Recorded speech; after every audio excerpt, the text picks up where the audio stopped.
play is in our DNA. Whenever we let it out, it becomes our superpower.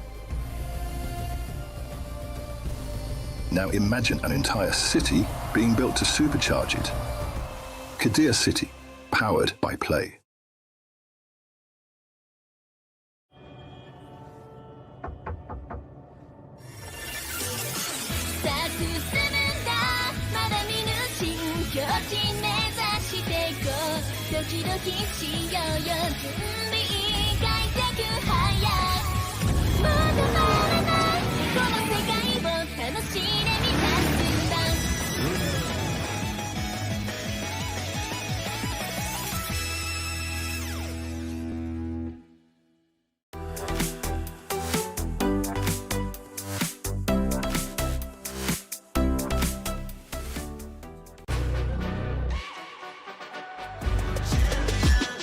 This ain't no regular thing. I came for the ring, you know what I mean.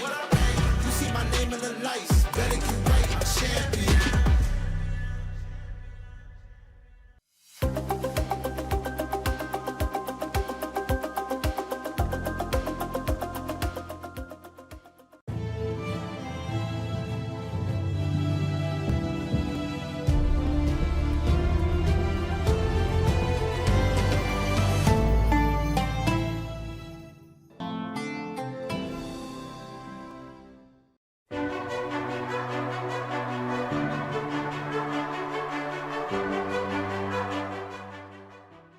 The human body was built to move, not trapped at a desk in one singular posture for 12 hours a day. It's time your chair evolved. This is Secret Lab Titan Evo. Ergonomically engineered for you, gamers, hybrid workers, artists, backing your every move.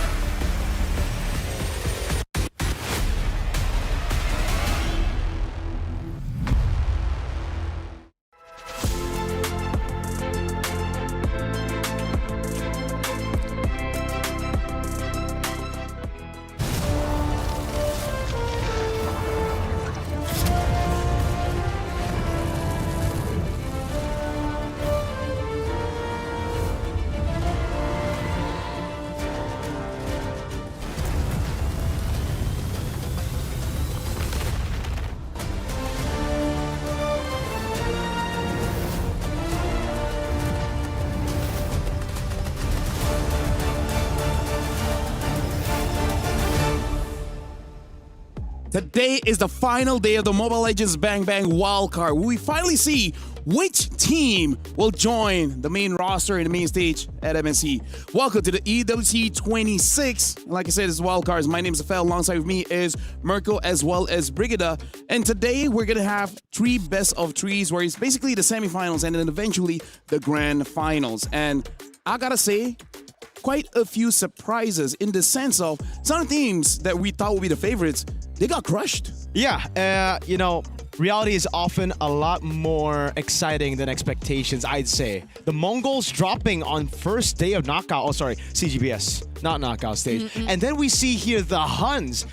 Compared to the Mongols, at least on paper, before the tournament, I expected them to actually be kind of bottom tier, but they really just dominated their group, 4-0 in the best of ones. But as we've seen from yesterday, best of ones versus best of threes, big difference. I agree. And so far, it's almost just the first 2 teams of each group who have made it this far. So the standings, the seedings remain the same. They've been very relevant, at least in determining who would make it this far in the stage. But it's really exciting to think that among these 4, only one will complete and be that 16th team to join the main stage. Something that's interesting is that they don't really bend towards the meta. Like, they do what really is good for them. For example, Alpha 7, they do have one Fredrin game and it was very dominating, but I gotta say, Alpha 7 looks like to be one of the favorites just because they've been through a tougher gauntlet in the global ban system, right? Making it so that they're much more comfortable going up against multiple different heroes because they roughly know how the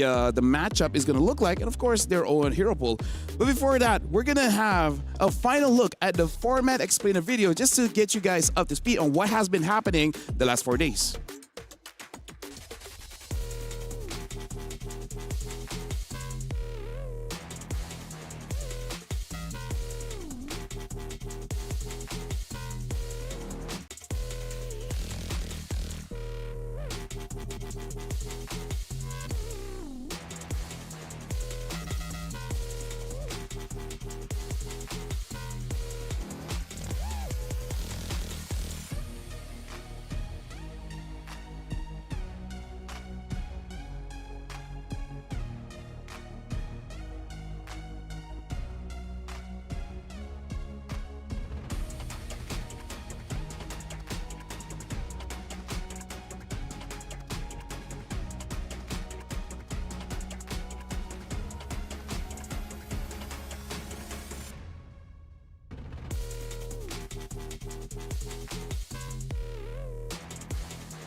We started with 2 back-to-back days of best of 1. And then yesterday, it was the cross-group breakout stage where 4 teams were eliminated. And for today, there can only be 1. Can only be 1. Later on, we'll see what are they fighting for. Because going to MSC, going to the main stage, that's where the big bucks are. Yeah. I think it's also great that we highlight how we are still in the second day of us being in a best of 3 setup, because for teams like the Huns, for teams like FUT, this is the first time we'll be seeing them play in a best of 3 setup. That's the thing. That's why now we got to go back to, again, seeing the patterns that we've seen through the group stages, even through day number 1 of the CGBS.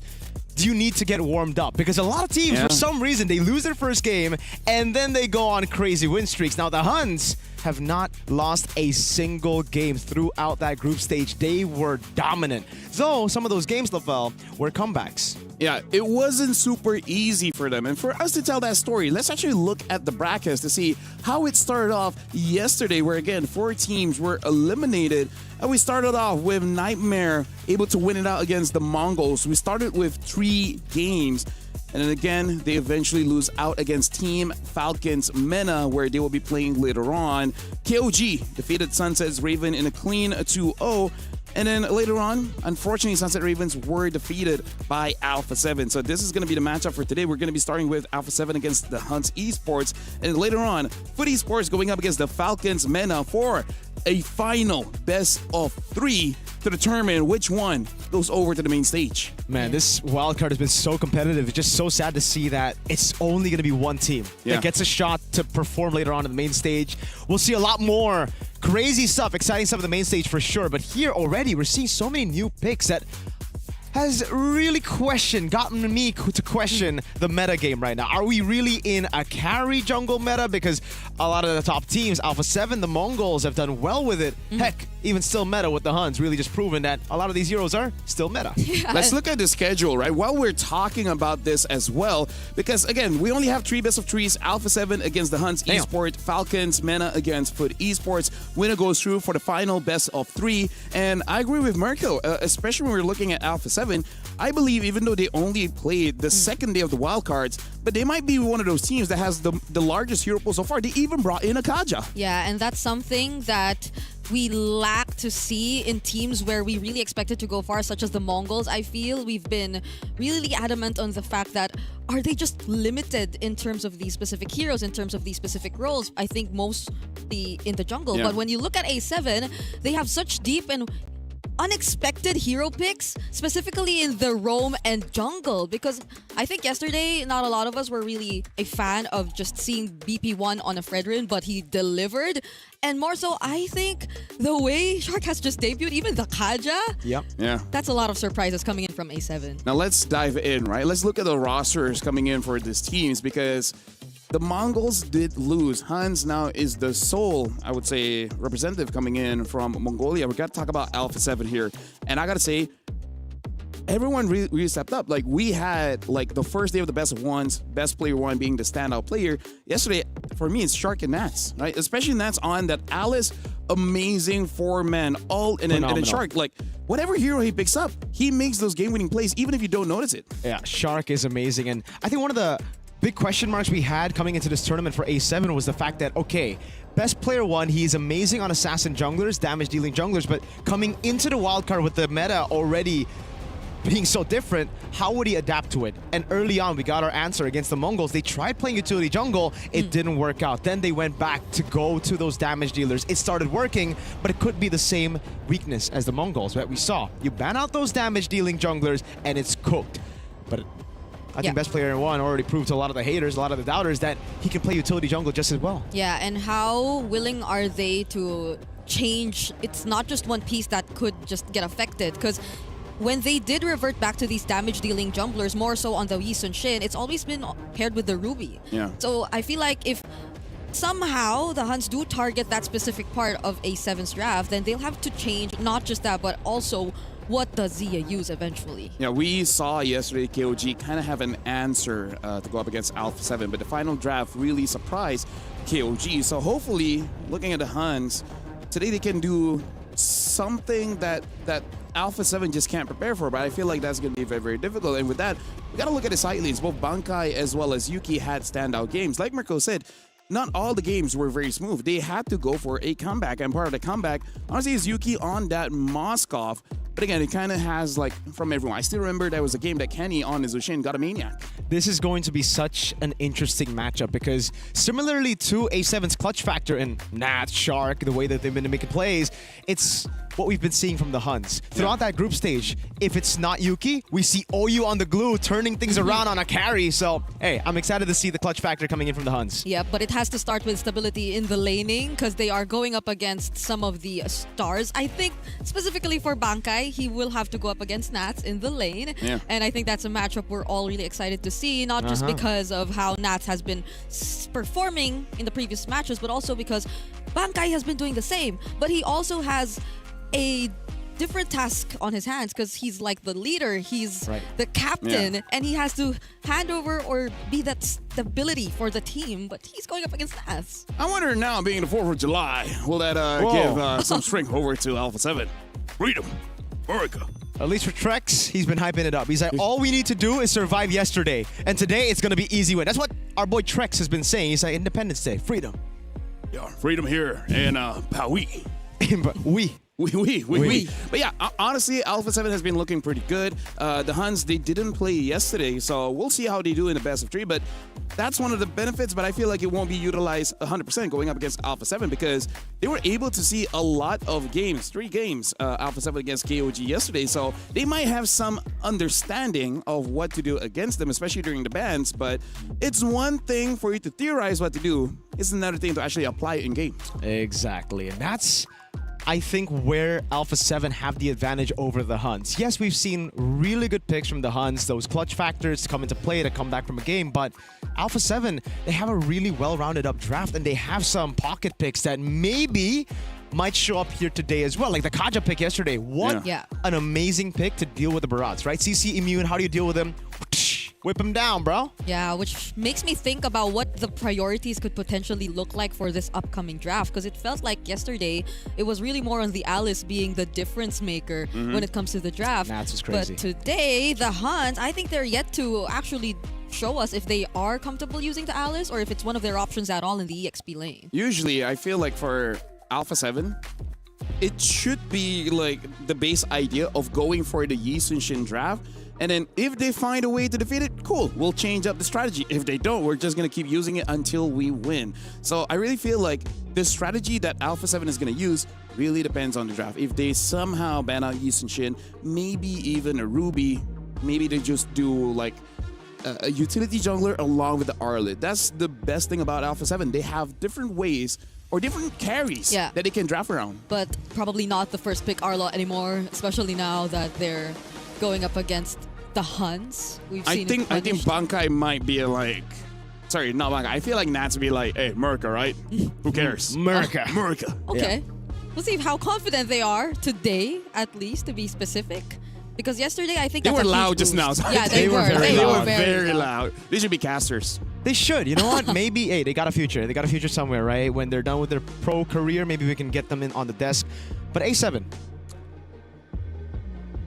At a Continue your sentence. sorry. Solidarity for the Huns. I spoke to Summer yesterday after they got knocked out. Obviously pretty sad. But Summer said 100% the Huns are going to be the ones making it through to the main Really? stage. Yeah, so... Hey, you gotta stick with your countrymen, you know? Usually when you have teams in the same region, they might be, you know, competitive, a bit too Rivalry, competitive. There's that yeah. rivalry, and you could be like, nah, they're bad. I've heard a few of those, Yeah. but hey, it's really cool to see that the Mongols are just backing their boys here. Because, hey, Kenny and Bankai, they were ex-teammates of Zexora, Summer, and Kay. Yeah. It really is like, I've done my best, now it's your turn, right?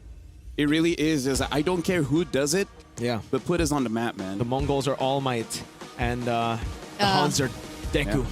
The anime arc. Someone ate someone's hair, and they just possess that new power. One for all. Yeah. So our A7... Someone's gonna be all for one. A7. Ah. You just come in and give the power over to best player one. Those are the villains, right? Those are the villains. And BP is technically coming into this as Yeah. a villain, right? We've seen I those don't know. clips. Heroes and villains really depends. Perspective. Everyone has different views, you know. Everyone has different views. Some people might say All Might is wrong.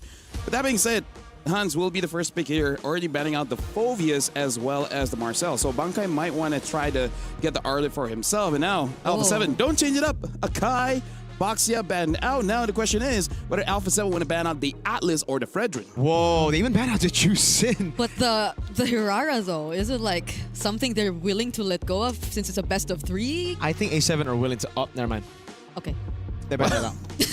Okay. But there are a few options here still available. Freya is one of them, and Freya gets picked up. So now Alpha 7, usually by this pick, we'll see a Yi Sun Shin, and then they might commit to it. Right? Yeah. I feel like Atlas, Yi Sun Shin is kind of their thing. Yeah, that's it. That's all I got. I think it'll be very, very good for the Huns to take the Yisun Shin away from A7. They go for the Harith here. Together with what? That's the question. Arlet pickup for Nats. No Phobius. Makes a lot of sense, but the Huns... They can take away the Fredrin, no? I think the idea is you take away the Yisun Shin over taking away the Fredrin from Alpha 7. Because I feel like, just make sure he doesn't have an activator. They already pick up the Atlas. So I feel like either pick up your jungler or mid, and then you should be safe. Yeah. In terms of the gold lane, there's still the Moskov, the carry, the Claude. So there is a few. Yeah, and the fact that they switched it up a bit, because it's not like they revealed to us how they're saving for another Yi Sun Shin Ruby draft. They immediately picked up the Harith, so Maybe you just pick up the Eve. yeah. No? That could be it too. Yeah, they could pick up the Eve. They already have crazy CC with the Atlas and the Freya. I can just bypass that And box. Something about this draft makes me feel like best player wants to go for the Fredrin again. They pick up Whoa. the Yep, Valentina. Probably want to set up using the Final Slash as well. Yeah, I think it's also a good deny, because if A7 get their hands on the Valentina, they get a free Fatal Lynx to play with. Yep. So this should just be the Yi Sun Shin, or do they want to just go Fredrin? Like if it's usually not paired with the Ruby, then yesterday's Fredrin game from BP1 seemed really good, Really good, as well. really good. And it's a Fredrin Arlot. But there's a that you're lot putting of CC. together. They can just walk up to you, right? This time around, you Yeah. can just get picked up by the Atlas. They're thinking about it. That's why they're taking a long... Oh, wow. Whoa, the Kimmy. This is very interesting, and I feel like they can do this, again, because of the conditioning of the global ban. They're not showing the jungler just yet, because right now the Huns might be thinking, this is 100% going to be a Fredrin. But Yeah. who knows? They might have something else. They might have something cooking in the background. With a Kimmy Harith already in your lineup, though, it seems very fitting to just go for another Utility. layer of utility to help out on the Arlot. Yeah, the question is, we already saw Barats yesterday. I don't know if Best Player 1 wants to use a Barats. Other than that, there might be the Balman. We are assuming that the Fredrin will get banned, right? So Yeah. And the there's- Mathilda's still open, but are they really the type to go for Barrett's Mathilda? Hey, Shark yeah. was pretty good Yeah, on Shark the is very good on Mathilda, Mathilda, so the Huns are banning out the Belleric. They might not... Oh, the Yuzong gets banned out. So A7 are still thinking... Whoa. Yeah, Maybe see? Institution, yeah. I like that. I like that because there's no way they go for Yi Sun Shin when they already have a Kimmy and a Harith, right? They need a bit more tanky members on the team. So it really seems like right now they're baiting the Fredrin ban so that they could go for something crazy. Yep. Baron's Mathilda, perhaps. Okay, There you go. Fredrin banned out. Baron's Mathilda could be the choice for A7. Now, which one do you go for first? I think you go Baratz just because the Atlas is already there, right? Yeah. Though that already pretty much reveals what you want. It's not like okay. the Huns will get that Mathilda anyway. Go for it, bro. This interesting. Go for it, Sir Rose. I feel like they might want a front line because the Ardent probably Oh, wants to whoa. wait. They go for the Suyo. Holy moly. So Hey. whoever the roamer is going to be has to be like super tanky. And now the Paquito as well as the Gwyn. I got to say, this is a very unconventional double fighter lineup. Like, this is one of those drafts. At 16 to 18 minutes, you just can't figure out how to end the game without a clean team fight. Dude, this is greedy. Yeah. Very greedy. You gotta win on the fights. If not, maybe Your you pushing get to power push is very not the late. best. Yeah. Your pushing power is not the best. And here's the thing, your clearing power is not the best as well. So if you start losing, they can just siege you like crazy with this Kimi. And the Guinevere Valentina, man, a lot of threat. They go for a tanky boy. Wow. But is it enough? That's the only frontliner you got. It's actually scary because the Valentina can take away the Glorious Pathway why. and actually engage onto Alpha 7. I gotta say, Mirko and Brigida, both teams are starting game one. And again, this is elimination. Very, very risky here. I'm interested to see whether the Huns, with this kind of draft, can actually close the game out at all. And for Alpha 7, I'm gonna see if they get punished with this overloaded of damage. So good luck to the both of you for the Huns going up against Alpha 7. Here we go. And they did live up to their identities, at least in terms of what was established in the wildcard stage. The Huns, their junglers, still being very meta, but on the other hand, if you take a look at A7, even their sequence will take you by surprise just because of how deep their hero pool are. So I think drafting against them really is a challenge in the best of three, but we're heading into game number one. That was an SOD you saw right there. As we officially begin the first series of the day. So taking a quick look, this is, yup, 3 fighters in the lineup of the Huns. It's all team fights that they're waiting for. Yeah, Huns want all the smoke. That's it, man. Hey, technically, what? Who is it? Is it Chun-Li? Is it Chun-Li? Did still meta go for the Chun-Li skin? It's not. It's It doesn't look not. like... Bro, you had one job, still meta. What about Paquito? I guess he's more of a KOF guy. Oh, Paquito went for the Ryu skin. Okay, so they're both KOF, bro. Terry Bogard, no Ryu. No Ryu love or no Chun-Li love. Okay. Pull yourself together, weapon mastery, yeah. There's a curse going on with the Mongolian teams, at least just for the Mongols with the Paquito. Yeah. Maybe it's just different when you have Bankai on your team. Yeah, never know. That's why I think even the micro that we're looking at in the EXP lane is very interesting right now. But we're looking at emblems. Yeah, Shark revitalized there. Oh, hold on. Like a mistap? Or, yeah. There wasn't much happening just yet. Nope. Okay, so at least he's on pull yourself together. It's cool. It's cool. Yeah. He will get it back. You'll get it back. No worries. BP doing a good job clearing against the Guinevere. We'll probably get this gold crab. Still meta, though. Around spatial migration. It's still BP who gets it. Still meta with the walk-up. They're going to meet in this next objective coming very, very soon. But the poke that's coming from both mid duos, it's no joke. Like, the mid control has been back and forth between them. Let's see whoever gets to find a great initiation, but it's being very careful for now since this first hurdle is going to be a massive deal breaker. Both XP laners too. Yep. Being part of this is something we have to watch out for. Oh, Bankai's got tempo, and that's his level 4, but I think A7... Wait a minute, they're just gonna go for it. Perfect match coming down. Shark now with Revitalize. Oh, bursted out completely. The glorious pathway, as Lafell mentioned, stolen by Kenny, laid the carpet down, and that's the free neutral objective. The first one of the game to still meta. To be fair, he got his Revitalize back just in time, but that was a lot of damage coming in from the Huns. This is what you probably would expect from a fighter lineup. They would just keep going for those engages without holding back because they're very much capable of, especially in this point of the game. And it's like, oh, wait a second. Really good move by Nats. Oh. Great Vengeance to get out of the knockout strike. Now they're going to go all in. BP looking for the play. Vengeance coming down again to Queller. And it's a kill. A7 on the board. Still meta. Is he going to go for the spatial migration? Nats is right there. No, he won't. He'll play it safe for now. Yeah, it'll just show up. Oh, there you go. Wow. Forced. Respect. That was just keep patience. Just standing there waiting for that flicker. Oh, you? Oh, Soul Sever as well. Perfect match getting him out. And that's about it. Kenny, again with the glorious pathway steal. Yeah, I think like even looking just at Kenny and his choice of mage, they jump at Shark, forcing out the Revitalize again. Yo, that's a mistake there. Still mid up, taken very low. They're laser beams.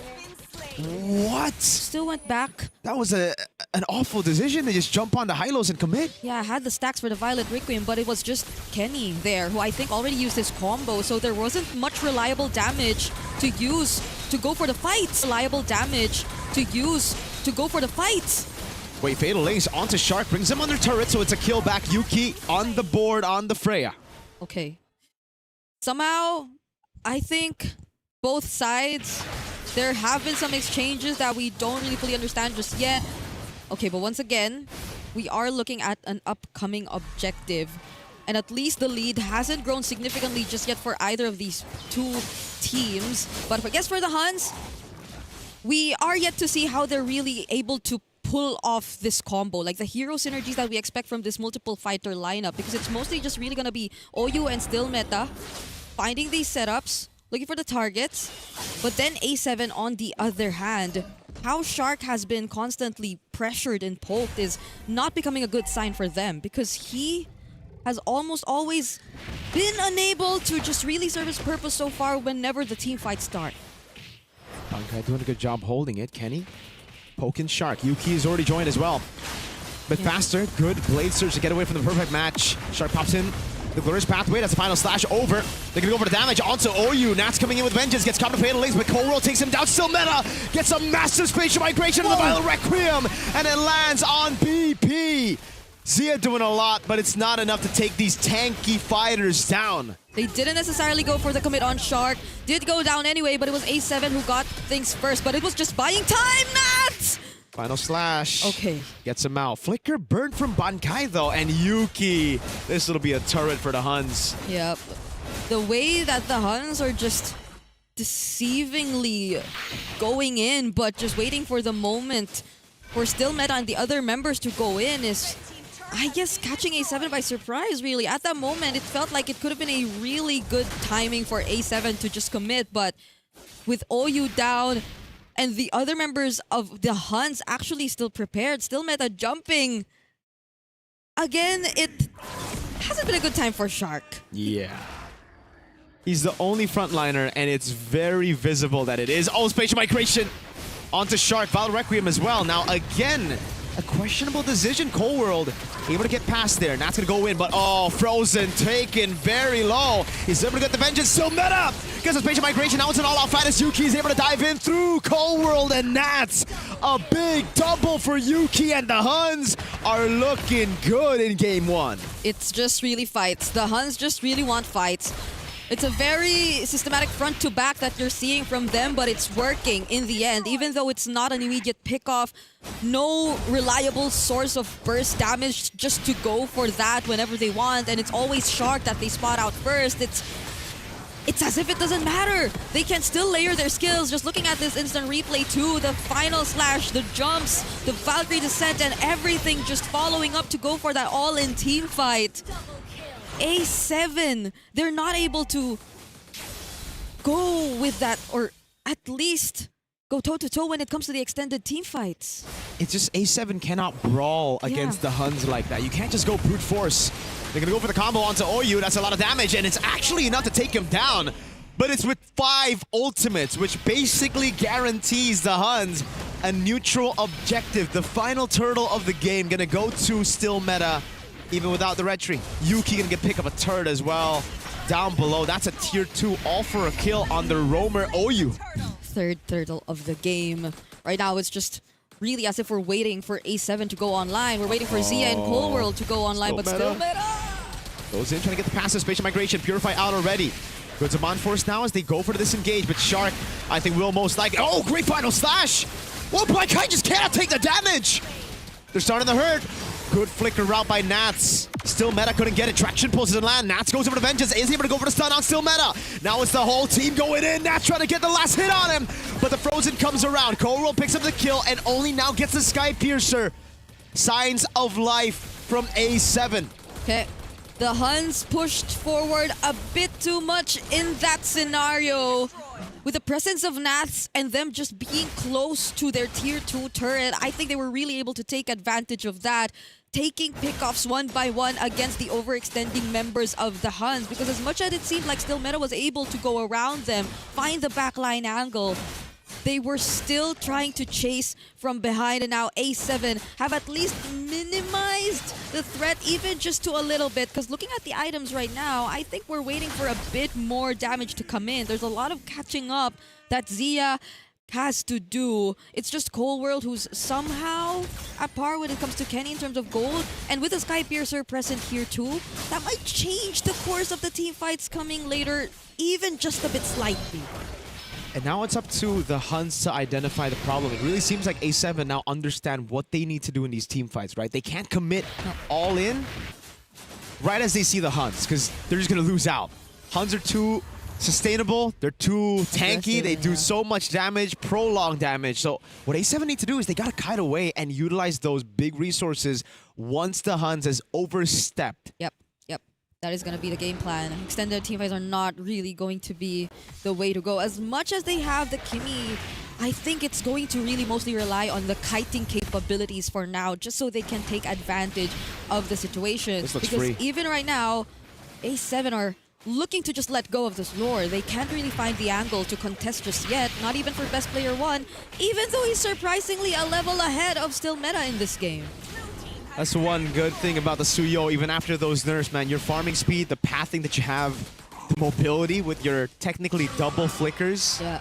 It's crazy. BP, still a level ahead despite the Lord take from the Huns. And this will continue. What did the little items look like? That BP? No, BP did not get a Sky Piercer, right? It was Cold World. It was Cold World. Okay. It was Cold World who has it for the team. Zia too, I think, waiting for that Holy Crystal to come in. Only has the Feather, if I'm not mistaken, and one other item. But this is a Lord that they will have to defend, though. And they will have a lot more reliable wave clear if you compared to looking at the Huns. It's just that. But let's just see, because the Huns also have all their battle spells intact if ever they do want to go for a surprise attempt to at least take a pick off against A7. It's not 12 minutes just yet, so they still have Holy Shields too. They're doing a good job keeping it at bay. Doesn't even give the charge over. Holy Shield in mid lane procced already. It will ultimately charge down below, but A7 have done a good job defending. The Huns cannot crack a single base turret. At least not now. Stolen, glorious pathway responded by... Oh! Now to the final slash, landing on Still Meta. Yuki now with the backward descent backwards. Zia already uses the Mon Force, now jumping in. A bit more damage. Yuki stunned up. BP going for the Soul Sever. Cutting them down. Up top, it's Still Meta trying to get a turret. But the cannon mini is just too low. It'll just be Zia to clear it out, and A7 have defended. Could have been different. But since Still Meta was targeted at that moment, I feel that Huns needed to recalibrate their decisions and whether or not they wanted to still go for a fight in the base turret of A7. So now we're taking a look. Yep, I think we need a few more before Zia finally gets that Holy Crystal, but the Chastise also gets picked up by Shark just now. Cold World also doesn't have stacks just yet. He got that Sky Piercer when he was already 2 kills. So I think A7 are just really waiting for the moments, prolonging this fight as much as they can. It's also not like we can expect anyone to really go out of map and manage the waves that are far away, because it's really relying on their teamfight capabilities too as 5 in order for them to get the most out of the potential teamfights later on against the Huns. Yeah, out of all these heroes, the guy that you would want to send over to the side lane would be BP. Yep. And I don't think you want to send him over to the side lane when the Huns are the ones holding the Lord. So A7, you're going to send 5 up top to try to get Prio over this lane. Now, this could be really good. It could be really bad. OU spots him. Goes on Shark. Already perfect match. Glorious Pathway now with the Fatal Links as well. And Kenny zones him in the back line, but it's going to be A7 to try to go for it. Still meta. Spatial Migration with Battle Requiem landing on BP1 as Zia pops into Mod Force and BP's just so low. Yuki! Monster kill on their turret gets Zia as well. It's another cut down on Cold World. And A7 bit a bit too much and they could chew the Huns. Sieging this base turret down. They don't have a minion just yet. Oh, Shark's gonna fly in clouds his way to the wave. But is that going to be enough? There are 2 waves! He's trying his best to try to keep this game alive, but it won't come through. A valiant attempt from A7, but the Huns are just better in game 1. Clean decision making that you see from the Huns. They were able to adapt to whatever A7 wanted to switch up in the latter portions of the game, and they secure the first game in this best of 3. How unfortunate is it that Zia did get his Holy Crystal, but right after he died up top? Honestly, looking at that game, good game coming in from both teams, but I feel like the most that we can talk about really is in regards to the draft. And honestly, looking at the items as well, we can see one of the reasons that this game is slightly bit more difficult is the fact that the gold lead is mostly on Yuki, right? We're looking at the gold difference. It's almost a 3,000 gold difference between both gold laners, and it really does make it so that the damage is really just not there. Props to the Huns, because this is not an easy draft to pull off. It's easy in concept, you just fight, but if you don't know how to maximize your advantages, then it will make it so that you reach a point of the game where your draft just don't work anymore. But they don't let that happen. By 13 minutes, they were able to end the game. Yeah, fantastic job. There's only one moment that the Huns looked a bit shaky, and it was that topside play. It was mainly just an outplay from Nats getting a big final slash, but I agree. As a Suyo player myself, this doesn't really look like a Suyo game. It felt so forced. And the way that A7 wanted to play their lineup, I guess it really had to follow a certain sequence. But since there's such low downtime for the Huns and their lineup, it doesn't matter to them. Like, they don't allow them to just go for that specific sequence that works for them. There's no Glorious Pathway, final slash combo, follow-up damage just coming in from BP1 or Cold World. It's just always the Huns finding these off timings to go up against A7. Considering this is the battle to get to the main stage, we'll be criticizing the teams based on main stage, I would say standards, right? Because looking at the draft coming in from Alpha 7, the thing that I don't like is there's not much synergy between the team.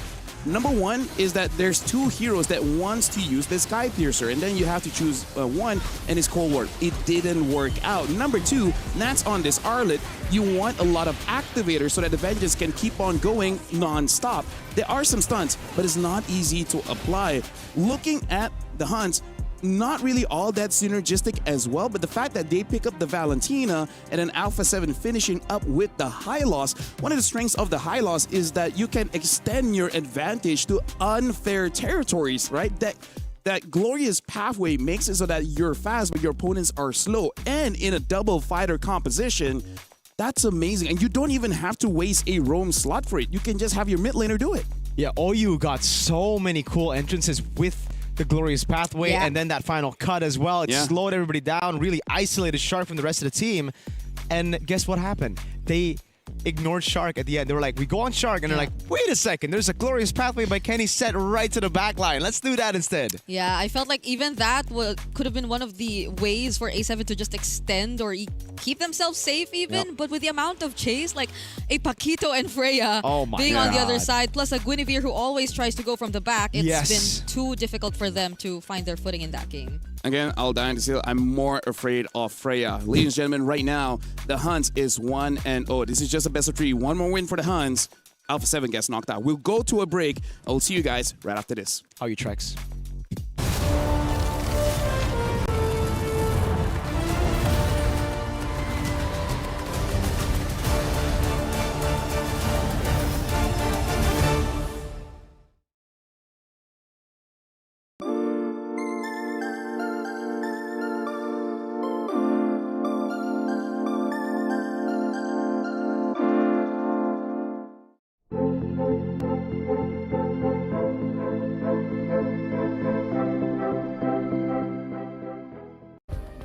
Play is in our DNA. whenever we let it out, it becomes our superpower.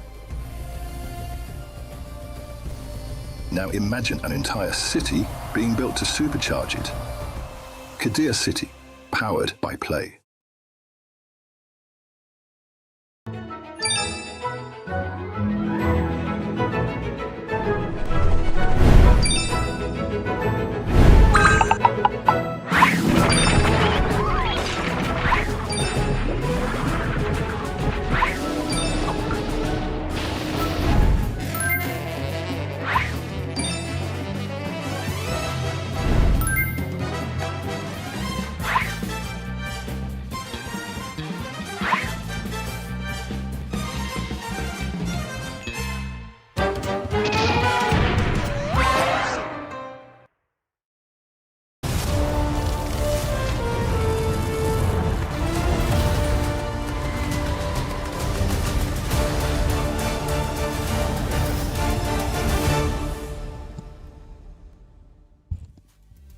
The current score is 1-0 in favor of the Huns. Both teams had a very risky draft. My name is Fel. This is Mirko as well as Brigida. Let's talk about that draft instantly here, and let's talk about the changes they want to see moving forward. Because for the Huns, that would have been a bad draft if it went all the way to the late game. For Alpha 7, we've seen different strengths coming in from them.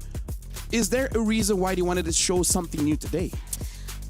I think they're afraid of the Huns reading them out completely, but instead the Huns just played their own game. Yeah. They didn't ban the Yi Sun-shin, they didn't try to take the Yi Sun-shin away in the first phase. Instead, they just focused on their own prio picks. Meanwhile, it really seemed like A7 wanted to do the opposite. They wanted to just take all of the comfort away from the Huns. Did they overthink it? I think they did. I don't know, because I feel like it was so obvious that they were already setting up for a utility jungler when we were looking at the draft already, but maybe they just wanted to be a bit more unexpected or unorthodox, but at the same time, it wasn't as rewarding for them as much as the Roger pick, as much as the Kaja pick, because as mentioned by Lafel, the hero synergies were just really not working out for them. And can I just say this? We saw Nats on a non-hero, a Uranus yesterday. We saw the outcome. Now we see Shark on a Hylos, and it's like, yes, Hylos can work. JP shoutouts, but Shark needs a playmaking pick, just like Nats. You need these two to be together, making plays around the map and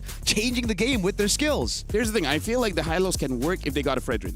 Yeah. If they had another layer of a tank. Yeah. Glorious Pathway, Fredrin charges forward, taunts as many people as he can, and then Arlia goes in. There's layers to it. But then as a Suyo, you can see the idea that you open up the Glorious Pathway and then the Suyo dives to the back line. But that kind of is hoping that your early game is so good, you get an early Sky Piercer, and then the game just ends by 14 minutes. Against a Paquito, a Freya, that's even hard. a Valentina, none of them were cool. vulnerable. Yeah, like Suyo is great. I love Suyo. But not against those picks, man. Yeah. So in this game, personally for me, I feel like Alpha 7 has to stick to what works, right? Yeah. Yisichin has worked, Roger has worked, the Fredrin has worked. For all the games that they have played, they prioritized in the first 3 picks, best player 1-0. This time they tried to delay, and I don't know what happened. Or just pick up the Atlas. The Freya was picked up. You let the Atlas go. You basically give it over to Oyu, and we know Oyu is one of the clutch boys over on the Huns. He was the guy to make that comeback happen against Nightmare. CB, Ben, Clutch Boys. Yeah, against Bon James. Remember, that was a Bon 7-0 Bon James game. Yeah, the BJ. Wait. Anyways, going for this game, the Huns, very risky. They made it work. Alpha 7, they didn't make it work. So now, you got to get down to business. Okay. You got to work. Yeah. Good. They're taking blue side this game, you think? Like, you think A7 is taking blue side this time? Because earlier they were on red. I think so. But yesterday, Sunset Ravens had blue side twice, which is why I'm thinking if it's... Oh, let's see. We'll see. We'll see right now because we are about to take a look at the draft. And if ever it does happen that way, because they earlier prioritized the Harith and the Arlot, right? Like the Harith and Arlot really feels like takeaways, right? It really feels like we just want to deny you. I mean, like, they can use those heroes too, sure. That's the thing. But let me also discuss this while we're waiting for the draft. I've seen quite a few players, and they make it work very well. Yeah. Instead of going for the Feather of Heaven, they just go for the Swift Crossbow for that attack speed, and then, increasing the attack speed, and then the rest just go for full magic damage. I agree with you. And I think the one thing I think a major takeaway from that game and the game plan that just didn't work out from A7 is the fact that the Huns aren't like any of the other teams in groups that have just one identity. They're so good at playing everything. So that makes them scary. That's why you just got to play your own game. Don't focus on what the Huns can pick. Focus on what you can get for yourself. So kind of hoping like rock, paper, scissors, we both pick rock, but my rock is harder? They got to be tranquil as a forest. Tranquil as a forest, got it. Oh. Wait. After you get down to business, got it. You got to take down the Huns. Like a coursing. So river. Rose got to make a man out of them. This is where boys become men. I wonder what sides. I wonder what I would say for MWI. Where know. girls become women. I guess. Yeah. Where women become stronger women. We have. Yeah. Yeah. Jacked. Jacked. Speaking of, this is draft. Alpha 7 is first pick here. The Hans is on the second one. And this time they're changing the bans a bit here. They're banning out the Baxia, Hirara, as well as the Freya. Now for the Hans, banning out the Zushin as well as the Marcel. So this time, Alpha 7, they are letting go of the Akai. And the Yusenshin gets banned out. So this should be an Atlas first pick if history serves as well. Okay. So, let's see. What is it going to be, A7? A lot of big picks here open. The Atlas, yes, a few times I think it was prioritized as well for A7. You know what? Yep. There you go. First pick for Atlas. But A7, I want to see Nats on a winning matchup. Just secure a winning matchup for him, dude. Wait for the pick for Bankai. Bovies is open, by the way. That's true, but the Valentina gets picked up, and this is a big pick. Another big ult. The Fatal Links taken by the Valentina. That could spell trouble for A7. Yeah, with the presence of this, you really want to consider the Akai anymore, even if it's still open. But at the same time, the EXP lane matchup, the Phovius and the Arlot being there, but also the Alice. So like, who do you really Paquitos open too. prioritize first? And the Paquitos. So I really feel like they gotta wait for red 4, blue 4, 5 to actually pick up that EXP, because all of those picks are great, but they're not without their counters. yeah, so it seems like they're really thinking about what they're picking for. Claude. I like that. I really like that, man. Are they trying to force Alpha 7 to pick up something like a carry? I think it's also kind of like, if you go Yves, you're kind of cooked. True. Yeah. They're just it's taking, another- they're just taking counters that are kind of good even in blind picks. Yeah. I'm really surprised the Claude isn't prioritized as much. You know, I've been playing Claude a lot recently. Really? Couldn't tell. Yeah. Oh. Fredrin. So, Okay. there you okay. go. That's gonna be a Fredrin. Without the Claude. I wonder what will be the option for the. Oh wait. I mean, they can go for a mid right now. They go for the still go E. for Yeah, risky choice, but I think in their head, let's just win the laning phase so hard it don't matter. Wow. yeah, but you're giving away another big ult, LaFell. I think right now, A7 are thinking we're gonna overwhelm the Valentina, right? Because if we just give him one good ult, it'll play exactly as game 1 played out. And honestly, with this Belleric, I really feel like the Valentina can't make a bad choice, right? You don't really need the Fatal Links. Even just taking the RWM, making it so that if the Belleric gets a good you just close it in. You can pull a Prince and take the energy eruption. Yeah. I agree. Double dash into that taunt, bruh. Yeah, because you also not see what the EXP lane matchup is. Glad we're seeing it saved for second phase, because again, we mentioned that there are just so many heroes you still have to take out. But the Arlot is the priority ban. Yeah, just respect. The Huns know that there's going to be a combo there, and A7 have made a lot of big plays with Nats on an Arlet together with a Fredrin. Makes a lot of sense, but the thing is, I think the Huns have caught on, bro. I think they know that A7 want a good matchup for Nats, so they will last pick Bankai just to secure that winning matchup for the Huns. I feel like right now they want it so that Alpha 7 picks up the Alice, you know? Force them to use the Squid Game draft. Yeah. Right? They got a square, they got a triangle, they got a circle. Oh, they get the that's a circle. Alice. That's a circle. Oh, they just take away. What is even a winning matchup against this? It's more like surviving. The last time we saw this, it was the Uranus. And Uranus is annoying if you're using a damaged jungler, which I guess the Huns can still go for. If you want to secure neutral objectives, I think you go use Zong, man, straight up. Just try to snowball out of there, get a... There you go. There you go. And what gold lane? Carry, probably, yeah. Because at this point, I feel like you do need a bit more damage coming in from Nats if it's really best player 1 on the Fredrin. And it's not like you can just go for the easy targets. It's a Valentina and the Claude Yeah. on the side of the Huns. So either way, technically, it's just zoning that matters. This is a Lancelot game, I would say, but you know, it's not really that meta. Even though I thought still meta would make a statement, it's just Suyo. Yeah. Overall, I feel like this is a safer draft coming in from both teams, and I feel like Alpha 7, this is the kind of draft that you draft with confidence. These are very strong picks. We'll see if they make it work. So right now, Brigida as well as Mirko, the stakes right now, Alpha 7 loses, they're knocked out, and then the Huns will be playing in the grand finals later on. But if Alpha 7 wins, we'll extend this to Game 3. So good luck to the both of you. Thank you for reminding everyone of what's at stake, especially for A7 heading into this game. Match point already for the Huns. And at least we've seen some adjustments in terms of the draft, specifically for A7. Is this a game where hopefully they really get to play their game? Because the Huns so far, I would say momentum is really on their side. They've just been doing what they've been doing. And A7 doesn't want, or we shouldn't, or we don't want to see them just keep on reacting to that. Game number 2, and this is comfort all across the board if you look at A7. It is comfort.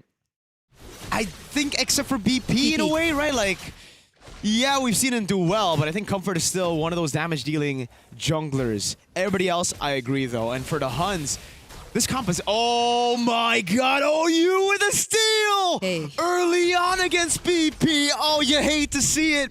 No. He's still level 1. The Suyo now is so good because he's just going to walk up straight up. He knows there's no retribution. Oh my god, they might just go for it. They might even go for a chunk on Cold World. And that's in itself is a win. Was it OU on the Balearic who just kept stealing away buffs? I think it was. Yeah, you're right. It was OU on the Balearic, right? Who was constantly denying the opposing jungler of having a decent time in the jungle. Dude, one of the main win conditions for them is they need to get this Fredrin level 4 for the first turtle. That's the whole point of the Yuzong as well. If they lose, if they don't even get level 4, Huns will take neutral objective 1 for free and snowball out of that. Yeah, and we know how fast Asuyo actually is in terms of just leveling up. He's on the road to getting 4, but BP1 is just halfway through. This is A7 not getting the early game that they want. This is, yeah, a very good plan, man. They just go for the gank up top. They make sure that Nats gets chunked before the neutral objective spawns, and still meta. The thing about the Suyo is you're activated at level 3. You don't even need level 4. So if necessary, burn out some of those battle spells, get those winning side lanes, and then get 4. Whoa, BP1 still got level 4 first, though. Yeah, I guess the Beetle gets him a lot.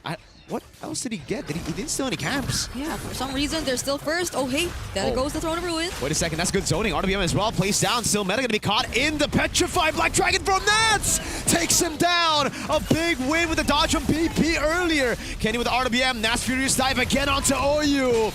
If all else fails, just leave it to Cold World and Nats. And Nats will always hunt down still meta. And in that objective, we saw how great of a game plan it was. A7 just bouncing back. Somehow, best player 1 finding that level 4 nonetheless, and A7 really setting up well for it.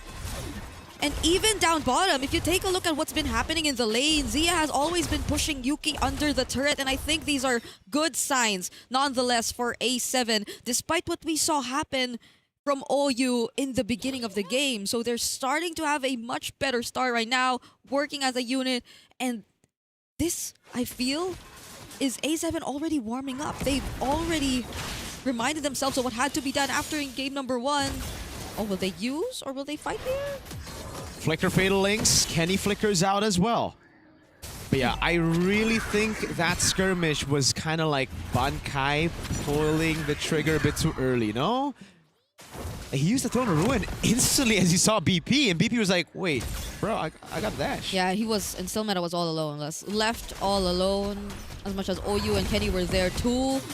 They were also somehow trying to help with Bankai. And again, it's Bankai. It's Bankai making majority of the calls. So it's a must that he be a bit more calculated when it comes to that, because the team really relies on him. And now more so that he's on an Alice who really is the one expected to start things off. It's not like it's a Flicker Balearic or whatnot. So it'll be mostly as a response to what A7 is going to do, but majority of the surprise engages are going to come from Bankai this time. They're trying to go for the gank on Nats, but Nats is just too... Wait a second, still meta. Oh, he gets caught with the Petrify in the Fury side. Nats goes in 2v1! Nats likes those odds! Oh my god! No one can stop this man when he's on a playmaker. A7 just reap all the benefits of their XP lane dominance. And now they take away the Huns and still Meta's purple buff. If this keeps going, Suyo is not gonna have a good record in this series. Whoever gets their hands on the Suyo will just not be able to farm nor find the plays that they want, as they also secure an objective. And Yuki, okay, he's gotta get out of that. Brother Nats. That's his... You saw it. Like, he's not hesitant to use the Petrify if it's still meta. I think he's gonna go for another 2v1. Yeah, it's... Don't go for it, still meta. Do you? Oh, Nats. Oh, Throne of Ruin. Hey, this is very forced, you know. Hey. Okay, they're gonna go in, back and forth. Nats is trying to go. Dragon Tail away. He has the regen as well. No Petrify this time, but he goes in for the Furious Dive again. Oh! That's him with the damage. DOT as well. Oh my goodness gracious! Nats is just better than you! Hey, down bottom 2! Hey, there's a taunt! Yuki does not get out alive! Shark with the Fatal Links, they're all just going down! Big morale boost, Kenny with the RWM! Zia trying to get the fadeaway, Cold World! Flickers in Nats! This Nats versus still a meta! One-on-one! Holy shields! Holy shields. It's been happening Oh my god! for how many times now in this game? Okay. Yo! This guy's like, it's almost like he won MSC before. Yeah, it's almost like he's a champion. You know what? God. 0-3 on still meta is just very unfortunate to look at. If you can't go for Yuki, if you can't go for Kenny, then it's just still meta. Yeah, that's not... That might be A7 Nats, but he's using the RSG emote. You know it's the Raider in him that's just done that. Yeah. 4-0 and 1 KDA. 8-0 A7. From a game 1 that looked like just a dominant Huns game. Yep. I heard someone say that was very Raider of him. Just yesterday, when he was also doing these same insane plays at the EXP lane, or specifically on the Alice even yesterday. Still meta just trying to go for trades, but Shark and Zia... No Blade Surge, Fatal Links, not even necessary. Oh, the Dragon comes around. Oh, when Nats walks up, you gotta respect it here. Furious Dive, ready. Goes for it. No Petrify. Baits out the Wrath of the Dryad. Now the RBM to catch him as well. And Shark finally uses the Fatal Lace to bring them into the RBM. Good kill coming down though. Nats caught the Blaze into wet. Yuki's there and it might be a shutdown. Nats gets away. What? He's got some kind of plot armor. That taunt could have resulted into something. That should have been a shutdown. It should have been, because it's 4-0-1 for Nats right now. But even then, the amount of lead, the sustain that's currently in his hands, this Dragon is just unstoppable right now. And BP1-2 is not stopping with the pressure against still meta. They need so much more bodies around still meta this time. It's uncharacteristic to see, since you're much used to seeing the Suyo all alone and doing stuff. Oh no, Yuki doesn't have the BMI, but he's gonna be okay. At least OU's there. Good patience on the Purify. He's got the composure at least. That's why we know him as one of the clutch factors for the Huns. But BP this time around, man, even when he's on the utility jungle, out-leveling the Suyo. Okay, that might be Nats. That might be, yeah, Suyo died twice, I think, to Nats. So Oh, Nats again. maybe Look at him. maybe three. Luckily, no Petri. It's on cooldown. If not, still meta might be 0-5-0 right now. Ooh, tough. Okay, there's goes Shark. Okay. This is... Anywhere you look at, like, at this point, Nats might just be willing to go one-on-one against anyone against in the Huns lineup, and no one is yet to fall from A7 apart from Shark. I can only imagine the goal lead. Like, the amount of catching up that the Huns actually need to do up against A7, because they're already 5k ahead of this team, and they've been taking it step by step. Turrets are falling one by one, and there's not much that the Huns can actually do. It's more on like they're waiting. OU, there is a Wrath of Dryad. They can find some turnaround plays, but... Still meta. Careful, bro. Yeah, he's feeling it, man. Yeah. It's happened too many times. in this game. So what is the plan now for the Huns? I don't see OU and Yuki anywhere nearby. They are probably not really gonna go for the contest at all. Yeah. They're just letting go of this. There's just too much pressure from A7 right now. They just got to trade. That's all they can do. They get a tier 1 up top, but this is going to be a tier 2 down below with the Lord as well. And Nats is sent to deal with the Claude up top. This is like... Yuzong's supposed to get you objectives. He's playing it like a Paquito right now, the way he's just handling these side lanes. Oh, Shark! Huh? Good throw to Ruin. He's holding it down, though! Whoa. Beautifully done by Shark! Incredible calculation, just holding the Fatal Links through the Throne of Ruin. And the carry's online, so all these frontline heroes you're expecting to tank the damage from the Huns will have a much difficult time now compared to if they were able to at least go toe-to-toe against A7 in the first few minutes of the game. These are just numerous waves constantly coming in. BP1! Gets a two-man ton on OU and Kenny, forces him back. A big bonk, oh, to the tree. You can't help but think it's a bit personal after that steal, level 1. Yep.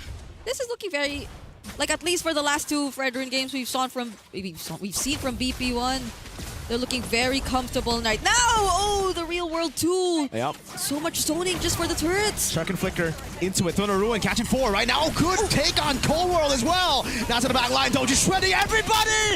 3-man Petri Furious die from that.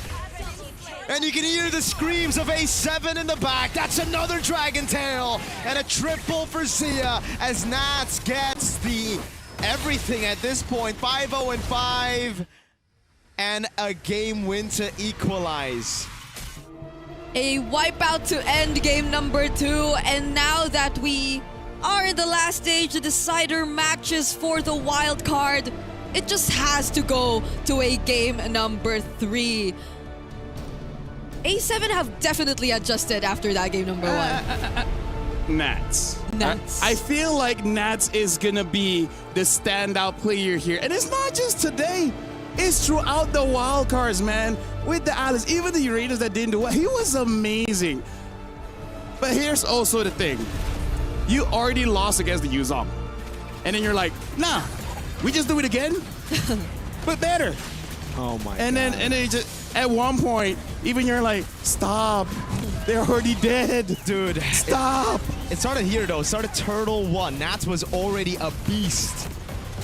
Bro. I mean, I would understand though if the Huns would just really want to make sure that they shut down this EXP laner, but it's not working, and it felt too desperate from them to just constantly go for the pickoffs against Nats. Yeah, I mean, like, here's the thing, man. Like, we have no MVP graphic, but there's no doubt, right? No doubt. Right? No doubt who's the MVP for this one. So, Nah, I don't know. I feel like for this one, the Huns really has to start understanding you need to show respect where respect is due. You know, like, I understand trying to kill him, but at one point you're like, do we attack the strongest member of the team or we try to go for the weakest one? Speaking of, not a good day for the Suyo. Nope. Not just today, even yesterday, right? We saw the Mongols trying to force it out. Didn't work. I feel like for game number 3, best not risk it. But that's my personal opinion. Maybe if there's not enough crowd control, maybe there's no Harif, there's no big bursts of magic damage, then hey, maybe the Suyo can work. But in the current meta, there's not a lot of draft that is Suyoable. No. No, it's just not the way the meta works right now, man. And it's weird to think that even despite them denying the early level 2, it was still BP1 who got his level 4 Because first. I was looking at the rotation, they were excited that OU stole that camp. Okay. And then what happened was, what was the jungle? Still meta tries to go for rotations to steal the other camps away, thus delaying his own farm. So it's kind of like he's just walking around while doing nothing. I just want to say I'm kind of disappointed in some of the viewers, man. They didn't know what I was doing. Okay, I'm gonna test your ball knowledge. Do you guys know ball? You know what I'm doing? You don't know? Yo, why do you not have ball knowledge? That's MSC 2022 Nats when he won. Oh. He brought the trophy and he was like, Oh. No, that could be a number. No, I that don't know could what be you a were number holding. of but things. Nats got MVP, bro. Dude, how many things in the world But when if someone you- just did this? But if you were holding a trophy, then it would have been easier. Mirko, let me give you one example. You know what I was thinking of? Okay. Aku BTR. No, bro. That's the same. But Nats isn't Bigatron. Yeah, but replace any team. That's the current meme Y'all right don't now. know ball. This Y'all is don't know 2026. You're living in 2024. Shame on you. 2022. Nats is living 2022 as well. With that Shame play. on you. That's 4 years ago. It's okay. You weren't circumcised then. What? It may not What? be even now. I'm not sure. I haven't checked. What? Either ways, no CEO? No CEO, no CEO, no CEO. No CEO. All right. No CEO. Good draft coming in from Alpha 7. If they just drafted like that in game number 1, Yeah, would have been all good. But I now, agree. No CEO. Yeah. now it's one game. One more game. It's one game for Best both of one. teams. This is for both teams. The Huns need to get one good draft, and then it will make it through. Same as Alpha 7. So this is one of those situations where you can't overthink it. I feel like your worst opponent in the upcoming match is you. Sometimes just let your brain understand that the simplest thing Okay. is the correct thing. They have a name for that theory. What was it called again? What was it called again? It's like Amiss something. Amnesia? No. I'll look it up. Okay. It's something I learned in philosophy where sometimes Philosophy. the simplest answer is usually the correct one. I like that, you know? And I think the simple answer was the correct one for A7 this Yep. time around. And the Huns, they kind of took a page from the wrong book. They took a page from A7 Game 1. Wow. You sound a lot different there. Yeah. Keep going. My Break. name is LaFell. What's up, bro? No, break. FL. Oh. Anyways, so Yep. right now is really on the Huns because the Huns so far they are strong, but they can get a bit over themselves, right? Yeah. So does the don't overthink and just simplify things apply to them too? Yes, it does. You know what's simple? A break. We're going for a break, giving time for the teams to think about it, and when we return, we're gonna see who gets eliminated and who goes through. Right into interview. Oh yeah, we have a one-to-one interview here. Looks like Eterna is there. Don't recognize who she's with, so let's go over to Eterna to see what's going on. Thank you so much, LaFell. We're not going on a break just yet because we do have an interview with Bright. So maybe, LaFell, you can, say hi to Bright later on because Bright is the substitute for the Huns right now. So it's a one-to-one. Things are getting even more intense considering this is an elimination match. So how is the team doing right now? How are the players doing right now? They're trying to bring the heat up and trying to win the best of series and something. Okay, so they're trying their best. They're extra focused, extra on edge right now. But are they in good spirits? Are they happy? Do they look nervous? Are they stressed out maybe? Losing a game can be make them a bit nervous, but I think they're kind of work these things out. Yeah. Okay, so he's sure that they're going to be able to work things out. But who usually is in charge of working things out? Is there a particular player that is usually, used to lifting the spirits up of the rest of the team? I mean, everyone has their own types of like bringing the heat up and something like that. And usually Bankai does it. Yeah. Oh, Bankai. What does Bankai usually do? Let's win this all. Something. Yeah, he says something like that. Yeah. Okay, so he's extra motivational for the team. So Bankai, we have our eyes on you for this next upcoming game because it's going to be the decider game. What do you think went wrong in game number 2? I mean, kind of miscoms. Yeah, they shouldn't have taken that. Like some wars, and they forced the war and they lose. And they should do like to play the way they played. Yeah. Okay, so there were some missed decision makings in the game and they're going to have to reset coming to game number 3. And speaking of, again, elimination match, everything is on the line right now. Do you have a message to your teammates come game 3? Yeah, go win this. Go win this. Short and simple and sweet. And there you have it, Bright here from the Huns. As we're going to throw it over back to our casters to break things down. Is it going to be A7 or is it going to be the Huns winning it all? In less than 1 minute, we're about to jump into the draft here. So we heard that, okay, Bankai gives motivation to the team and etc. And we also heard that, they shouldn't have forced certain fights. And I think we all know it's against Nats. Like, I feel like even he was like, okay, bro, you do once, all right, that's cool. But going up to 3 times, like, a bit too much. Because even the other one was just like him not having the petrify and dancing around the turret, And but he still won. he still won. He got a pick off. It's like, nah, I'd win. Give the Yuzong a Gojo skin. How many 2v1s did he take there and won? Eventually, he just evolved into 4v1s. Yeah, and he didn't die even when he dove the turret, even though we Should've. thought it was gonna be shut down. Yeah. He's got that plot armor, bro. If the Claude had the orange buff, that bird might have killed him. But he didn't. Oh wells. But now, going into this one, I feel like both teams have shown utility junglers are kind of meta right now. They're kind of very, very strong in the sense that you can force fights and then your opponents may or may not be able to respond. And if the Claude is a counter towards the Eve, just make sure the Claude doesn't do anything and then you're all good. That's true. The Eve is pretty happy. Yep. Hey, if the trio mid just stomps, the Claude can't do anything, man. Yeah, I think that's very evident in what we saw for game number 2, which is why they felt very decisive in picking that hero despite the presence of that claw. But moving on to game 3, and based on what we've observed, at least in the series, I wonder, are they really, or will they learn and stick to just the utility matchups for now? Because apart from the Akai ban, the Fredrins, the Guineveres, at least for first phase, have been kept open. Yeah. But when you leave them for second phase, that's where it becomes very limiting in a sense, and then they are sort of forced to pick up the likes of the Suyo, I guess. I feel like if you want to go damage junglers, maybe it would be better if both are going damage junglers, because the problem is if you win the jungle somehow early game, it just snowballs out of control. And one of the mechanics that they changed that made this possible is that they added more retreat damage the higher level you are compared to before. So before this, if you're like down by 1 or 2 levels, maybe you can contest. No, honestly, no. Yeah.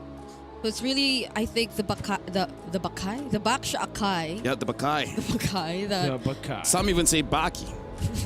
Baki Hanma? Baki Hanma. Speaking of, Hans is going to be the first pick here. Alpha 7 will be the second one. And then Expanding Rivers will be the map. Povius as well as Marcel. Quick bans here. And then for Alpha 7, still banning out the Baxia as well as the Hirara. Yeah, if it ain't broke, don't fix it.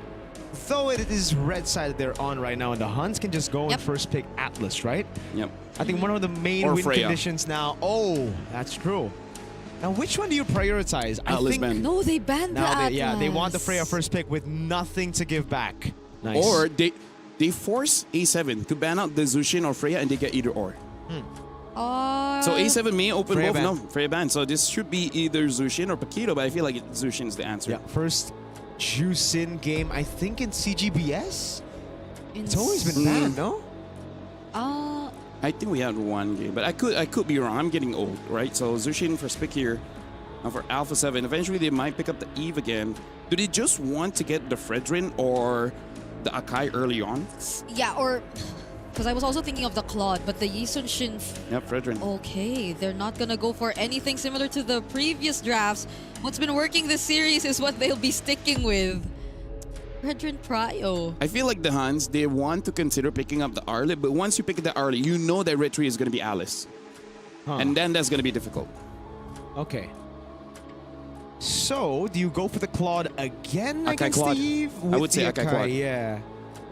Could also be the Guinevere if you want to go against the Yeah. Fredrin, win out those neutral objective battles. So, Claude Gwyn, also an option. Yep. Either way... There you go. That's the Gwyn? I think it's Oh, they take the Yuzong away. Now, what wins against Yuzong? For me, nothing really, because I feel like Yuzong, You just match it, yeah. except for tanks, is just a skill matchup. You know, I'm thinking Paquito, bro. I'm thinking early on, just get some poke down. But yeah, even then, Yuzong can still beat him up. Yeah. And the Guinevere... Maybe we should It's ask Sanford terrifying. what is good against Yuzong. Yeah, maybe we should. Can you text him? Yep. You think he's up right I now? think you can. I think you can. Mirko. Who's you? No. Okay, I'll text Sanford. You text Binuya. Okay. Oh! The Arlet. Oh, that is crazy. That is very Wow. crazy. That's like the one hero you Yeah. don't go against Yuzong. I think Binuya would agree. Yeah, because, well, maybe he's like, I mean, Okay, depends. you know right? what? It depends. Depends on the pilot. But Yeah, that's true. yeah, on paper, it's easy for the Yuzong to apply the shot essence on this Arlet, and without the minions, Arlet can't really dash away from the Yuzong, so he's just gonna stick to him like a best friend or a debt collector. At least we see the hero synergies this time for A7. But like, even if you look at the Guinevere, there's just a Violet Requiem to keep yourself immune. There's a Crimson Beacon from the Jusin just to get out. And if the Yuzhong goes first with the Petrify plays too, then that's just gonna be tough. It's like a matter of who goes first. You know what's tough? What? They don't know what Shark hero to ban. Because that guy's hero pool is huge. I would just default to like a Matilda plus something. But, you know, we've seen the Kaja. The Cho is still there. It's crazy, man. Seeing the CC immunity that the Guinevere has, I think they might have to ban the Kaja, dude. It's one of the Shark things that he can pull off. Shark heroes. They're taking their time. They're really thinking about this ban. Oh, wow. They banned the Balearic themselves. I thought they'd consider that too, considering the amount of dive that you're already starting to see for A7. It's just so difficult, man. Like, going up against a guy like, who's he good at? And it's like, everything? Except maybe don't put him on 1, 2, Hylos. 3, 4, 5, Because 6. he's so good, you don't want him on like those heroes. Yeah, but Hylos with the Fredrin, Arlet, and Eve. Not bad. The Hylos is pretty good here for Alpha 7. I still want him on something like a Cho over that. Well, the Kalia is still open, but That's true. Not I mean, bad. Yeah. like I said, there shouldn't be a bad roam hero for Alpha 7. They already have a very solid setup plus payoff with their draft. Yeah, I guess it's just more on what would seem to be either make their draft more proactive or not. Because among the roamers that are still available, like if they go really setup type or Cho, then that's when you would really expect them to be proactive. But the safer route seems to be the likes of the Hylos, as you've mentioned. That's true. And they banned the glue for it too, right? So I don't know if this is too crazy, but maybe they just want to win out mid-prio with a Khalid. Yeah. But they go Like for I the carry first. The only bad roam option they could probably get is maybe even a Bellman. Yeah. Oh, yeah. Yeah. Carry, though, makes me believe that it's going to be a Kaja. Yeah. Any cash hero, really. Any cash hero. Hey, first Shark Franco? Oh! I don't know. No, it's a bit too crazy. Because let's be real. Like, Cho has a lot of crowd control, and I'm pretty sure that's something that Nats would not complain. Yeah. It's like, oh, you want more crowd control? I'm okay with that. Yup. Oh, they get the Khalid for themselves. Nice. Khalid pick for the Huns. They want mid-prio. What is the reaction to this? Is it the Kaja with the carry? It's Cho. I like it. I like it. I really like it. Cho carry. I gotta say, this is so far the best pick and bans that both teams have really showed throughout the game. But the best thing about Alpha 7, this is really their style. And for the Huns, we'll see whether this Yu Zong is a ego pick and showing that I'm good on the Yu Zong as well, or just a deny because they don't want to go through that again. So, Mercury and Brigida, this is going to be the final game between both these teams. One will be eliminated and one will be playing in the grand finals. I think it goes both ways, man. This Arlet pick is also certainly kind of an ego check. Nats is like, dude, I'm better. It's okay. Counter matchup, who needs that? Yeah, but I think this is the epitome of saying comfort over whatever matchup or meta is right in front of you. Yeah. At least in this Game 3 draft for both of these teams, which just goes to show how willing they are to risk it, especially considering what's at stake because it's tournament life and the grand finals in the wild card, the decider stage that they're fighting for as we head into game number 3. Hansen. Oh, really good poke at the start of the game onto the gold lane as well. This is going to be bad for Yuki. Yeah. Really good for Zia, who's already on the winning matchup. He just wanted to help. He just wanted to help, but Shark was there, I guess, also learning from what OU has done against them. Game number 2 sort of wanted to replicate even just a bit of that. But it's Yuki who really took the damage after that. So you could expect Zia to just have a much more comfortable time as we're already seeing right now in the top lane. You gotta remember, Zia hasn't used regen. Yuki has already used regen, so this is a massive HP advantage that Zia is gonna have. Yeah, the wave management is just gonna be much easier for them. But on the other side, I think we already talked about this. The Arlot used... Oh my goodness, hold on. Yeah, that's about as expected for a man who's used regen early. Okay, at least OU was there. So Zia can't just really push forward and do what he wants. Oh, that's a flicker! Massive. Purify though. Purify for flicker. I think it's a bit more worth it for A7. Yep. Flicker will take longer, definitely. But we're seeing Bankai as expected, just also really somehow get the advantage in the lane. So it's a bit different for both Gold and EXP. But I guess in terms of the first turtle, we'd have to keep an eye out for the Huns. This is a Yuzhong, so you technically know how things are supposed to go whenever you do have the Yuzhong on your side on first turtle. Yeah. You can already see that advantage play through the XP lane. Nats a level down on Bankai. Still Meta wants to keep it that way. We'll try to go for this prio. I really think they should just be going on the turtle right now with a mid prio too. Yeah, still meta too, just being there and the threat of the spatial migration. You never know when it's going to come. Colbert trying to position. Let's see how they go. Dragon. Shark coming down into the back line. Black Dragon form already in the midst of it all. Petrify on 2. Nats gonna go in as well. That's gonna be the pure CC with the Vengeance resets constantly. Furious dive. Final slash coming in from Nats. Kenny, no flicker. You gotta remember that. Now it's in the midst of it all. Bankai is able to survive for so long, and in the end, it's a win for the Huns. 3 kills over to 1, and the neutral objective. That fight took a bit too long, and the Huns seemed the much more comfortable team to take that. Oh, Still meta! They want to go on Cold World OU with the Khalid. Shark G Kundo lands on OU. No way the Dragon, so he can't kick him back. And now it's just such a good early game for the Huns. You would have thought that it's really a good opportunity for A7 to take on that fight earlier, though. Nats was able to bring even Kenny under the real-world manipulation, but I think before Bankai went down, he was already able to sustain so much and take so much of A7 and their attention. They barely had the means to really at least answer the sustain that the early game Yuzhong already has, but they still decided to fight it anyway. Even if it seemed like it was on their terms because of the real world, it actually wasn't. The Huns were just really using Bankai to tank it all, and everything else just followed. Yeah, maybe the Arlet pick into the Yuzhong into fighting Turtle 1 was very greedy of him, but again, we'll see. He's still spamming the RSG emote. He's still in that zone, that Raider zone. Huns are looking great, though. This is the start they needed to try to seal the deal, to send A7 home and to secure their grand final spot. Hold on. Ooh, they don't know Still Meta. Reset, final slash coming down as well. Spatial migration! Still Meta waiting in the bush. The Petrify comes around. And now it's back to you, Bankai, with the DOT on BP. The Yuzhong's just really doing such a good job in the series. Shark gets knocked up, but at least is gonna be safe under the turret. Still, though, that's best player 1 second death already in this game. The same for Nats. They're the duo that's supposed to work and coordinate, but Huns are just shutting them down. It's a complete shutdown. These are the two that you'd expect to be those guys that come in clutch. Still Meta a whole 2 levels ahead. Final slash coming down. Kenny will go for the Crimson Beacon on Zia. Now gets shredded down, but Raging Sandstorm! Bankai in the back with the Furious Dive. Shark with the way the Dragon and the Flicker combo, but it's only onto OU. It's Still Meta. Walks back up. That's the pull into the Violent Requiem. Big bonk, but it only lands on the clone. This is gonna be a turret over to the Huns and potentially even an orange buff. Multiple resources already taken away from A7.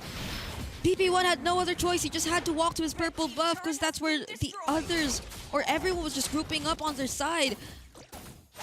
After what's happened in the EXP lane, I don't think A7 can really play as aggressively anymore. No. Even though they have so much layers to work with in terms of their heroes, I think they gotta calm down. They have to scale, but even if they scale, Huns have a crazy mid-game power spike that's just gonna hit. Part 2. Jeet Kundo on Bankai, way the Dragon as well, but Bankai got away with a Furious Dive, and that's the conceal down. OU with his own conceal, the rest of the team corralling down bot. They want to get this turret. Yeah, and Yuki, on the other hand, is just getting more and more gold. He's been farming up, even taking mid lane, and we haven't really seen him take part of the fights just yet, which is terrifying. I think this is a different scenario for the Eve. If earlier the Claude wasn't really able to do anything, it's different now. Cold World will have a much tougher time as the Eve in this game, not to mention what the other members will have to go through, because their matchups, their lane matchups are looking really well farmed up. I think it's too much to handle. There's a bounty on OU, I guess, so there's maybe some potential on A7 yet. With a Yve and a carry, they can still scale up. It's just Yuki is 2 levels ahead of Zia. If you look at the items, I think he might be already like 1.5k ahead of Zia. Yeah. Oh, yeah. That spells trouble. Oh, God, 1K. yeah, 1k, just 1k. He's going to have that. Whoa, second item, corrosion. No, okay, so he just goes for, Ooh. all right. I think it hurts the most when you look at the EXP lane. Yeah. That's Dang, that's a 2,000 gold lead almost. almost twice. It's the to be difference. expected, though, with the Arlet into the Yuzan. It's Yep. the only pick from A7 that we question in the draft. And it is very questionable now. Yeah, there seemed to be like an intention from A7 to help him a bit too, but even then, like, you can't really take out the Yuzhong. There's no way you could actually just take him down if it's Nats and best player 1 just outside, not even under their own turrets with this amount of lead that they already have. And the fact that they're almost never able to check still meta. Like, where does still meta come from? I don't think that's something they've been able to take into account. Hold on, not accept. Hard. That was almost though. Almost signs of life. Oh, whoa. The dragon comes around as well. Hun's gotta keep it calm, you know, if they be using these resources. As Crimson Beacon, Shark lifted up, thrown back, but there's not going to be any more coming out. Just a tier 2 in the bottom lane. Hun's still with a 6.9k, 7k gold lead and a winner crown for still meta. Yeah, there could be more plays incoming right now for the Huns against A7. A7 are now just forced to group together. The resources, it's tough. You'd really have to split them up. Oh, Oh no, that's an SP. too. That's an SP. A7, gotta be extra careful now. It's a 7,000 gold lead and a Sky Piercer on Jusin. Yeah, because even for the previous engages, it does seem like Shark has been trying to find a pickoff. He's been trying to find the targets. I think even once he's been trying to land that on Bankai. Yep. But the question remains, is the damage already enough? Is the pickoff game plan enough for A7 at this point? Because it feels like they might want to use it a bit more defensively considering the amount of lead pressure that the Huns can do. This is no joke. This is approaching 8k already. And A7 have just been holding on to their mid lane. Yep. They got the bottom wave too. It's already really good. And A7 are forced to turtle in their own base.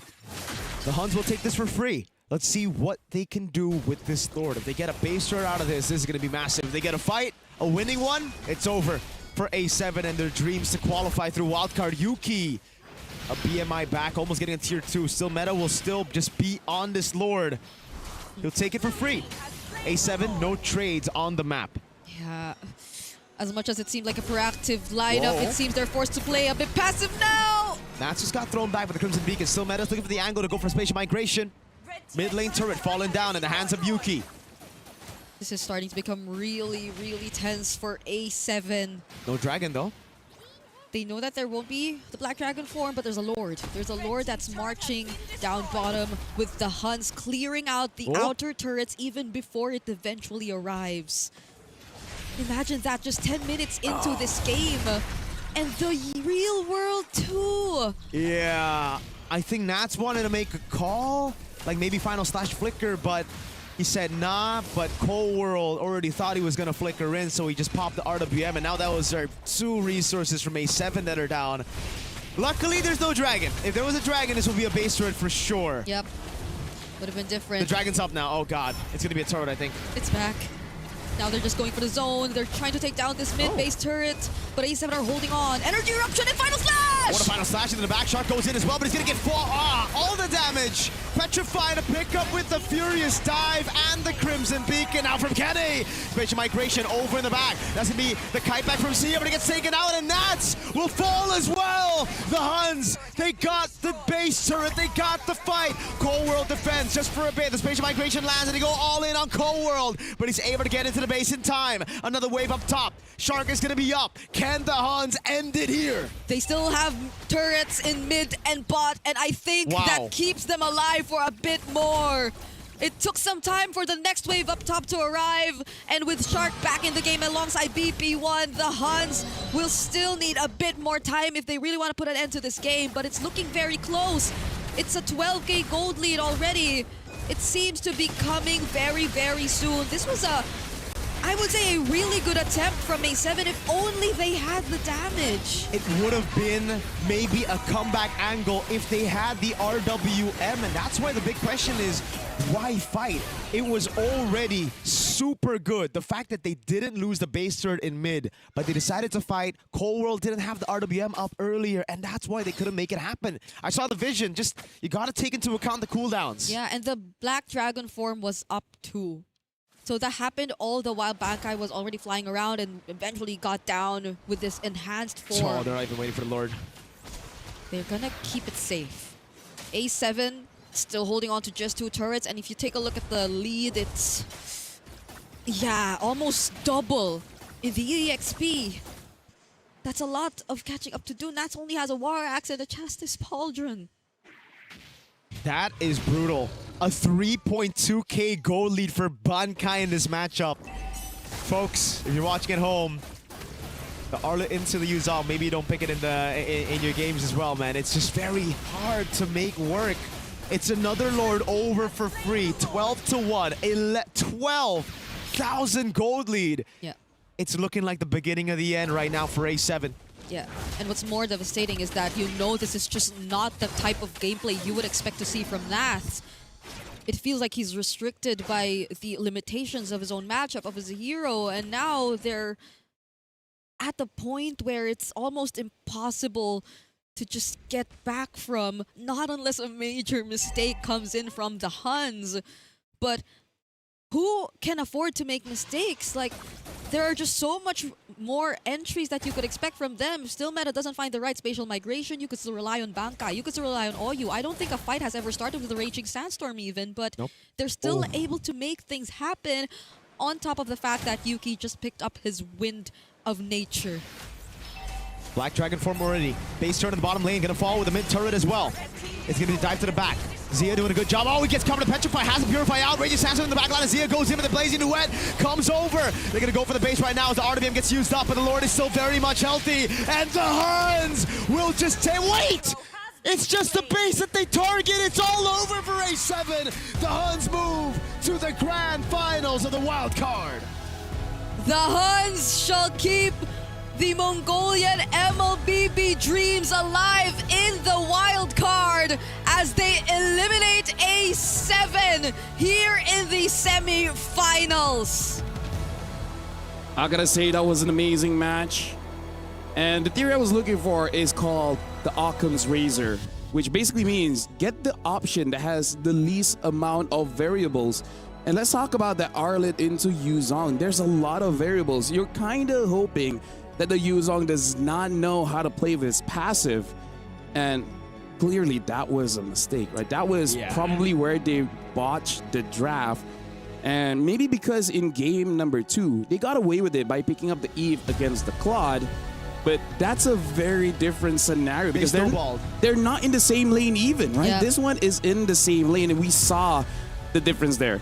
By the way, there's another way to say the Occam's Razor. This is one they use in the medical field, which is if you hear galloping, you think of horses, not zebras, right? Think of the obvious thing first instead of like going wild with it. They kept it simple in game 2, but they went too wild in game 3. Makes sense, Brigitte? That's cool. Hey, I used to learn medical a bit, but yeah, it really is the draft mark. I would say all 3 games. I agree. And okay, This is the game-winning play, by the way. This is the game-winning play. This is where it all ended. The hopes and dreams of A7, because that's the way for them to come back. If they get the Yuzong, they get the Turtle, maybe, just maybe they come around. But a 3,000 gold lead for a Yuzong against an Arlet at the 11th minute, I think it's over. There's no way unless Huns just walk into Fountain. Yeah, because right after that, they also went up top and gave Zia his first death. So both sides were already pretty much shut down. On top of the fact that Shark and Cold World could barely do anything by just the 2 of them. Like, they came to a point where they needed the entire team to perform just to get at least a pick-off or an advantage against the Huns. But even that was seemingly impossible. It was very low effort for the Huns to just get whatever they wanted across the map. I gotta say, we might even have a saying for wildcards here, which is, don't gang the Yuzong. Oh. Multiple attempts, they all failed. They're like, okay, so just not Hans failed it, but we're different. We're all Alpha 7. We can take down this Yuzong. Yup. And then Well, maybe they could have, but still Meta just said, yeah. bro, I'm here too. They It's were- not just Bankai. They were looking into 2027. Right? They were looking into the future. They're like, wait, I think they're going to gank me. For some reason, as a Yuzong going up against Arlet, I win the matchup. I have a feeling someone will gank me. So could you just camp for a bit, you know? Yeah. Touch some grass. Just hold on now. Eat some frozen burgers. When they come in, jump in. But either ways, with that being said, it hurts to say. It hurts. It hurts It to really say. hurts to say. But On the Alpha 4th of July. on the 4th of July, Alpha 7 will kind of have the freedom to just roam around Paris, but right now the Huns is not over just yet. No. Right? They do have one more best of 3 after this to keep the Mongolian dream alive. So right now, again, congrats to Alpha 7 for making it this far, and it was a good match. It was a good match. It's just fantastic. that I feel like moving forward in the future, apply the Occam's razor. Whatever is the simplest thing, keep it for. I still remember the last SEA Games, Philippines, Malaysia. Neither of them changed the draft for all 4 games. Because, like, I mean, this is already good. Why change it? Yeah, it's. I just feel very frustrated to think that it wasn't the kind of game I wanted Alpha 7 to end their run with. Yeah. Like, it wasn't a close fight at all. It was a stompy stomp done by the Huns, which yes, had a very perfect record, but I would say, like, the biggest goal lead so far in Wildcard, that was like 13,000 goal lead by the end of the game. That's crazy, yo. Like, that's a statement, right? Winning by 13,000. I don't think, I think the second highest is only 10.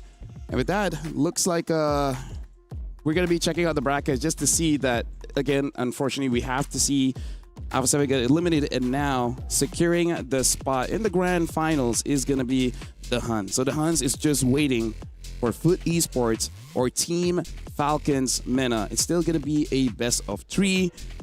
The Huns has really showed they got the stuff, and they are 1 game away to join the other 15 teams in the main stage at MSC. They can use this time to also try to read out Team Falcons MENA and Foot Esports, who'll be playing right after this. Another banger match with 2 very good utility jungle players, Boyet and Kazue. And Boyet even showed if he has to, he can use the Hayabusa. Speaking of Hayabusa, that was the Kazue pick to actually beat Virtus Pro as That's well. why, no? that's like, why. Oh my god. it's a showdown between these 2 junglers. They're very, very similar in a sense. I think for A7 and the They're the Huns, same dude. it's a bit different. Like, they're opposites, if any. But in this upcoming matchup, Team Falcons MENA and Foot Esports, it's looking like they're very similar in terms of the heroes. I mean, like, here's the thing. We're here in Paris, and the pressure is very high, right? The atmosphere here is very heavy. Especially, you got to consider that even when we're wearing headphones, we could hear the players cheer, laugh, celebrate. So hearing from a big celebration coming in from Alpha 7 in Game 2 and then just dead silence in Game 3, like, it just puts a lot of emotions into perspective, right? Because the dream just, it was in front. They were just 1 game away. And with that, we will be going to break, because after this, it's going to be another happy / heartbreaking game. Foot Esports going up against Falcons MENA to see who goes to the grand finals. We'll see you guys on the next Best of 3.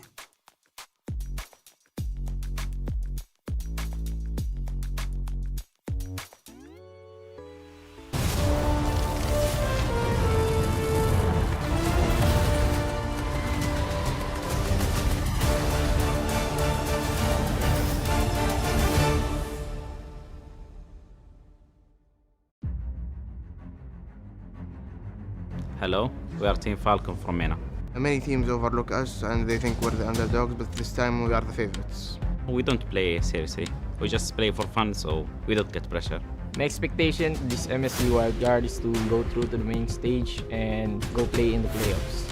We're confident and we know to ourselves that we can get past anything in front of us. For those who underestimate us, you just watch and see.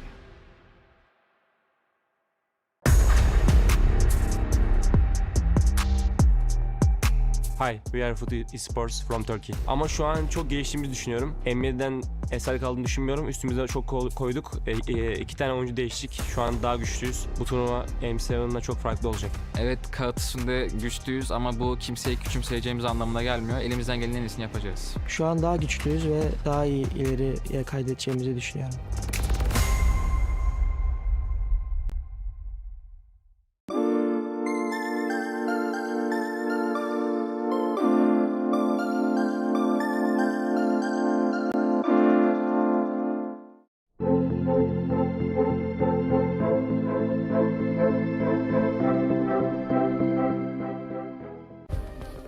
play is in our DNA.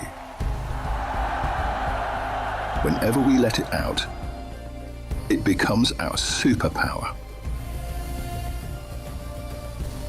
Now imagine an entire city being built to supercharge it. Kadir City, powered by play. We were there. For every click, every clutch, every respawn. We were there for the years of grind. And we're here. Now. The proud founding partner of EWC. Powering the biggest event in gaming. Shoulder to shoulder with the world's best. Making history. Greatness deserves a stage. Lenovo Legion. Reach your impossible.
Welcome back. The lesson for today, do not gank a Yuzong. Ladies and gentlemen, the Hun, still undefeated so far, has made it all the way through to the grand finals. And now, this will be the second best of 3 to see who will join them there.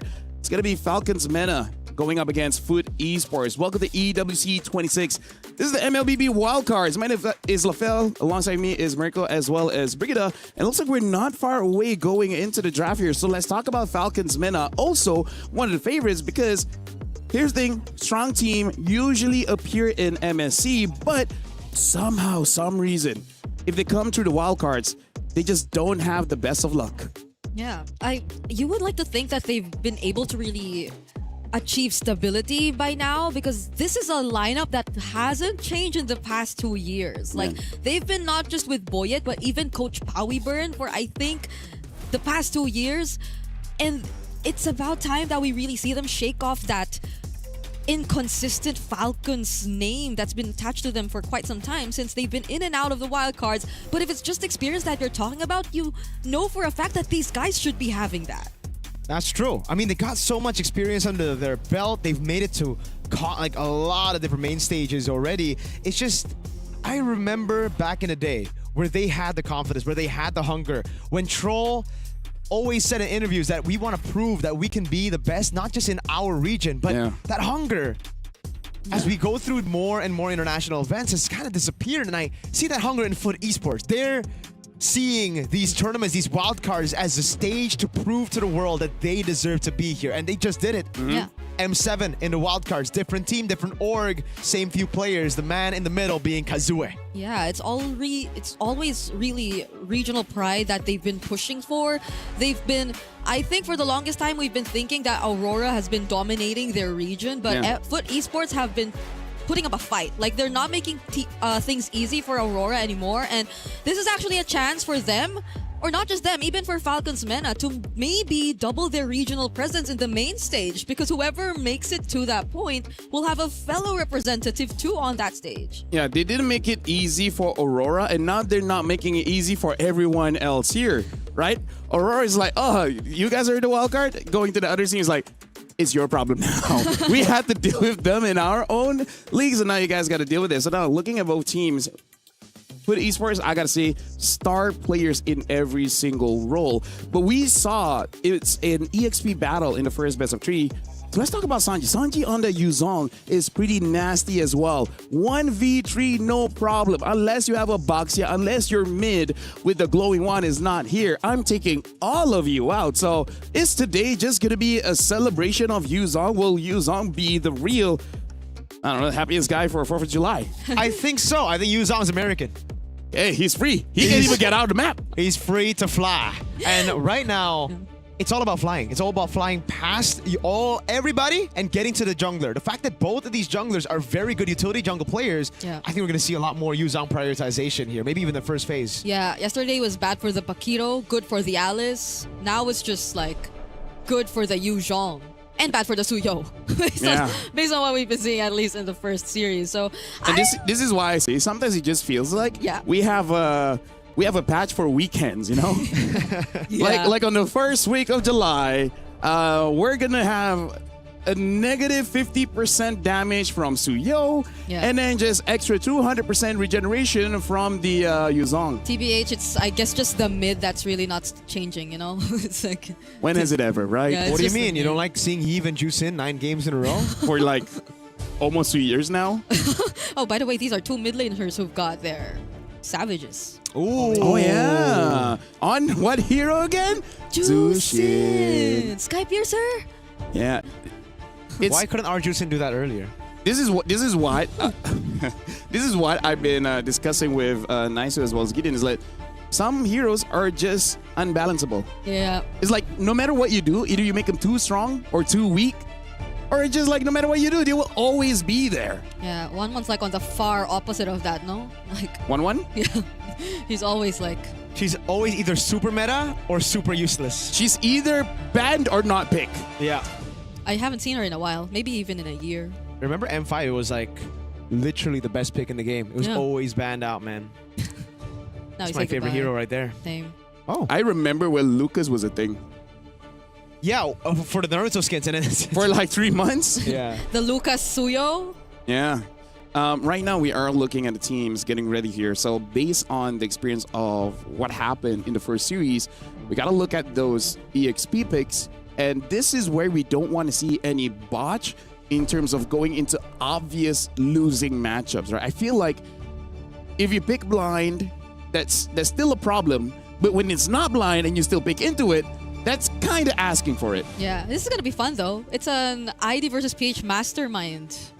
Masterminds behind like the draft that we'll be seeing right now. So Tezet versus Pao Weeburn. Who you got?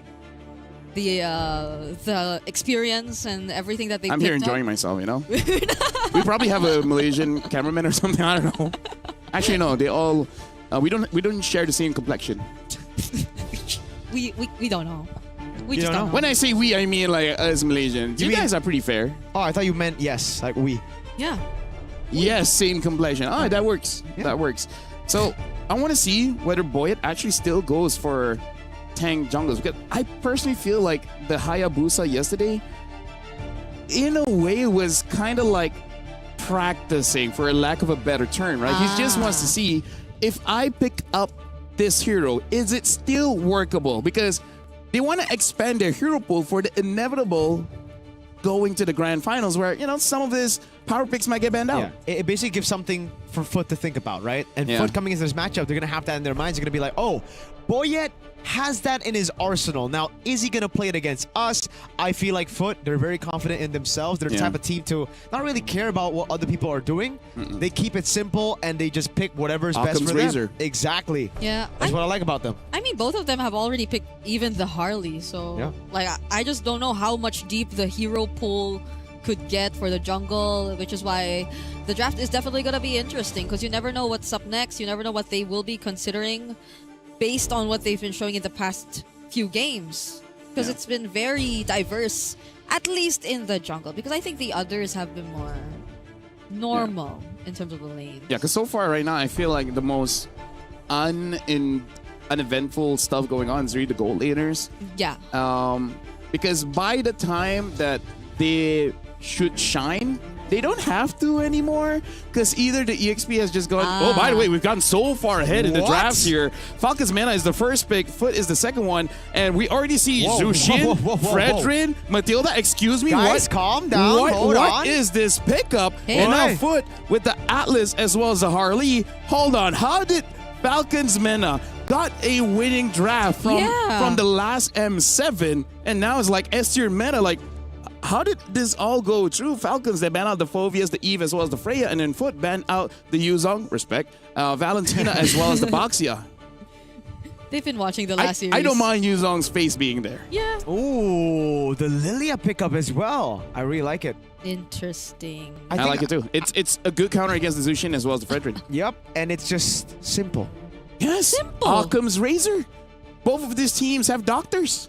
Or they at least met one in their life. Well, some of the the Falcons Mena players are doctors, so... Oh, right. Yeah. They're pretty smart with it. They're very diligent students. Yep. We must tell you that. So it's great. It's a draft that brings back so much memories that you're seeing so far from Team Falcons Mena. Yes.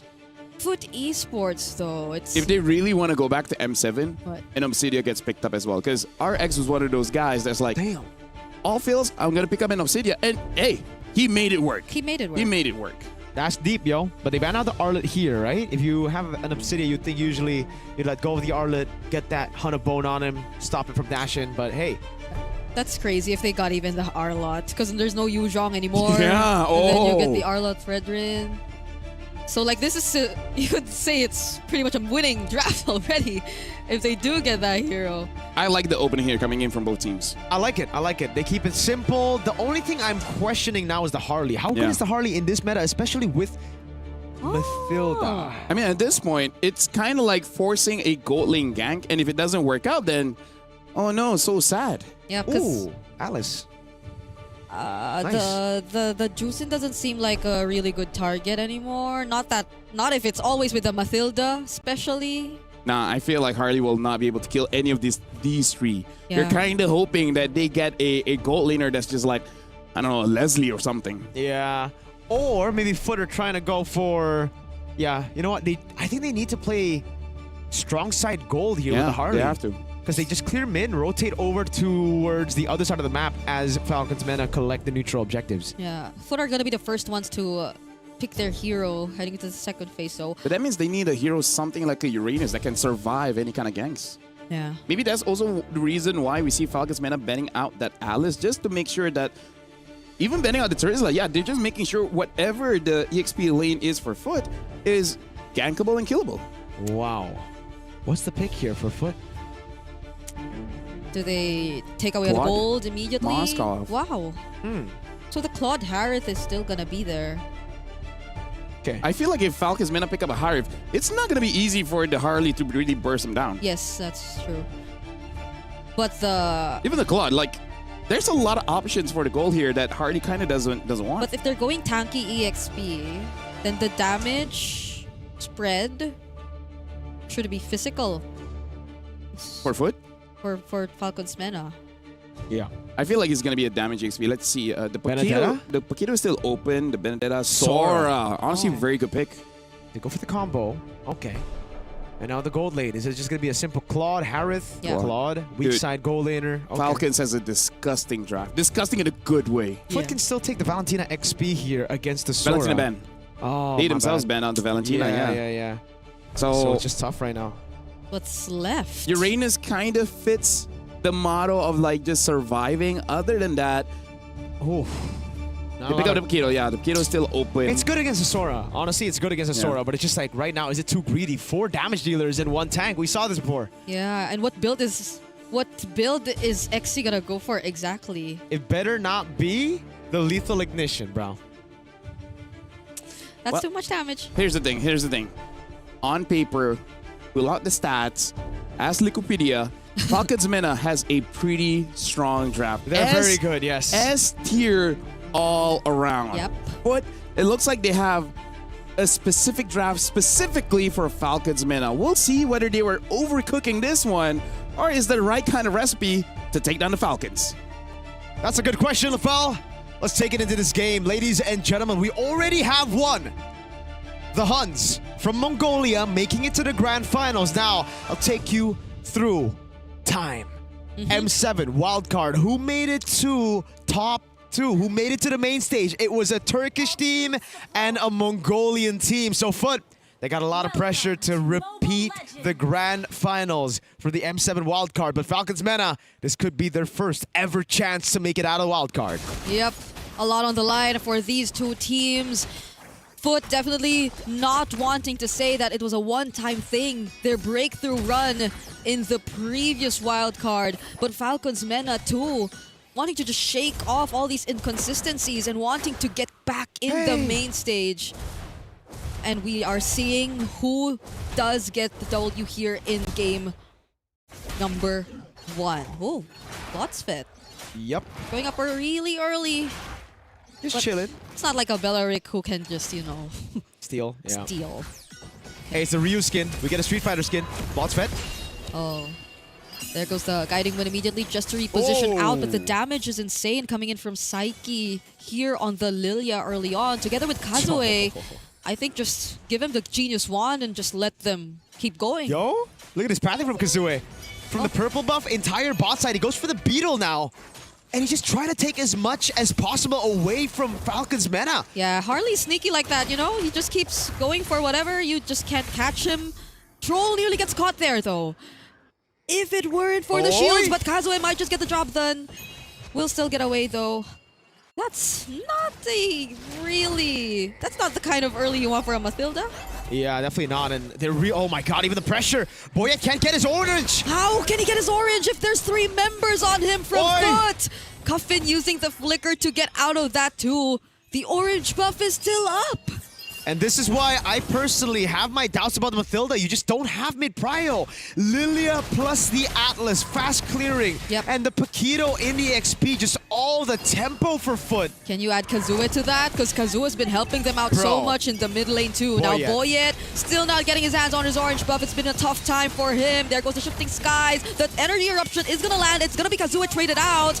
And the flicker burn by Exi just to survive. Blotsfeth has to find his way out of this. He will most likely. And that's going to be the only casualty. Nautilus Falcons MENA to go for the chase! Troll nearly going down there. SOD misses by just a pixel. Wow, we got a game in our hands, folks. Goal lead non-existent, but it's action all across the board for Foot and Falcons MENA. A bit too aggressive, I have to say, from Foot. Could have been just a turtle take into straight normal pathing, but they wanted to punish a level 3 Boyet. In the end, Sanji, really good decision there, just waiting on the hat of Kazue. If we take a look at the emblems, Concussive Blast for Sanji doesn't really pay a lot of dividends around Turtle 1. It was still the Paquito who had the prio, and Kazue just so annoying on this Harley. Here they go again. It's always the pressure on the mid. And as mentioned earlier, just like give them an item, give them a Genius Wand, and this is just gonna be so difficult to deal with. Now it's Sanji who seems to be the target, does survive for just a bit, but eventually does go down in the hands of the deadly magic. Tro will try to walk away and save his team, but that was a bit too much. Footwork just onto Sanji right there. And that's where the Lilia gets a lot of advantage as well, right? It's not just damage onto the utility jungle, but it's that survivability. So Sanji trying to sacrifice himself. He knows he was dead through the deadly magic, but it just wasn't enough to get Psyche. Black Shoes gets him to safety. Exi gets a Hunter Strike. No lethal ignition, so we kind of know what build he's going to go. I think he's going to go Queen Sphinx next. Sano might have to burn Purify. Nope, Lotsfet doesn't have Fatal Links. It's a really good start for both sides. Even for Kazue, I'd say. Freeze. At this point. The Claude is not really able to just farm up as much, and that's when you really want to hope that he's the one getting the farm. Because Boyet has been not getting his farm. Yep. It's more so that the pressure's been all across the map. Now goes the Circling Eagle, Shifting Skies to Boyet finally does secure an objective for Team Falcons MENA though. There goes the counter punch coming in from Exi, but will have to flicker out instead. Sanji nearly gets taken out with the deadly magic. Exi still tries to go for them though. Psyche will take the kill, but Foot are just not letting up. I love how aware both teams are in their win conditions. Falcons MENA They know if they go for the fight, it'll be good for Foot, so they just go straight for the neutral objective and bounce. But Foot knows so well that they don't need to fight for the neutral objective. Instead, they gotta go for the fight. And that's why they force out these fights. Wow, flicker out for Blotsfit, but he might just get caught in here. Circling Eagle already committed. No perfect pair. And he does get taken out eventually by Sano, handing over a kill. Psyche might be next. Doesn't have the black shoes. Oh, does use it just now. Kazue? But with no flicker, just got back into the midst of 4 people. And now they get 2 members of Foot Esports. RX. Can he get out of this? There's a flicker, but that's 3 members, so I don't think he'll survive. On the other side of the map, though, at least XE does get something. I don't know. It's a kill for 3 kills and okay, so kill and turret for 3 kills. Yeah. I don't know who to, I guess for map pressure, it's better for Foot, especially if they get this fight. Boyet, all alone Oh my here. God. Sano cannot help him, but at least Troll was there, and he's the guy you'd expect help from. So now, at least putting it to a much more defensive use, we're getting to see the value somehow. Dude, I mean, at least XE's getting a lot. We're gonna see an instant replay again as to what happened earlier. Spear Misery, already. This was already supposed to just be leave Blotsfed, but for some reason, Psyche wanted to play. I have no idea what this was, but what's crazier is RX held Flicker for so long. They dove. I mean, this is the most honest dive I've ever seen in my life. Yeah. And RX was just like, yeah, nah, I'm just gonna wait. Just walk towards. And he doesn't flicker there even, and it's like, hey, didn't he try? When he can flicker out, he doesn't. But when he can't flicker out, he does, you know? Okay, maybe we don't see RX for a while now. He's gonna go for the split. What? Certainly ill by Trolls. SOD? So SOD? D also landing. It's gonna be Sano targeted first, but he still has the BMI to get out. And now resuming to the turtle fight. Boyet already using the Appraiser's Wrath, but still they get to secure the turtle nonetheless. Troll looking like the next target, but Foot are just going all in. It's a killing spree for Kazu with the knockbacks coming in from XE. And Boyet falls down to 2 or 3 members taken out from Team Falcons. At this point, Foot Esports are just pulling a Max Holloway. They're pointing in the middle of the octagon and saying, let's fight! Oh, Kazue is just coming in from the most unexpected angles possible. Coffin and Sano, no one is safe, and they take that tier 1 in mid as well. There's never a break from the action. It's always action everywhere. Finally, we get to breathe. Finally, I get to talk, man. Oh my God. Okay, Queen's Wings, there you go. Right after the Hunter Strike, they're gonna go for the turret up top as well. Foot, they're just so proactive, dude. I know. There's always fights happening. They're making decisions. Sometimes it's bad decisions, but hey, they have the lead. So, okay, there you go. Again, now it's Sanji. Okay, XC. Does he get out of this? There's a bit of help from Blotsfet, and he gets to dodge that ultimate as well. SOD will land, and now there's a bit more help coming in from RX. They still find the kill onto XC nonetheless, but now it's Kazue coming in from behind. They want to take on Sano, but it seems like he's being protected so well. Sanji does get taken on the other side. But it's just a 2-for-3 trade so far. Boyet and Cuffin, they want more, but Foot don't want to fight. Slug it out. Just slug it out, man. At this point, it's all about fighting. Instant replay again. So it started off like this, but that's the reason I love the Queen's Wings. XE just stays alive for so long, and he's able to buy time for the rest of the team to come through. Accurate SOD, phenomenal. But I don't know. As a Moskov, I think you might want to just, you know, farm instead of participating in fights early like this. Hey, in the end, I don't even know who gets a dub there, man. It was so 50-50, and the goal lead still remains for Foot. So I guess we'll just say nothing. We'll just say it's I mean, it's there. We. Foot has been doing this again for the entire game, though. I guess RX also just wants to get to join. Yeah. Somehow. I mean, the Blaves are managed too. They're still at an advantage, but XE's 1,000 gold up. He has the Queen's Wings already. That makes him super tanky, and he's going for steel leg plates now. So extra tanky now. Divine Glaive for Kazue. Once he gets that, oh brother, Sanji, Boyet, yeah, all of them are gonna have to feel the heat. yeah. And now they're just trying to burst down this Lord. Not much response coming in from Falcons just yet. They will show up, but they have no idea where the others are. Trolldo reveals himself together with Boyet, fly towards Psyche, but they're just able to walk under their tier 1. It's not gonna be a problem, and they use the Circling Eagle already. No Circling Eagle, and is that right? Boyet doesn't have Appraiser's Wrath. Oh, yeah. Blotsfet, waiting in the bush, getting Sanji. Trying to bait out an ability. He's punching him. The Atlas and the Sora, both the tanks, are fighting. Perfect match to get out of there. Wave up top is good for Foot, and that's why they're just playing the Lord Dance while poking Falcon's Mena. Yeah. Hey, Circling Eagle's back up. Oh. And he uses it instantly. Now it's down again. That's how cooldowns work. Yeah, Spirit Misery. Oh, RX, they actually find one. It's going to be Sanji, but they just poke him up a little bit. Dude, the poke is crazy. Deadly Magic on Sano takes him to a quarter of HP. Yeah, that's not a little bit. Like, the one Sano had to took was a bit too much from Kazue. Doesn't have the Deadly Magic as of now, though, but look at just how fast RX are able to shred! Sanji does go in for the ultimate, but doesn't catch anyone. Now it's Blotsfest. It's his turn to potentially find a turnaround. Doesn't go in for the setup just yet, waiting for the perfect moment. Purify is up for Sano, but the Lord gets reset. Yo, what a game. Oh. A bit of poke from Kazue, just stat, Blood Wings. Very necessary for Cuffin. The wave up top, now it's good for Falcon's Mena. Yeah. It took so long for the Lord Dance. Now the Falcon's Mena wave is good, and now it's Foot that kinda have to send a guy over there. RX. RX is getting sent up top, but that's why Falcon's men are holding on the Lord, and they want to come in onto this boss fight. RX is not going up top. They decide to just go all in this fight. SOD is going to land as well as they take out Troll. There's going to be a response, an attempt from Sanji, but it's not going to be enough. What? Now it's RX just fighting up against 3. In the middle of everything, they lose him and Blotsfet, but they take out 4 members of Team Falcons. I love me some Moskov support action, baby. He was just there baiting for Kazue and Psyche to walk up. Boy, yeah, there's no way you walk up. Kazue doesn't want the Lord. He wants you, buddy. He's just gonna go. He's just gonna go. You can leave the Lord to the other members. Space Escape doesn't use it just yet. He just waited for Boyet to show up. XC's the jungler, Kazue is the gold laner, RX is the roam, and Blotsfet is the mid laner. That's how we're looking at things right now, baby. They switch roles. They switch roles at this point. Like the way RX has been using the SOD. Dude, he's frontlining. Yeah, you know how you use your blink to somehow reposition away so you can just throw your basic attacks? He uses it to move closer to the opponents. That happened up top too. And it worked. It somehow worked.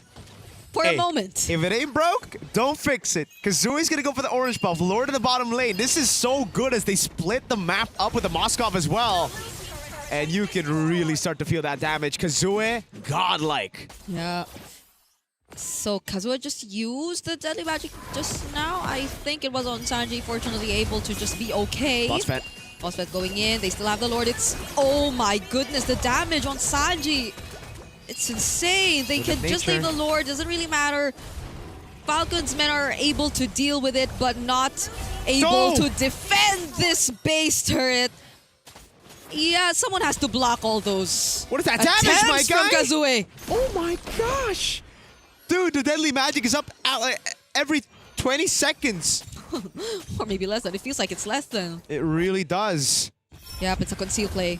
Okay. Foot are gonna go for it. Kazue. Okay. Sano has a Purify. They know it, and that's gonna be a setup running for Sanji. Blotsfet has to flicker out of that, but the Guiding Wind is gonna bring them closer in together. Fatal links onto 2, but these are tanky members of Falcon's Mena. Foot Esports are not gonna fight, not unless Kazue finds one in the back lines. Falcon's Mena are gonna be okay. At least they threatened Foot Esports out of their base. They baited out the cycles, and they're just going to shove the wave again. They've already gotten the base turret. Obviously, the good base turret to take right now should be the top lane. But hey, a win's a win, a 7,000 gold lead. They didn't lose too many resources either. It's fair. 2 flickers for 2 flickers, right? Yeah. All G. It's just now, how do Falcon's Mena deal with the side lane pressure of Foot? Yeah. They have Moskov and Paquito. It's almost as if Sanji too only gets to use the Shifting Skies for the setup. Dude, and look at after damage that, dealt. you don't know anymore. Oh yeah, Kazue. RX is actually a roamer. I'm telling you. Look at the damage dealer. XE and Kazue. Then we see Psyche, and RX is at 30k. Yeah. He wasn't even like doing the split pushes earlier. He's a distraction, man. But hey, one thing is for sure. He is really good at landing those SODs. Yeah. Multiple times now, especially in that recent objective fight, I'd say. So even if you send him this way... Oh my! Okay, Immortality pickup for XC as well. So that'll be additional tankiness for Foot Esports. Because I think earlier on we saw Falcon's Mena starting to fight back even just bit by bit. Oh my goodness, what Boyet shows up first! He's not accompanied by anyone, not even by Troll! Now it's Sanji following up next, but is that the right decision to make? Because RX is just freely throwing out his spears! Sano going in with a blazing duet, but he gets cancelled by XC! And now it's looking like a wipeout for Team Falcons Mena! RX is still going for it, SOD again! Landing on Sano, and it's Troll as the next target! It's only Sano being chased by XC, and he can get the job done! He just needs one more jab, and it's a wipeout for Team Falcons Meta as Foot Esports take game number 1. RX with the redemption play. Oh my lord. What a fantastic last fight for him. The Spear of Miseries landed, the SODs landed as usual. But unlike the previous fights, he was doing damage. The only time we saw. Yeah. Honestly, yeah. In terms of how the early game played, like we talk about how the goal laners haven't really been showing up so far for today. That's kind of the case for like, what, the first 10 minutes of the game? Sacre bleu. What does that mean? It basically is a French way to say, oh my gosh. Oh. Yeah, sacre bleu. But yeah, in that game, I gotta say, this is gonna be very difficult for Falcons because on paper, that's like one of the best drafts that they can get. And there are moments that we saw in a team fight, you know, in terms of the right situation, Kazue's not around, they can win. But once Kazue gets involved, I gotta say, it's been a while since we see Harley. It's surprising amount of damage with such a low amount of cooldown. It was through prio everywhere in the map except gold lane. Gold lane's kind of on his own island. C'est la vie, you know? C'est la vie. It's all about that. But the Lilia with the Atlas, the Mathilda couldn't open up a single time, and in the XP, the Paquito with the winning matchup, always pushing in, getting the tempo over Sora, over Sanji. That was it. That was the win condition. The understanding that they need to just go for the fight. Leave the neutral objectives to Boya. Take it. It's okay, Falcons. Yeah. I'm just gonna fight, yo. They all had the same mindset, even RX. Just go for the fight. I want to be different. I don't want to be like the other gold laners we've been seeing in the wildcard so far. I want to join immediately. And that's what we saw, although it did kind of fail a couple times. It's not like they were able to really take the advantage. It was still. Hey. Don't laugh, come on. It's hard for me to laugh like you, okay? Oh, God. Unless you go like... I feel like I predicted most of what you guys said and able to mimic it, but yeah. Thank you. What do you mean? That was your voice. You just changed it. Yeah, you know. C'est la vie. In this game, I feel like the draft isn't the problem. It's more like... This has been interviewed by Eterna before, where she said like, oh, what happened like previous years? They're like, oh, maybe we underestimated our opponents. This one maybe not so much on underestimate, more like you kind of cannot expect the damage coming in from a Lilia as well as the Harley. Yeah, I mean like in our matches we fought against Lilia a few times. We're like, oh yeah, she does do a lot of damage, but if you haven't seen it for a while, even in scrims, it kind of takes some time to adjust. Yeah. There were some moments though. There were some weird moments from Foot. I think this is one of them, man. It's so awkward because it's like Bloodsfet walked up, he was clearly dead, and it's like he's like, I want next, and RX is like, me next. I gotta say, ML hasn't been in a situation for a while where he kind of like solo carry. Yeah. For today, I wouldn't say it's solo carry, but whoever wins EXP has like a 70% chance of winning the game. Like, the game gets so much easier for the team. And this is why you go Queen's Wings and not Lethal Ignition. Just go Quantum Charge. You're able to kite and survive for so long. Look, XC bought all that time for the rest of the team to come through. Yeah, and this was the blink that we were talking about for RX. Had he done it towards the right, maybe he would have survived that. But Come he on, just someone needs to tank, kept pushing okay? forward. Again, he is a tank. In this game, at least. I don't know if that's gonna stay Find you for men the that can next do game. both. They can carry and they can tank. Oh yeah. He did both in that game. And now, this is how do you adjust this? How do you adjust this for Falcons? Because it seemed like they got Fredrin, they got the Matilda, they got Zushin. This is a mid trio that should not lose. So what did change? I think they got to think about it this way, right? On paper, yes, you have the mobility, but only if you get mid-prio. And a lot of times, that's why now we see Atlas paired up with like a normal mid laner, like a classic just 50-50. Yeah, Zeus and Eve is what I'm trying to say. I don't want to say it because Zeus and Eve already got enough attention, but you know what I mean. With the Lilia, though, you just have such an advantage, a massive clear advantage over your laner that you can't rotate with a Matilda. Level one advantage, right? You already have both skills on level 1, and for now, we'll be going for a short break, giving time for both teams, because I think this is going to be a tough one for the Falcons to figure out. We'll see you guys right after this.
Right now, Food Esports is just one game away from going to the grand finals where they can challenge Hans Esports for that main stage appearance. Welcome back. Just now, Falcons Mena. They got a pretty good draft, but it does seem like if you just lose the EXP matchup, the game is just tough for you. Yeah. So you know what the opposite of tough is? What? Opposite of Foot. tough? Foot, tough. What do you mean? What's the opposite of tough? Foot. Because that's how the Gen Zs say tough now. T-U-F, right? Foot. Bro, it's a good joke. 9 out of 10 people would laugh at that, no? It's a good joke. Right, Chad? It's a good joke. What's wrong with these people? I think it's okay. Yeah. You know, my boy, I'm just gonna dab it out. It's like, chat, don't do that. So let's talk about this one. Foot, it does seem that they have that recipe in order to defeat Falcons. It kind of looks like going in, they know that they're gonna be using a composition that's clumped up. So they're prepared with this Lilia as well as the Harley to kind of like do different things, right? Yeah. One person that can kind of like 1v3 because of the damage, and then one person can do that 1v1 and just make it so that the game is unplayable, right? We see the pattern. Jungle, go EXP. Mid, smash. Mid smash? Yeah. Where's the Hulk now? Hey, I don't know about you, but Lilia looks hella jacked. She's been to the gym. Yeah. They're... You know, like the best bench press is not about the weight. It's about all the friends that you made along the way. Where? To the gym? What? Yeah. Look at Ingan. Ingan even recommended us a gym. That's true. See? Ingan did recommend us a gym. It's not about the weight you move. It's about the friends you made along the way. We made a lot of friends That's why along you the should way. join us. Go to the gym. You know?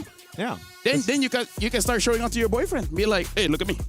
What boyfriend? All right, sorry. Sorry. They didn't mean that. So, Falcons, do they go for damage youngers now? I almost want to say don't change. Yeah. Just help your EXP, right? I kind of feel like seeing as how the GOAT laners play just now, it's like, you know what? Do your own thing. Yeah, no, because honestly, we thought that Foot's lineup felt too greedy in terms of damage department. But sometimes greedy is good. Yeah, but it looked too good in that game against the much more balanced composition that we got to see from Team Falcons Mena. So balance is overrated. Yeah. You gotta be Foot. You gotta be tough. Hear that, Thanos. I thought we keep it simple. Thanos. We keep it simple when you... Hey, damage is simple. mean, we it hurt was them, very simple. they die, and then there's nothing else for them to do. So you. To be fair, the okay. picks were kind of simple. Aside from the Harley pick, like everything else was just like, all right, this is counter this, this counter this. Even the Harley, you second skill, you ult, and then you go back. So you should pick Layla. Layla ain't simple. Yeah, okay. Layla's got mechanics. You need to hit your first ability so that you can get the extra range. Layla's one of the most simple heroes. Okay, Hanabi then. Hanabi is simple. Hanabi is simple. Very simple. Hanabi is simple. I think there should be another hero simpler than that. I don't think Gold Lane is that simple. What is the lowest skill hero in MLBB? Is it not Hylos? It is between Hylos and Bellary, because Bellary you can just stand there and then things just happen. I've AFK with a Bellary before, and all of a sudden we ended the game. You know what I did? I just put myself on the Lord. On the Lord. Which is something that I do on the Marcel. It's like, hey, make sure you the jungler cannot go in. All right, I'll stay at the Lord. He comes in, I take a picture, and then GG's. GG's. So is that what we're gonna see? Just simple heroes? Bellman is pretty simple too. Bellman is very simple, and I'm pretty surprised we haven't seen the Bellman, dude. I tried, and his jungle speed is really not bad. If you have a composition with enough CC and the opponents don't have too much CC and they're very tanky, I think it's pretty good because you can shred with your second skill now. You spin to shred. You S to S. So right now, yeah, I feel like we gotta think about the matchup of EXP. If you're in a losing lane, ask for help. Throw away that toxic masculinity. Do you want to go to MSC or not? Hey, Harley gets banned out. Okay. And Eve gets banned out. Boxia gets banned out. So we're gonna eventually see a Marcel, no? Eventually see a Freya. No chance. No chance we get a Marcel. Bro. Kazue is asleep. Man's cold with it. No. He's meditating. He's looking into the future. He's like, what will I say when I go to the main stage? Oh, Kazue is a trash talker, man. That's one thing I really like about him. So maybe that's why. He's not falling asleep. He's holding himself back. He's an elevated desk. That was an elevated desk. Maybe you just gotta be above your opponents. Wait. It's a mental game. So if they're leaving the Juicin open, then that can be an option for Falcon's Mena. But also, like, the Fredrin. I mean, like, Falcons lost with the Zushin, Fredrin. So Footer like, go, Tilda. do it again. They got a Savage with that too. So. That's true, but it's a different time. It's a different opponent. Right, that's a different time. It's a different time. Right, back. Stop thinking in the past. Right now we're in the present, and we're playing for the future. That's right, partner. Right. All right.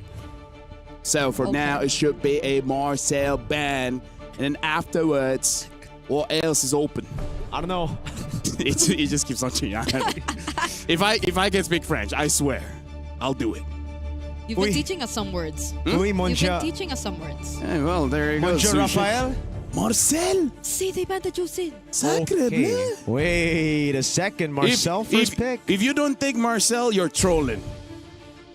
But they literally have troll. Yeah, I get it. That's the I know. That's the joke, DA. What is Oh, DA? because it's troll as the role. Bro, you got it after like 5 business days. What? Oh, yeah. Talking to you feels like sending an email. 5 business days. Can you make it 2 to 3? 5 sounds too bad. All right, that's what Falcons Mena are taking. 2 to 3 business days to decide whether they want Marcel. Hey, whoa. That was not Marcel, but it is Marcel now. It is Marcel now. Okay. What if they just make a combination of it, right? Have a arcade mode where they can combine 2 heroes, Marcel as well as Claude. You golden hour into a blazing duet, and then once the golden hour disappears, boom. Boom, bang, bada bing. Do you go for a combo with it? Because like we've seen Marcel Kimmy's, right? Yeah. I've seen in rank Marcel Mia, and it works tremendously well.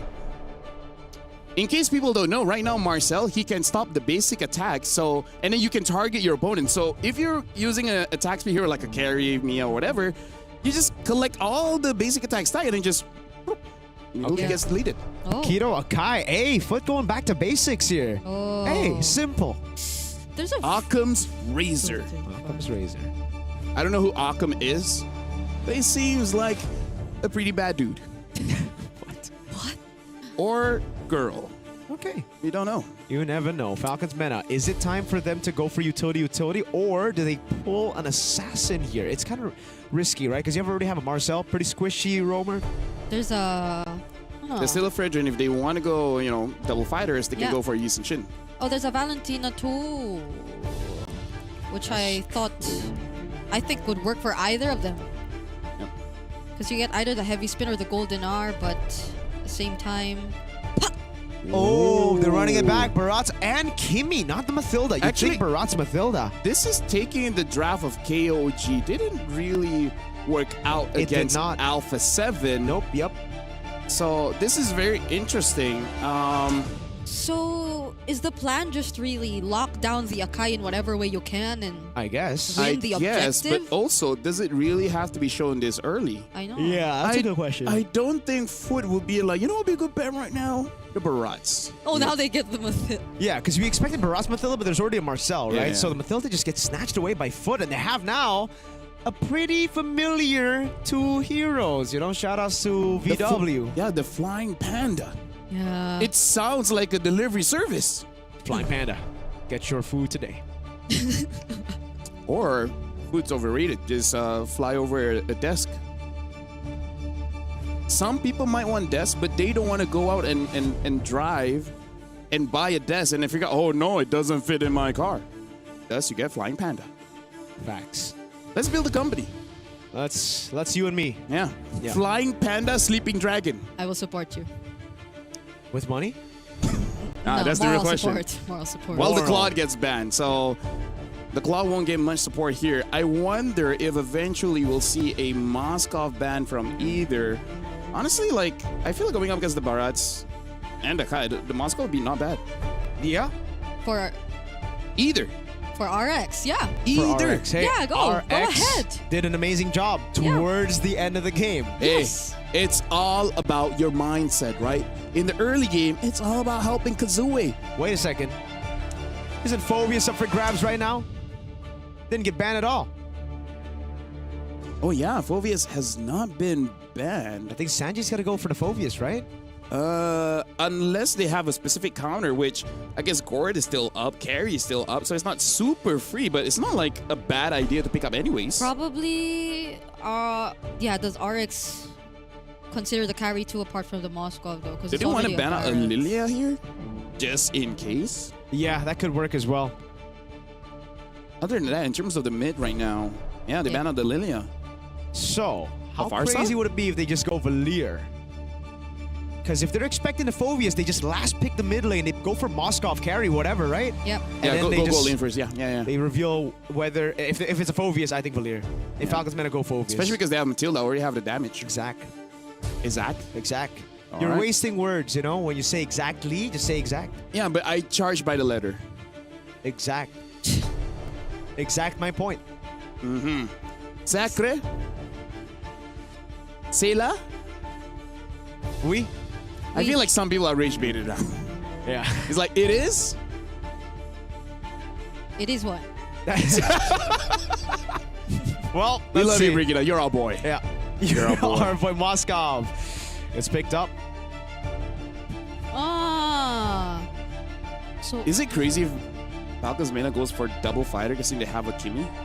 Like, would that be super local? with just What, the Barats? Ruby? You in thinking the- Ruby?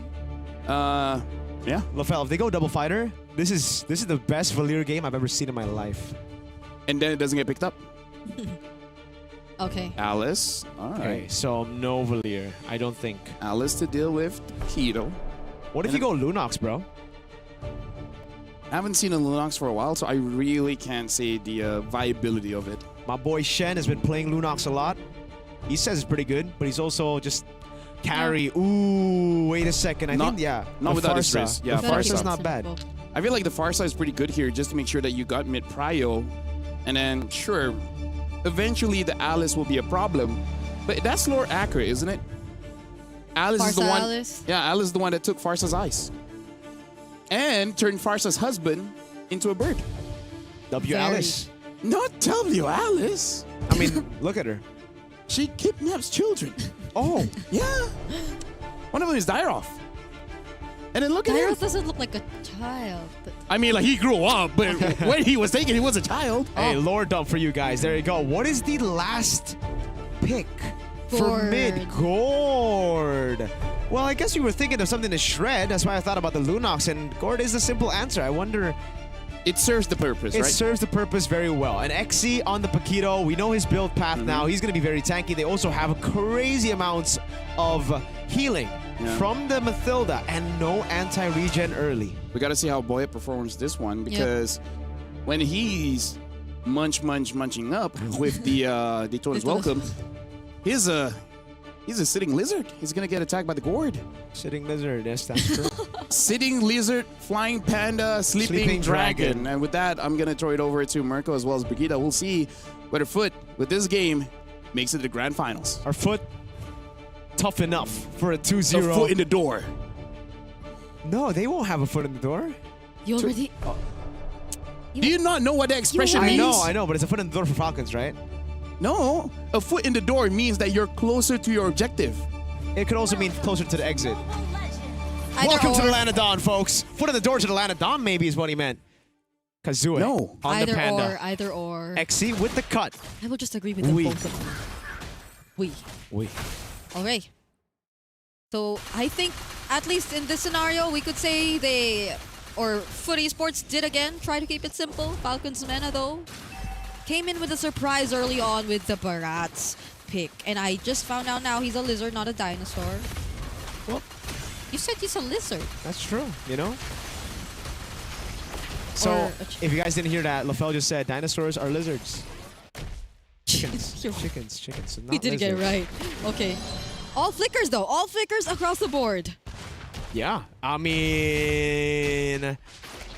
I guess you can't purify out of Marcel ult, so it's like, whatever kind of deal.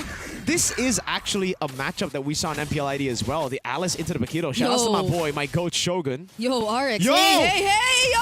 They're going in for the outplays, but it's still Foot Esports who secure first blood. Troll, though, will try to go in for the trade Spear of Misery to push him away. And then he gets the reposition. Gonna be okay. Foot Esports take the advantage from that rotation. The Troll accidentally think he was a Khalid. I don't think he has enough damage to kill someone with the help of the guiding wind, no? But alright, what? Hey, how did that happen?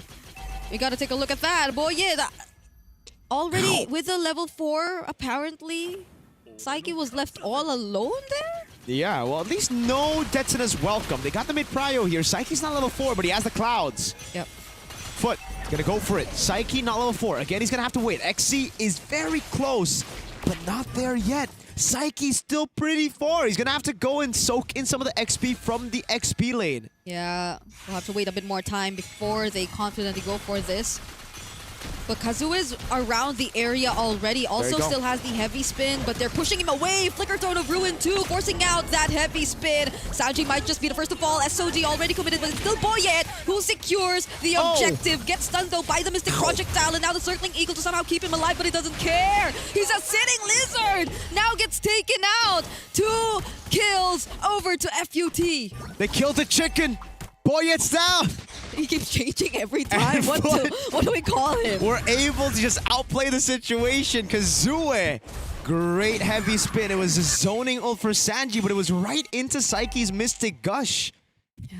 So, I mean, it's worth it for Foot, right? They got 2 kills over the turtle there, and they got the right kills onto Boyet as Kazooie now goes around, takes his jungle again. Instant replay. We get to see it again. Look.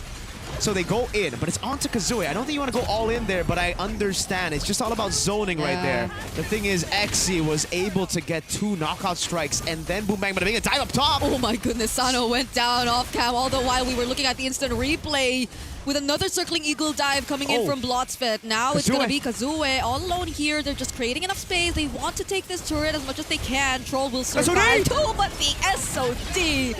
Just make sure he doesn't. Okay, so much action been happening on the top lane. I think Sano definitely does not like this. Yo. They really like fighting. Foot, they don't even want to give us a replay time, you know? Like, they were literally just diving across. I want to say it just feels bad, man, for Sano. It's the type of game where you're like, bro, Gold Lane, just play safe, Lamau. And it's like, bro, what do you want me to do? It's 3 guys. Yeah. And it's a Barats too that you're holding in the jungle, so You just really want Sano to have a great time, but it's not the case, at least for now, for Falcons Mena. And there is an upcoming objective again. Much better spot for Psyche. Dude, I feel so bad for Sano. Yeah. This is the type of game, like, when I stream, I play like this, my viewers are like, bro, you're so bad at the game. And I'm like, bro, what do you want me to do? Is it just your fault? Hey, it's never my fault. Okay. Now there's a fight for the turtle. Boyet will win it this time. Kazue using the heavy spin. They get to isolate Sanji at least towards Psyche and the Mystic Gush. But do they have enough damage to deal with him? Yes. Circling Eagle coming in from Blotsfest. They really want to go for this play. There is the follow-up from Exi, and it's going to be enough. Detona's welcome onto Boyet or onto Kazue. But it still doesn't keep him safe. Now the Mystic projectile lands again on Sano. You do not want to add to the list. Blotsfest. They're around this tier 1 in mid. Exi from behind. Gonna surround the members of Falcons Meta, but at least they get to clear. Falcons Meta get the objective. And that's that. Foot get everything else. God. Yo, Foot just love fighting. They just keep on going for these fights and winning it out. And again, it's because of the guiding wind this time. With the shred that they have on Psyche, Sanji, every time he goes for the zone on Kazue, on Exi, it's always punished by Sanji on the Mystic Gush. Yeah, and it's like they're making the job easier for Psyche. Play safe, Sanji, play safe. Okay, Sanji surrounded by 3. Circling Eagle doesn't really go for the commit, but the heavy spin is going to pin him down. Do they have enough damage though? RX is going to be here alongside Psyche, and that's enough to burst him down. Another Detona's welcome, uses it towards Psyche. No way. But he walks away safe. Okay, fortunately it's not for Falcons Mena because they do get to find a trade. XT dies up top, by the way. That's a trade for Falcons Mena. Sanji should have played safer. But now they go into the bottom lane. Can they get a turret? I don't think so. So in the end, I think Falcons Meta get a very good trade. That's the first winning trade of the game for them. Yep. There isn't, or it is some sort of sacrifice. I'm not too sure if that's the kind of sacrifice you want because Sanji is already 0-3. So that puts him way, way behind. But taking a look at it now, though, it's actually not that significant. Like, there isn't a massive gold lead existing between the matchups just yet. Probably the most is just the EXP lane, as we mentioned. Okay, RX has the golden staff. He's been landing those SODs like it's a target skill. It's all about him now. He's rotating faster than Sano. Over to the mid lane. Kazue. Oh, Throne of Ruin. Sanji just really wanted to go for Psyche this time, but the heavy spin. Kazue, can he actually win out on this retreat battle? It's still Boyet who wins it this time. Cuffin gets to walk out alive, but Sanji is traded out. 1-for-1, both XP laners RX are going to be the casualties, and they still want to fight. They're still going to push forward, but Falcons Mena are here to defend. Concealed play from Troll. Want to go in. Troll? There is a surprising amount of damage from Kazue, though. I don't know if you want that. That's a Dragon Warrior for you, by the way. And I just gotta say, I think at this point, Foot's got something personal on Sanji, dude. 0-4-0. Every time he walks up, they're just like, go on him. Oh, circling Eagle. Okay, they want to fight again. They want to fight again, it seems. So there's the guiding wind already. Troll trying to just chase. RX no longer gonna go for the push. The flicker coming in. Plus. And they actually wanted to risk that. Oh, Detona's welcome coming in once again from Boyet. He finds XC, but he doesn't get knocked back into anyone. Kazue instead, though, nearly gets to pin down Boyet. All the way back to the purple buff as they resume their farm. Nothing happened. I know a lot happened, but like, no kills on the board. Foot, great disengage, and like, oh, a couple of weird flickers in there. Sano straight into a Paquito. Luckily, no Kumar moment. He's able to get escape. And we're back to even on the board. Now Foot wants to go for a fight again. That's surprising. Again, down bottom at that. Oh, it's not actually Boyet who they're after. It's Sano. But they don't actually get the necessary follow-up, and so they will try to walk away instead. Every single time the circling Eagle's up, you just probably have to expect they're going to use it, no? Yeah, it's like every time the cooldown is up, they're going to be like, yo, look for something on the map, man. Yeah. And Xy's just farming up a Storm right now. He's taking mid. He's taking...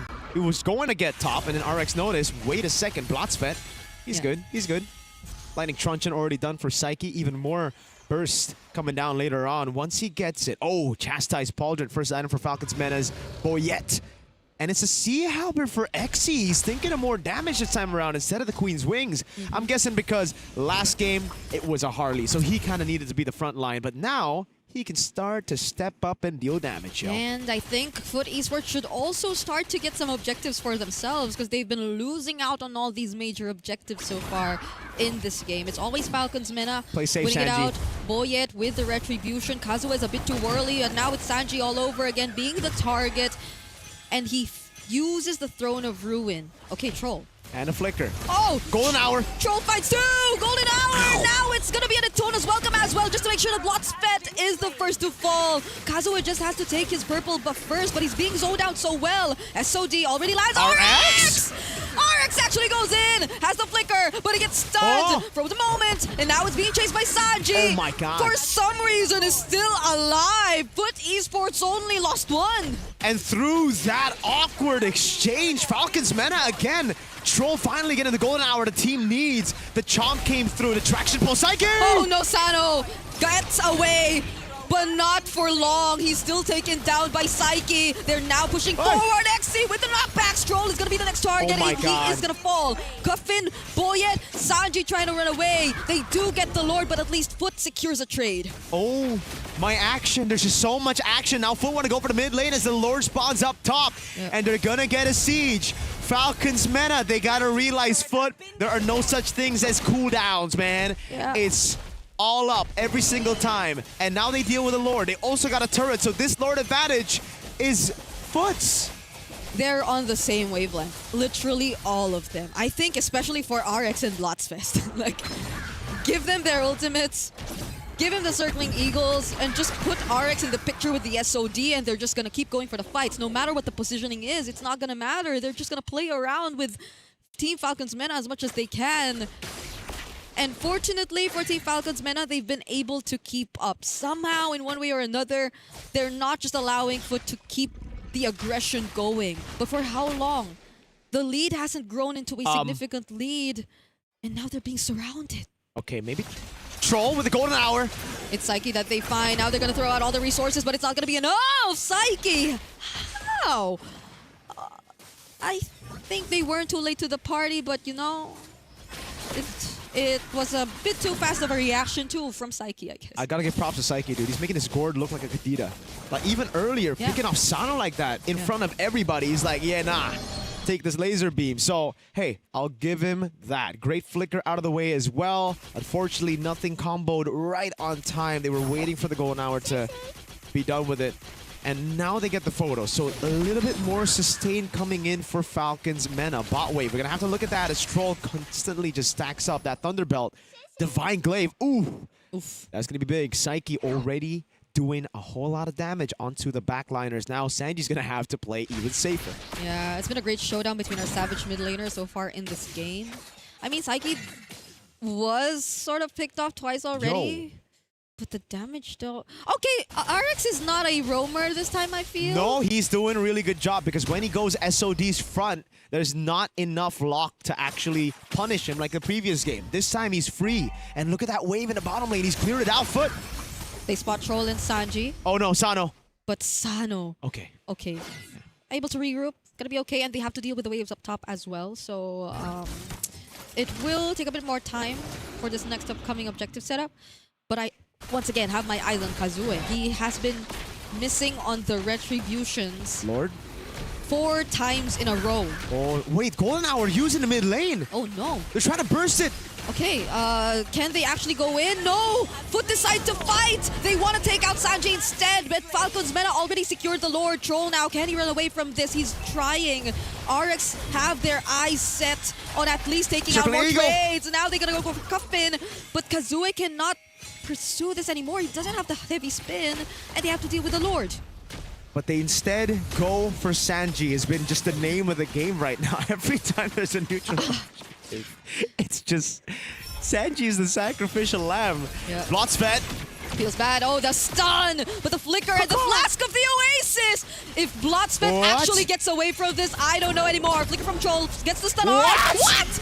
Brings him closer to Sano! But RX actually went in for the outplay. SOD will not land. Can he get out of this? It's Cuffin and Troll trying to find their way around. Oh my God. He does try to reposition, but the Golden Hour finally captures him there. And I think this is it for RX. But FUT Foot, they still have a Lord. Throne of Ruin! Okay, misses. They are able to escape. The Lord is still up. Troll just trying to be a nuisance in the back lines, but the Daytona's welcome actually catches up to XC, and he is gonna fall next. Falcons Mena, they're just going for the one straight push. 2 seconds on Bloodsfed. 20 on RX. That guiding win was kind of Troll, but Troll's on the other team. Foot have lost the base turret in the far lane. Now a tier 2 in the mid lane. Can they defend? RX up in 7. Yep, they're about to lose more if they're not able to deal with this Troll, diving the turret right under, and at least Foot can clear this out. That has been quite a sequence we saw. Let's take a look at the instant replay. Let's. Because what? I guess he saw Boyet there and he's like, okay, I can kill Sano. What a read though. If he landed that SOD, that could have been the game-winning play on Boyet because the rest of the team would just kite back. Kazue, I see the angle there. He really trying to save RX from that situation, but unfortunately it would have just been a 1-for-1.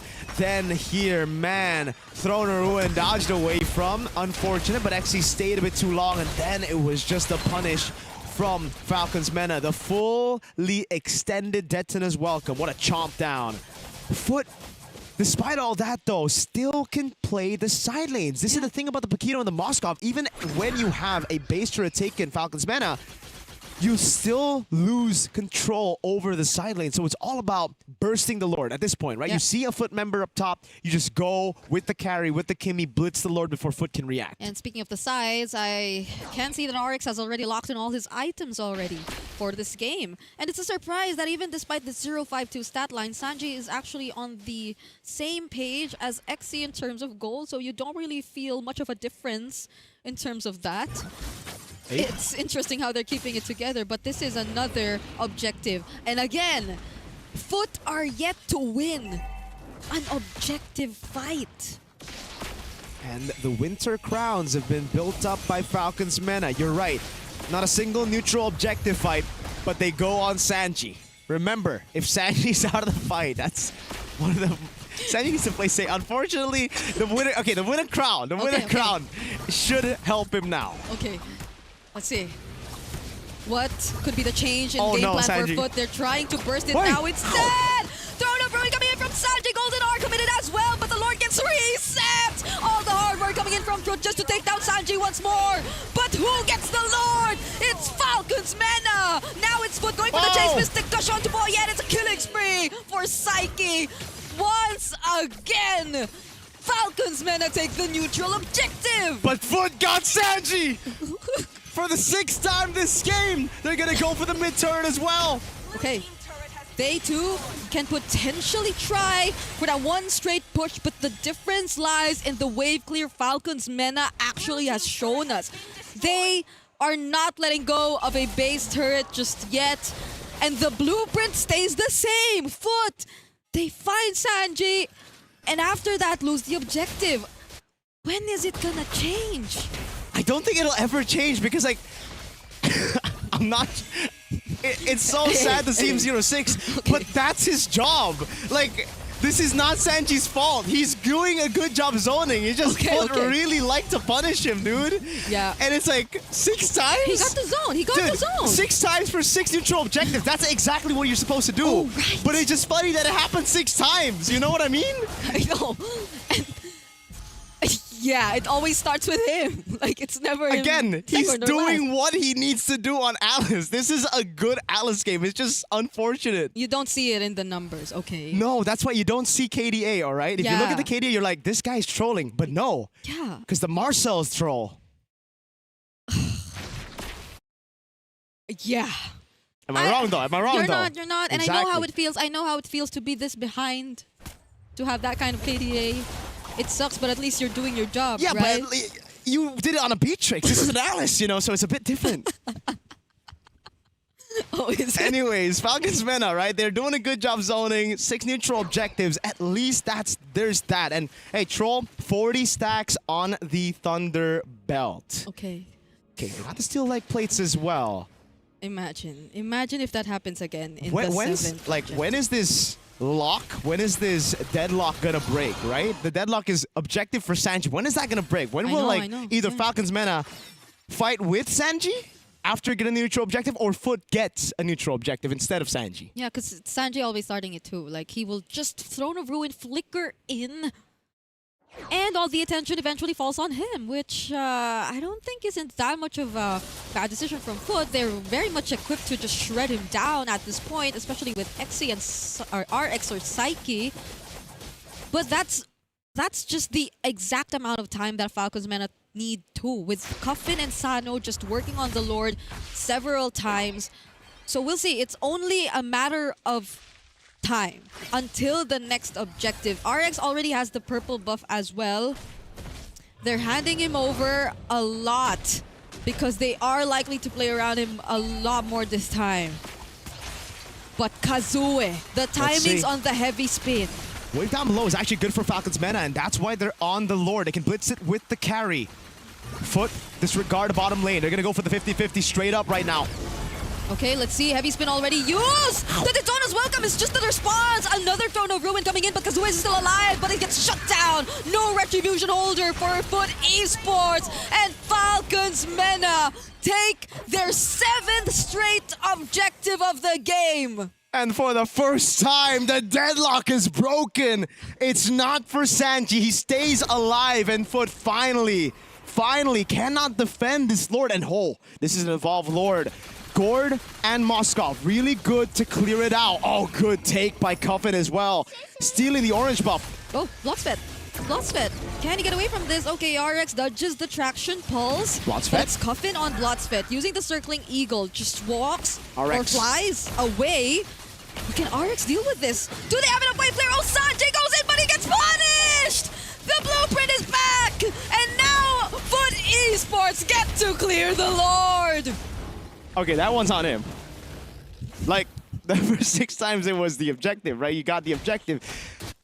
Dude, LaFell's laughing on the side, man. I know. RX is clearing so well. They have good clear, right? But like, okay, the first 6 times, that's what you're supposed to do. This one's like, I think the team said back, but he wanted more. Yeah.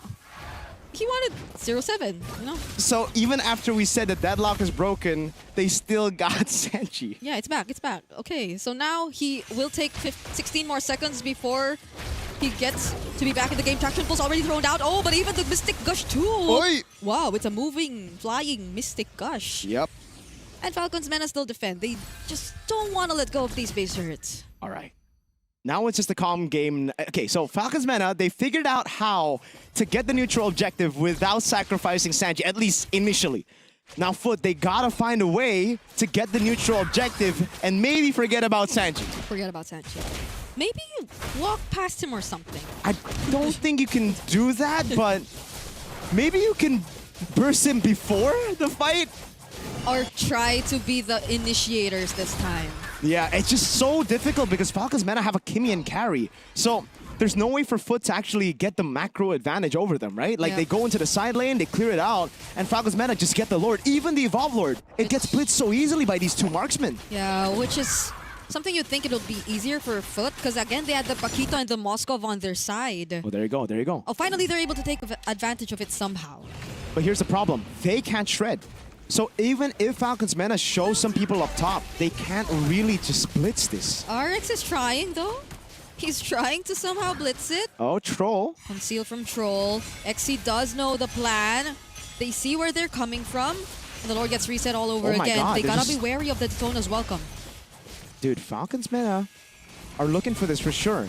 Wait, Foot are just going for it. They're not stopping. They're not even trying to reset it. Are they risking the 50-50 in the retry battle? Daytona's welcome actually finds one. Oh. It's going to be RX. He gets caught. Whoa. Has the immortality now. Kazue falls yet again. Another flicker coming in from Team Falcons, and they're just chasing after Foot. They lost 2 members. It's too risky to fight now. What a fight by Falcons Mena. Now it's Boyet that they get. What? Oh. Kazue RX for Boyet. Can they go for the neutral objective? They still have their Kimi carry combo. Coffin and Sano straight on there. XC is going to try to clear out the wave in the mid lane. The Guiding Wind should be able to open up for the team. But can they steal it? No retries on both sides. Okay, Boyet is down, but there are 2 marksmen. That's free. On Team Falcons Mena's side. No neutral objectives for Foot Esports up to this very point.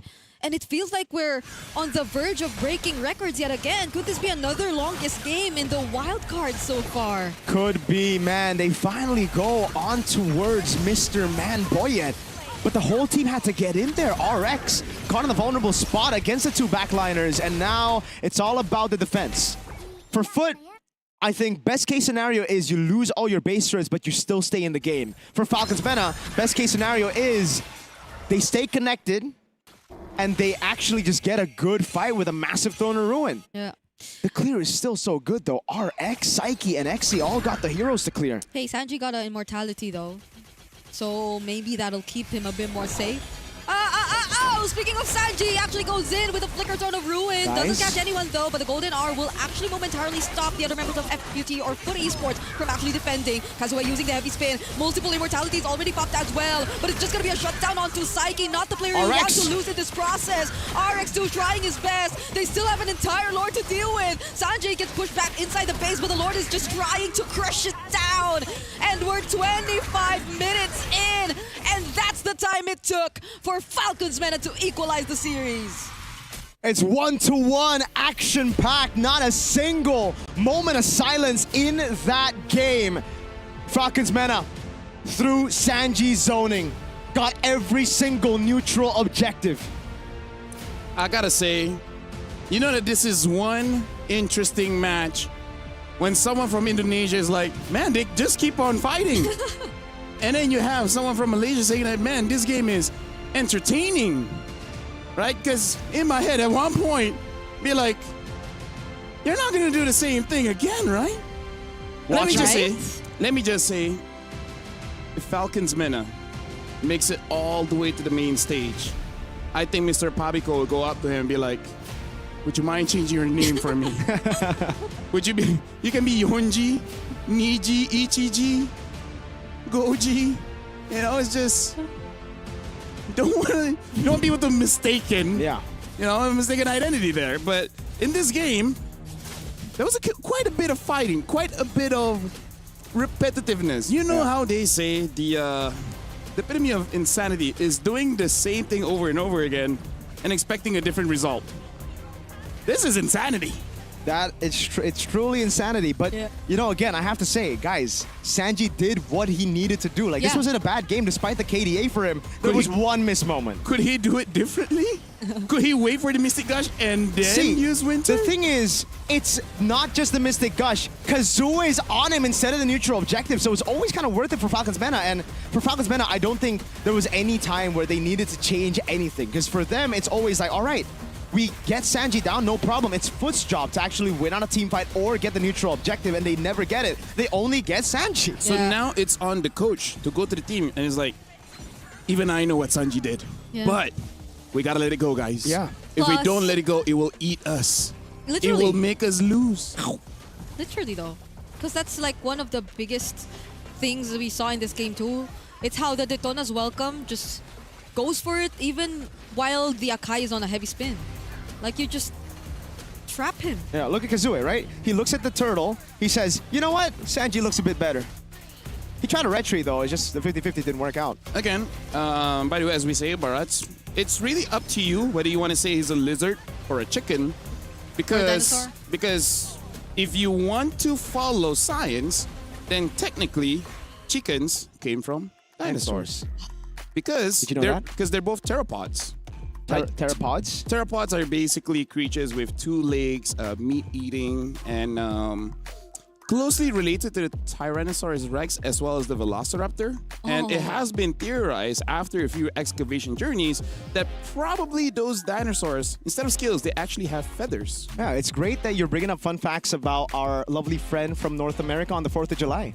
Yeah, also, just a reminder that after the wildcards has been done, we will have a group draw, by the way. Right? A group draw to see for MWI as well as MSC, just to see how the teams will be matching up against each other. Just saying that as a reminder to make sure that you guys, after we know who makes it through the main stage, stick around. Yeah. Yes. But now, going into Game 3, let's think about it in the background of what needs to be changed. For now, we're going for a break, but when we return, we'll see who will join Hans Esports in the Grand Finals.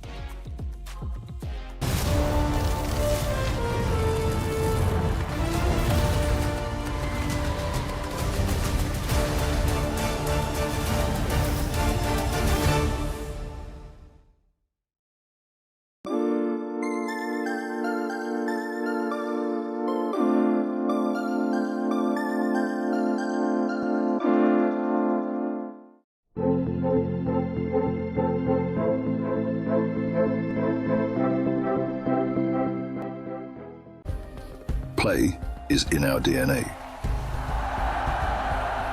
Whenever we let it out, it becomes our superpower.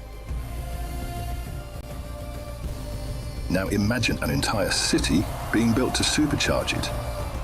Kadir City, powered by play.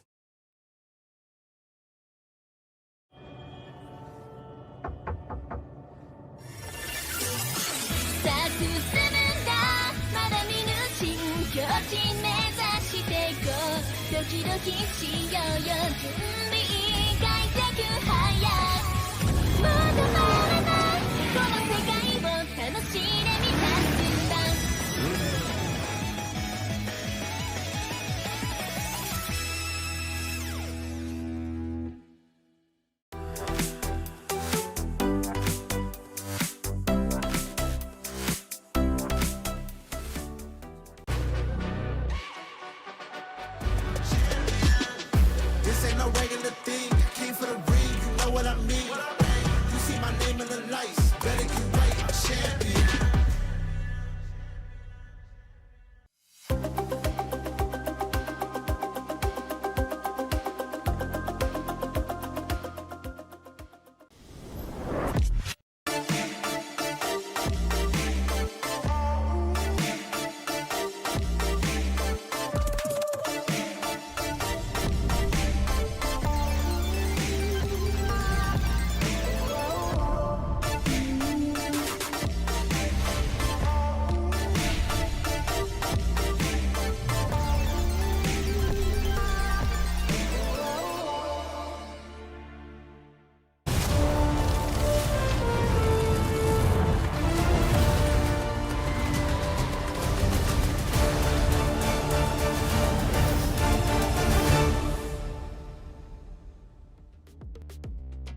It's very fitting for the match to go to the grand finals.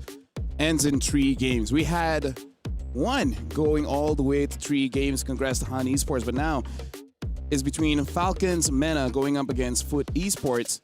And I gotta say, that felt like we were stuck in an infinite Tsukuyomi, man. It was infinite Tsukuyomi. Like, bro. I feel like at this point, I don't want to wait for a turn. I just want to pull Sanji and the other team aside. It's like, what's going on, guys? Did he take your caramel pudding or something? What did you do to deserve that treatment from Foot? How much baguette did Sanji took from you that you're like, Sakura, no more, no more? Yeah, I think even if you won, like there should be some sort of reset, you know? Yeah. Like it happened one time, that's good. If it happened 3 times, that's a pattern. If it happened 6 times, that's a hate crime. 7 times? It was on you. It was on you. Okay, the 7th time was on him, to be fair. Yeah.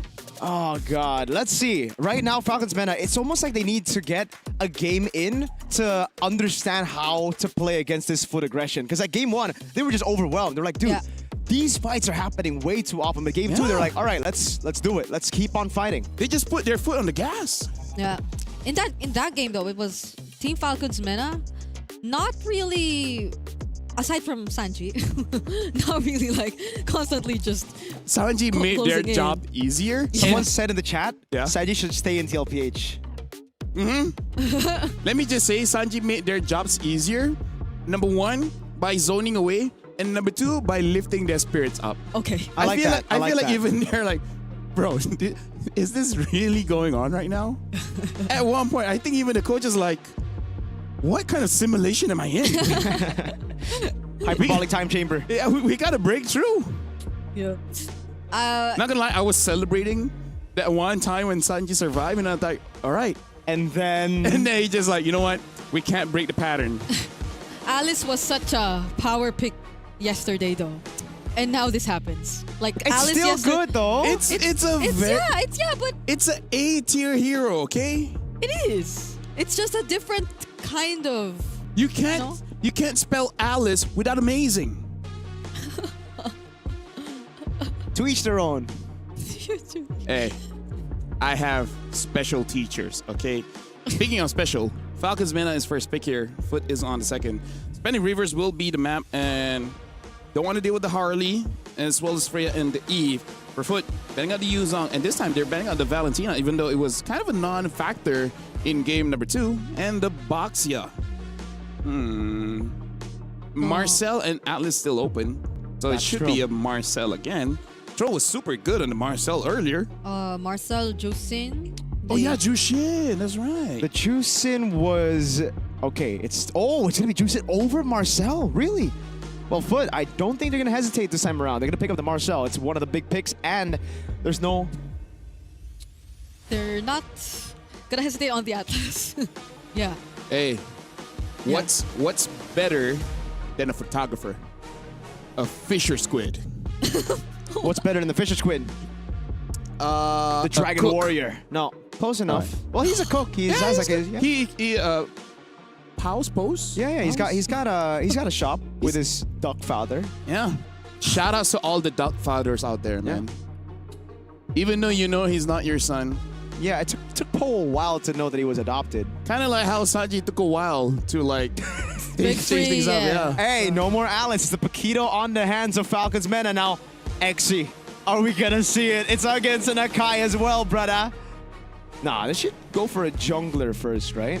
Run it back, go Barats. So this time Foot is the one that's using the mega chicken? Trex. Using Trex. Using Trex. Not Mathilda though. It's not Mathilda, so yeah. Oh, I like this. Look at that. I like the even Raiki is like, oh yeah, now Kazui's locked in. It's so done. You guys are so done. And they got mid prio as well with the Lilia. They're going back to basics against the Kai. It's all about just poking him, baiting him to use the heavy spin. The Claude gets banned out this time around. So they're taking away the weak side picks away from Falcons Mena. I don't really think they care too much about the carry because there's not a lot of HP right now for the side of Foot. I feel like Falcons Mena to be like, it would be great if they can somehow get maybe a Harif or something, because I agree. I think right now the HP is not, I'm pretty sure it's going to get banned, but the HP from Foot for now doesn't look like that big. So having some kind of burst damage, Granger, Harif, would be pretty good. Yeah, I agree. Considering too that I think they wouldn't have to worry much about the waves since they already have the Paquito to take care of that. So maybe a more team fighty kind of gold laner would suit them best to just make the most out of this lineup since they're already pretty much on an Akai, which will rely on the objectives. The Arlet gets banned out. This means like, where do they try to plan out here? Because I thought they would really just ban out the Alice, right? Hey, they still have one more chance. They still have one more chance. Because like, if there's no Alice, I honestly think something like Uranus can work too. They got to ban the Phoveus also, no? Bro, they've ignored Phoveus, I think, the last 2 games as well. So, I don't know. Maybe they just don't like him. Phoveus who? Am I right?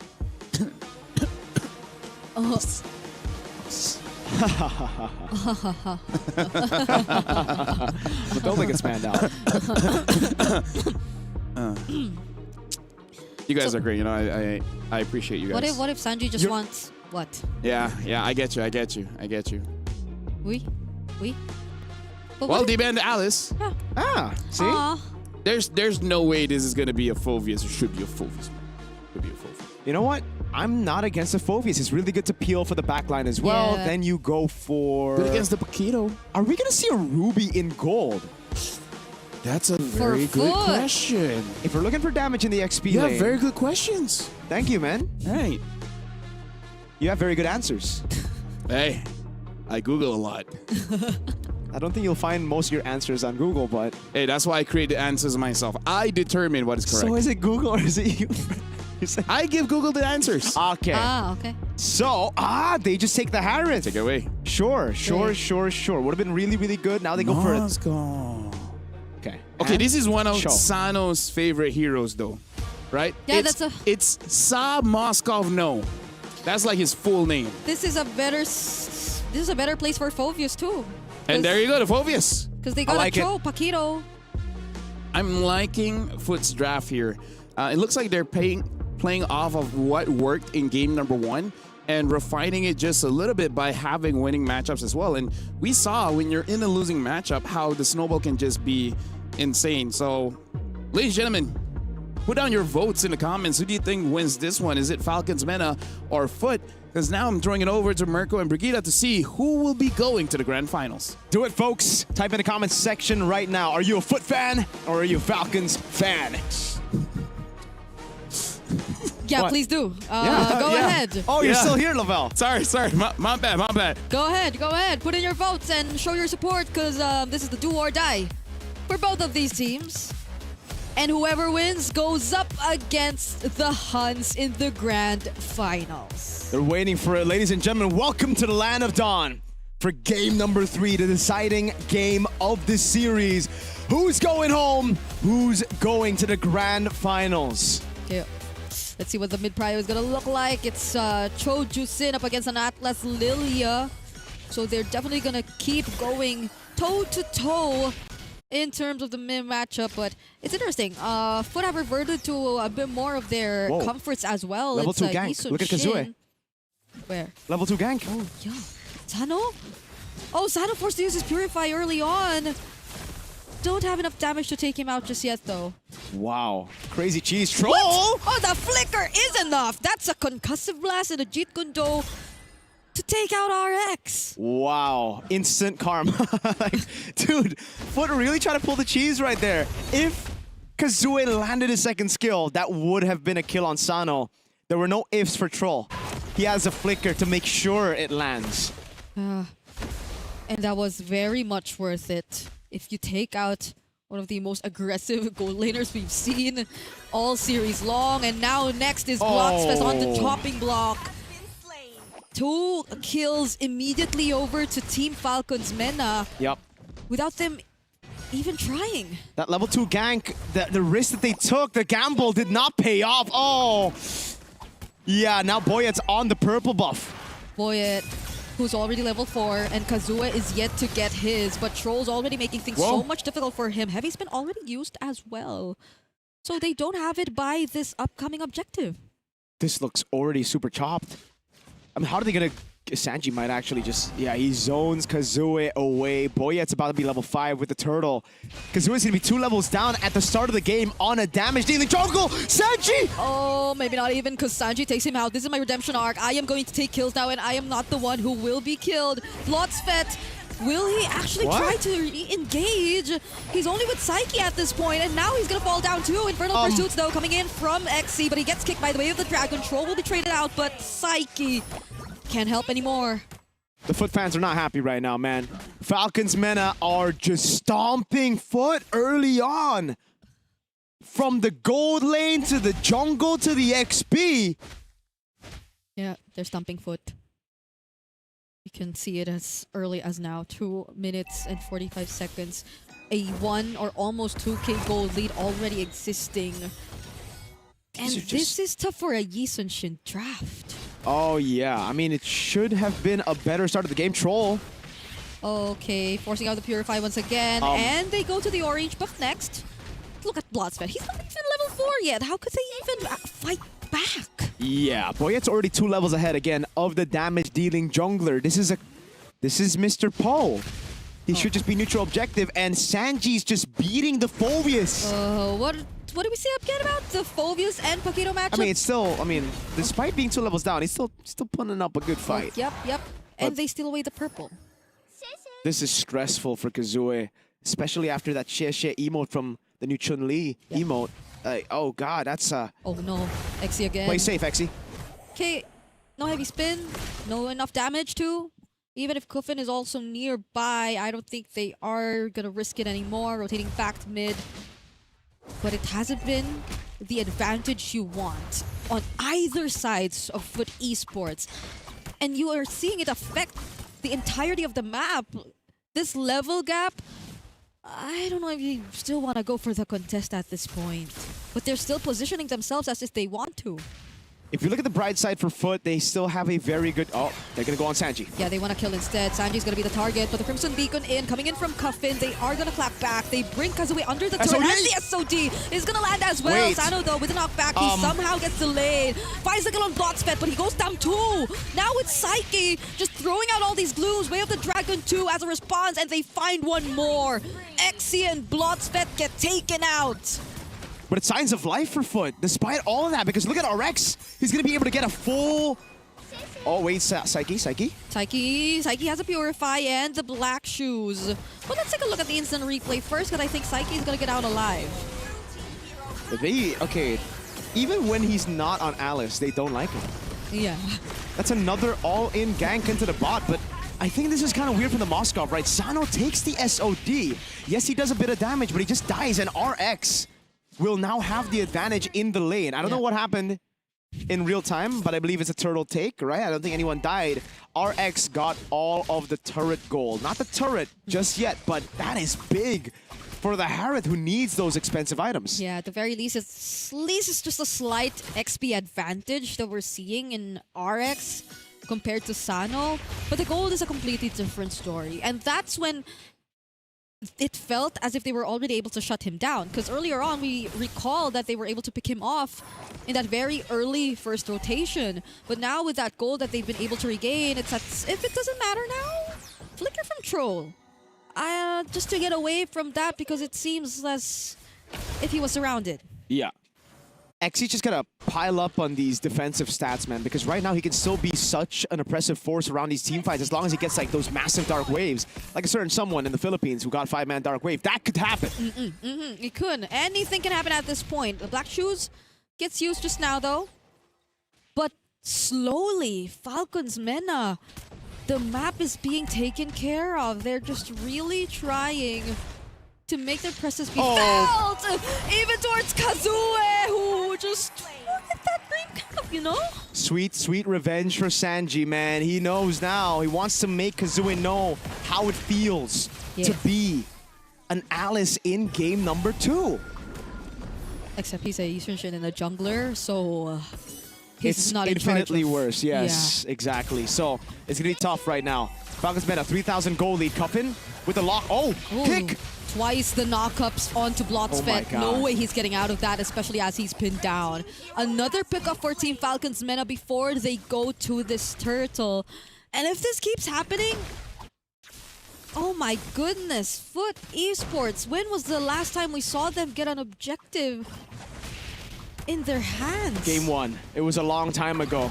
A very, very long time ago. Another 3 neutral objectives. All the 3 turtles have gone to Falcons Mena. At this point, it's not even about neutral objectives. When's the last time you saw Kazue get purple?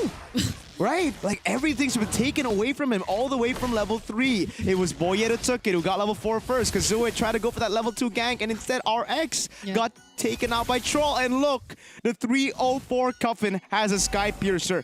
Okay, now he finally gets his purple buff. It took him a while before he gets it comfortably, because they're always surrounded, but even though he does get it, what does Falcons get in return? More maps, more map control, more turrets. That they do.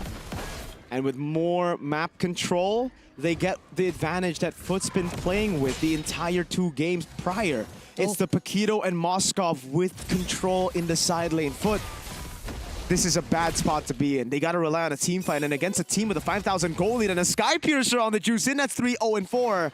I don't even know. That's a free tier 2 down below. There's absolutely no way for Foot to get a trade on the map. Everything's still perfect. Like, even with RX hitting the turret up top, it didn't go down. Yeah. Foot are reacting right now to what Team Falcons Men are doing. Both waves, they had to respond to it. Okay, Flicker used by Blotsfed, the off-angle Way of the Dragon, to actually favor them just a bit, but now it's an orange buff that they'll be fighting over. Blotsfed using the Fatal Links, but it's just Boyet that they catch, not even using the heavy spin just yet. They just flush him out of the orange buff. There's only one thing in Foot's minds. Is it geekable? Can they come back? They've got good late game. They can scale. But how likely is it for Falcons Mena to throw this lead? I don't think it's likely. They are very good at closing out games. And look at that piercing damage from Sound of Blotsfed. No Fatal Links, but he's still showing up. Now it's going to be Falcons Mena once again on the objectives. Foot will have a very tough time trying to just get near. Not even with XC, not even with Blotsfed, especially without the Fatal Link. So this is looking like another free objective. And what, the 11th or 12th consecutive one for Falcons this entire series long. And it's Falcons Mena who are just playing it so disciplined, not giving Foot a chance at coming back. Not a single bad play from them after a certain point, after that lead. They know they have some bounties. They know they can just play it safe. It's all on Cuffin right now. No Sky Piercer stacks, no problem. As long as he just doesn't give out those bounties towards Foot. Yeah, just look at this. It's a level 9 Phoveus Troll. versus a 14. Oh, the Paquito, but then here we go. Final or Fatal Links used by Blotsvet. But he's the one who actually falls. Very unfortunate for Foot Esports in this scenario. XC using the Dark Wave. They just gotta clear that minion. But the Lord is still approaching bottom lane. Good clear in the bottom lane right now. Kazua is doing a good job trying to deal with him. Oh no, RX! RX, Zaman Force trying to clear it out, but he's all alone. Maybe shouldn't risk it. Gets knocked up by the Lantern Flare, but the damage is from Sano. A bit too much. The Lord gets the last Trident swing to take the base turret down, and it's the far lane. Massive win again for Falcons Mena. They're taking everything. RX finally gets the Holy Crystal.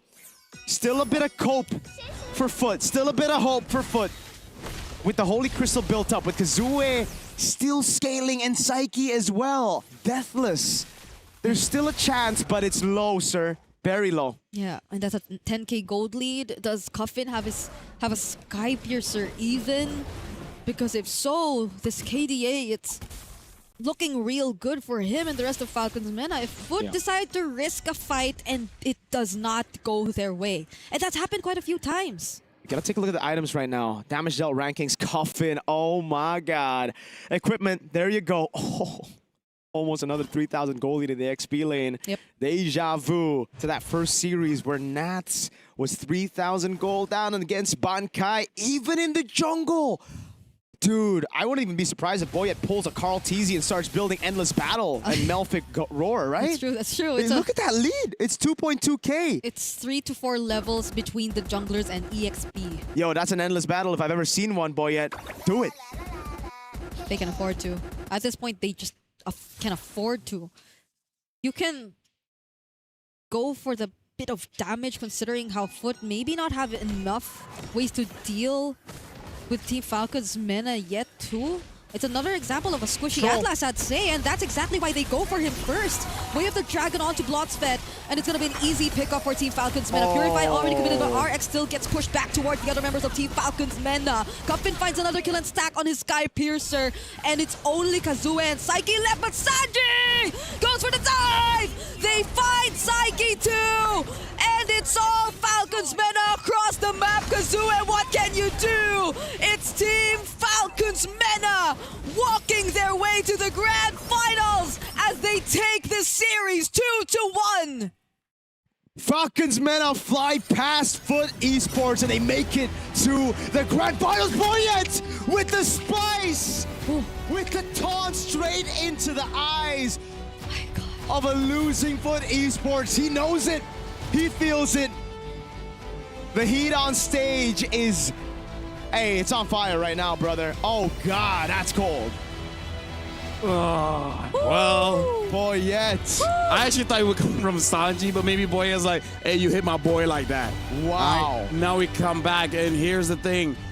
Congratulations, the Falcons Mena one step away from joining the main stage. And I gotta say, looking at the first two best of threes, it looks like game number 3 should be enough time for each team to understand each other to the point where that will be the biggest lead. In the first match, 13,000 gold difference. This one, 10,000 gold difference. I gotta say, Hans going up against Falcons Mena, this is the grand finals. I feel like not a lot of people thought would happen. No. Yep.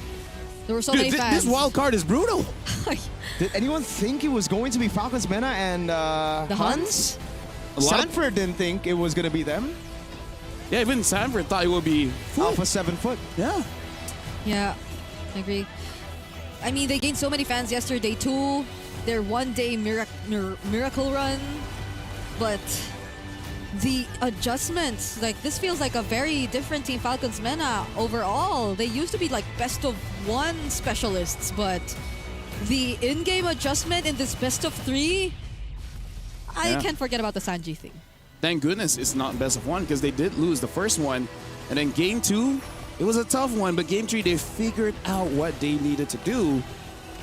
I gotta say, like, no puns intended, but this is definitely a wild card, man. Like, I did not thought that Hans as well as Falcons. Okay, Falcons MENA, sure, because one of the best teams coming in from MENA, but this is an amazing development coming in from both teams. After this, the final best of 3. Now that's gonna be a nail biter. Oh, he Let's was see. about to Oh, stand Boyet. up. Yo. Oh yeah, bro. Can we see a replay on Boyet just taunting, dude? Dude, now I wonder what is between Foot and Falcons MENA. Like, clearly there's a story behind that. Yeah, feels bad. You can see the thrill and the agony, though, straight up. The joy in the expressions of Falcons MENA and the agonizing defeat for one of the favorites. Yeah. Foot was number 1 in Group A, the group of death. Group B, the group of life, both made it to finals, right? Like That's why they Falcons stay MENA. alive. Absolute cinema. I think this is the 3rd time What, in wild card? in my career where the group of death ain't that big of a deal. And wildcard continues to surprise. Yeah. Last international was M7, where we thought it was just going to be Virtus Pro and Guangzhou Gaming. Yes. Team Zone pulled an upset. And then we saw Booskate with Kazue, and now he's on the receiving end of an upset. It's crazy to see, but that's why wildcard always gets better and better. I still think EXP is the name of the game. Whoever dominates that lane, it just takes over everything. All right, this next one is gonna be pretty tough. We see Yuzongs get banned out, so maybe that's something that Hans Esports has to consider. Like, it's gonna be a hard game to call, no? Yeah, It is, definitely, it is. man. We're not calling that game. We can enjoy watching it from the side. Nice Gideon. Nice Gideon. Don't you guys? Good luck. Aren't you guys happy that you guys get a Desus that never asked for your predictions? Never once have I asked anyone, because I know how it goes. Which, by the way, thank you very much, Mirko, as well as Brigida. You guys casted the first 2 games, and after this, we'll be calling on Naisu as well as Gideon to call the grand finals. It will be a best of 3. By the way, let me remind everyone again. Once we know who makes it to the main stage, we will be having a group draw for both MWI as well as MSC to see how the groups would be playing out on both main stages. So again, just to let you guys know. And judging from the games, I feel like it will be 3 games. It's just that game number 3, that's going to be the crucial one. Should be. And we hope there are no stompy stomps at all. Like for the entire series long. Yeah, no more 13,000 gold lead, 10,000 gold lead. Hopefully it's just going to be a close matchup all the way to the end. Knowing how good both teams are at adapting, man. Yeah. Like, I'm really excited. Yeah, and now I believe I see Eterna. I think that's Troll. So let's throw it over to Eterna for an interview with Falcons MENA. We're here with the victors of the previous match, the ever-resilient Falcons MENA, and right now here, we are once again up on stage with Troll. So welcome, Troll, once again, and congratulations, you are now en route to the finals here in the wildcard stages. First and foremost, we gotta ask you, how does it feel to be here in this position right now? It feels pretty amazing to be in this position, especially since we're one step away from MSC. One step away to the main stage, MSC, where that's gonna await you. But of course, we gotta ask first about this series. What happened in game number 1 against Foot? Maybe in game 1 we're just warming up. Warming up. You know, in our previous interview, we did have a little bit of a talk, right? We talked about maybe sometimes you guys have communication issues and so on and so forth. Was that also a problem maybe in this series? In this series, I think the first game we played pretty badly in mid lane. We lost the mid, that's why they kept invading, and we lost the game. But we improved that in the second, third game, and we won. And we gotta ask, how did that happen? Like, how did that reset happen? Because of course, after game 1, you guys probably evaluated. Was there any player that maybe was a little bit upset? And if there was, how did you guys reset? No, we just talked about what our mistakes were in the first game, and we fixed it, and we did the game. It was amazing because coming game 2, we thought it was over. It looked really one-sided at some point for Foot, but you were able to come back. Like, that takes something. Who was the main motivator in that particular situation? I think everyone did their part, and we all do our part, and we won. Okay, everyone does their part. There's no one in particular? What do you do? What do you do in a position where you guys are losing? What do you usually do? We just make plans on how to come back because we have 2 marksmen on late game, so we're sure to come back. Okay, very cold, very calculated, very precise. We don't feel any hints of emotion in the game. So that's something from Falcons Mena. And of course, next up, to get to the main stage, you are going to have to go through Huns first. Now, have you reviewed their games? Yeah, we've reviewed their games and we're ready on the draft and the game. Ready for the drafts, ready for the game. What do you think is going to be your biggest challenge up against them? I don't know, we'll see in the game. Okay. He doesn't want to give out too much, but perhaps you have a message because remember, this is the last and final slot for the MSC main stage. We'll get our revenge too. He'll get our revenge. All right. Thank you so much, Troll, and good luck. We don't want to keep you for too long because you do have to get ready for your next match. So we are going to throw it over back to LaFell. Come get it. Is she asking for a fight? Yeah, come get it, bro. Come get it. Come get it. I'm here. Troll is a cold man. Cold. Yeah, he's hands in his pockets. He's a man Bubble of few gum. words.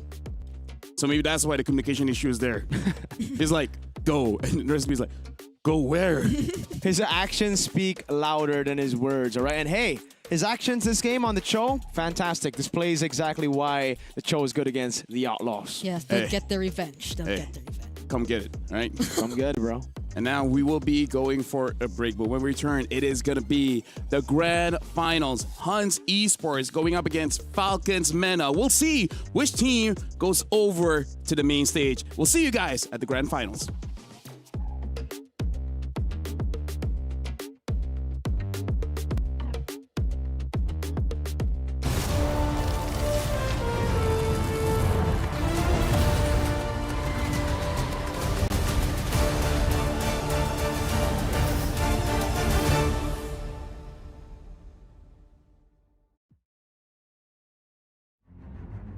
Hello, we are Team Falcon from MENA. Many teams overlook us and they think we're the underdogs, but this time we are the favorites. We don't play seriously.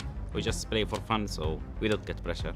My expectation this MSC wildcard is to go through to the main stage and go play in the playoffs. We're confident and we know to ourselves that we can get past anything in front of us. For those who underestimate us, you just watch and see.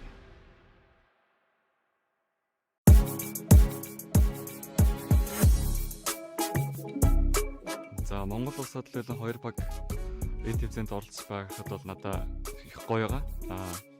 Манай Монголын хувьд ч гэсэн илүү их боломж нэгдсэн болов гэж бодож байна. Бид нар яг хамгийн том санд нь бид нар өөрсдөө хаа. Хэрвээ бид нар ингээ хичээгээд байх юм бол ердөө мини стейжтэй гарчин гэж бодож байгаа.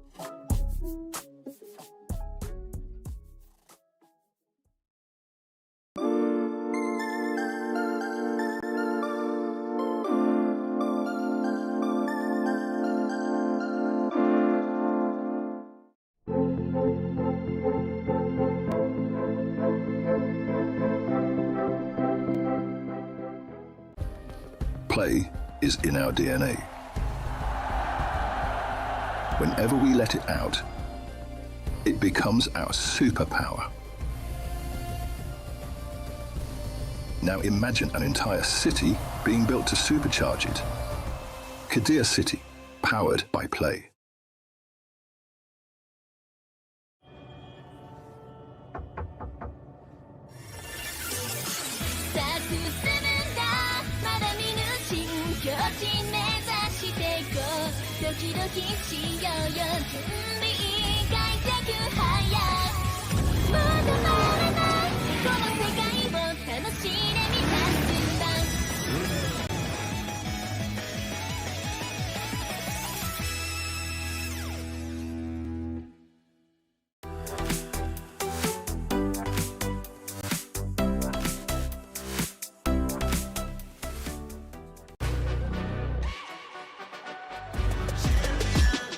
This ain't no regular thing. I came for the ring, you know what I mean.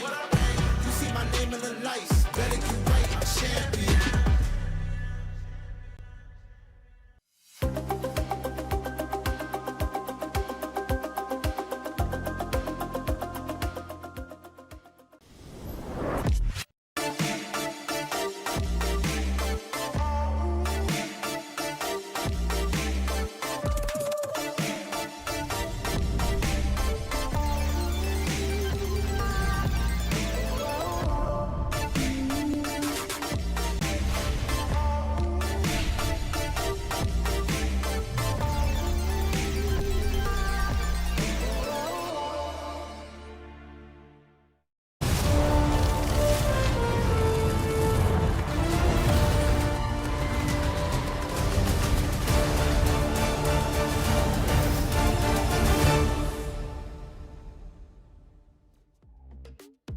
We are at the grand finals of the MLBB wildcard, where right now there's only two teams.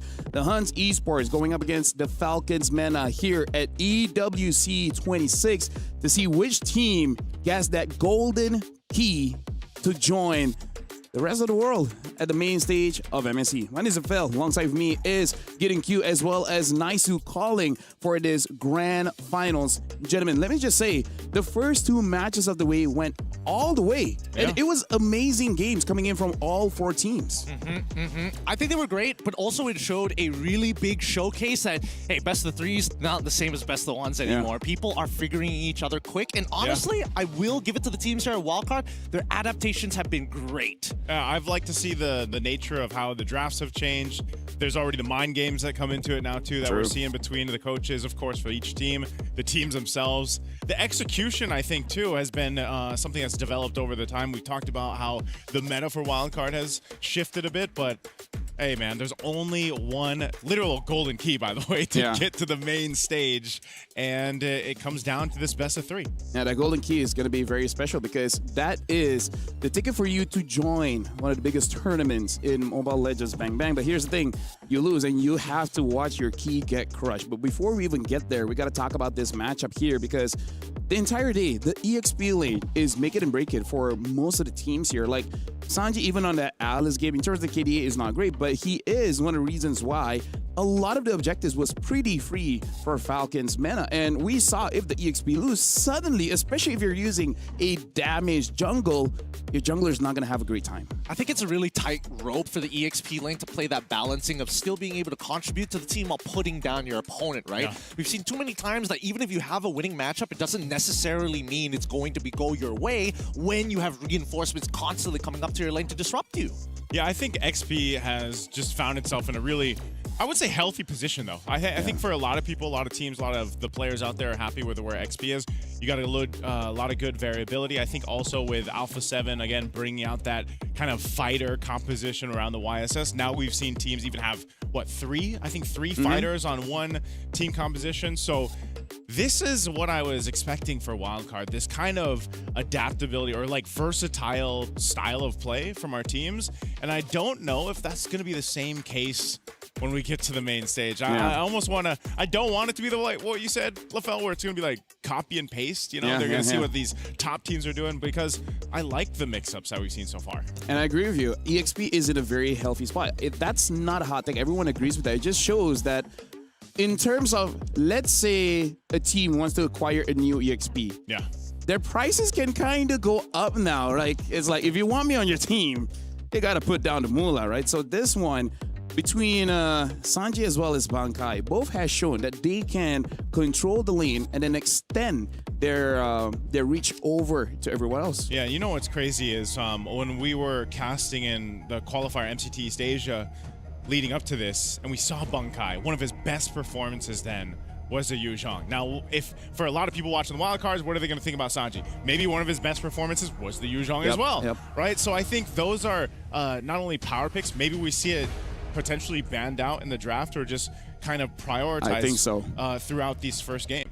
I think so too. But more importantly, I think the big difference between both Sanjin as well as Bankai is the fact that I think that Bankai is more in tuned with how he wants to extend that lead. I feel like it's a little slow from Falcons MENA. Time and time again, in the best of ones, we've seen, yes, you're winning your lane. You've conquered the entire top quadrant of the map, but you're not winning by like 10K, 8K gold. It's always a 2.5, at most 3.6, and even then, you don't want to get to the late game, which somehow Falcons always seem to push into. Something I feel like for the Hans to really consider is that Troll performed the best game 3 with that Cho, right? Yeah. Ganking early in the gold, gets a kill. Gank in the jungle, gets another kill. And then just snowball off of that. So, again, like, this is the meta where the front lines is very, very valuable. One of the reasons why we see tank jungles returning back. Yeah, I think it's just, it's the nature of things right now. You know, having those roams be such big parts of your game plan. And that's why you see the Atlas banned out, for example, right now, too. Even the Matilda and the Marcel, obviously big power picks in the roam. First pick's going to be the Freya here for MENA. I was really surprised, honestly, in that game 3 for the Huns versus Alpha 7, just how strong they started that game. I mean, it was so one-sided up to that point, and you know, they really have figured something out that works the best for them, and I think we'll already see that in their answer with the first 2 picks over here on the red side. Yeah, Yuzong Arlet is kind of unfair for Arlet. Not an easy matchup to win. Definitely needs a little bit of help, and I think the only time that can happen is at level 1, right? Yeah. You help the Arlet at level 1, get him to level 4 quick, and then maybe it gets better. But for now, Paquito is going to be the first lock-in for the side of the Huns. Not a bad option here since Phoveus is gone, and Akai, a quick follow-up. Okay, Bunkai getting the Paquito. Still meta. Talking about, too, his Guinevere performances, right? I kind of expect to see that at some point in the series, too, but Akai will go ahead and help him build out. Now with the Freya, we don't know 100%, right? Which lane it's going to go in. Most of the time, it has been XP, I think, statistically throughout the wild card. In the past 2 months, I believe. Past 2 months. Yeah. But I think nonetheless, you still could potentially see a... I don't know, do they go with a YSS plan here? I feel like if they go YSS, highly likely it's going to go to gold unless the Ruby's still up. Yeah. Then it's up. Then, you know, it's up in the air. But that's the thing, right? If they do decide to go for the double fighter comp, they have to show it now. They can't kind of like supplement it later. And they go for the Hylos on top of the Yeeb. So they got RWM. They have ways to slow their opponents. And honestly, it's pretty good because this is supplementary. Keep them within ourselves so that Freya can run right through them. Keeps the draft open. Right? You still don't know. This can be a utility jungle. This can be a damage jungle. Either or works very well with the first 3 cores that they got for themselves. Yeah, there's the Gord. Wasn't it? Was it Falcons Mena that brought the Hayabusa? It was Yes, Boyet, right? yes, Yeah, Boyet. played it yesterday. He said that was the 3rd choice after That was their 3rd choice. after Yi Sun Shin as well as Suyo was banned. Yeah. So we might see something else come up again. Maybe they lean on that 3rd pick, maybe not.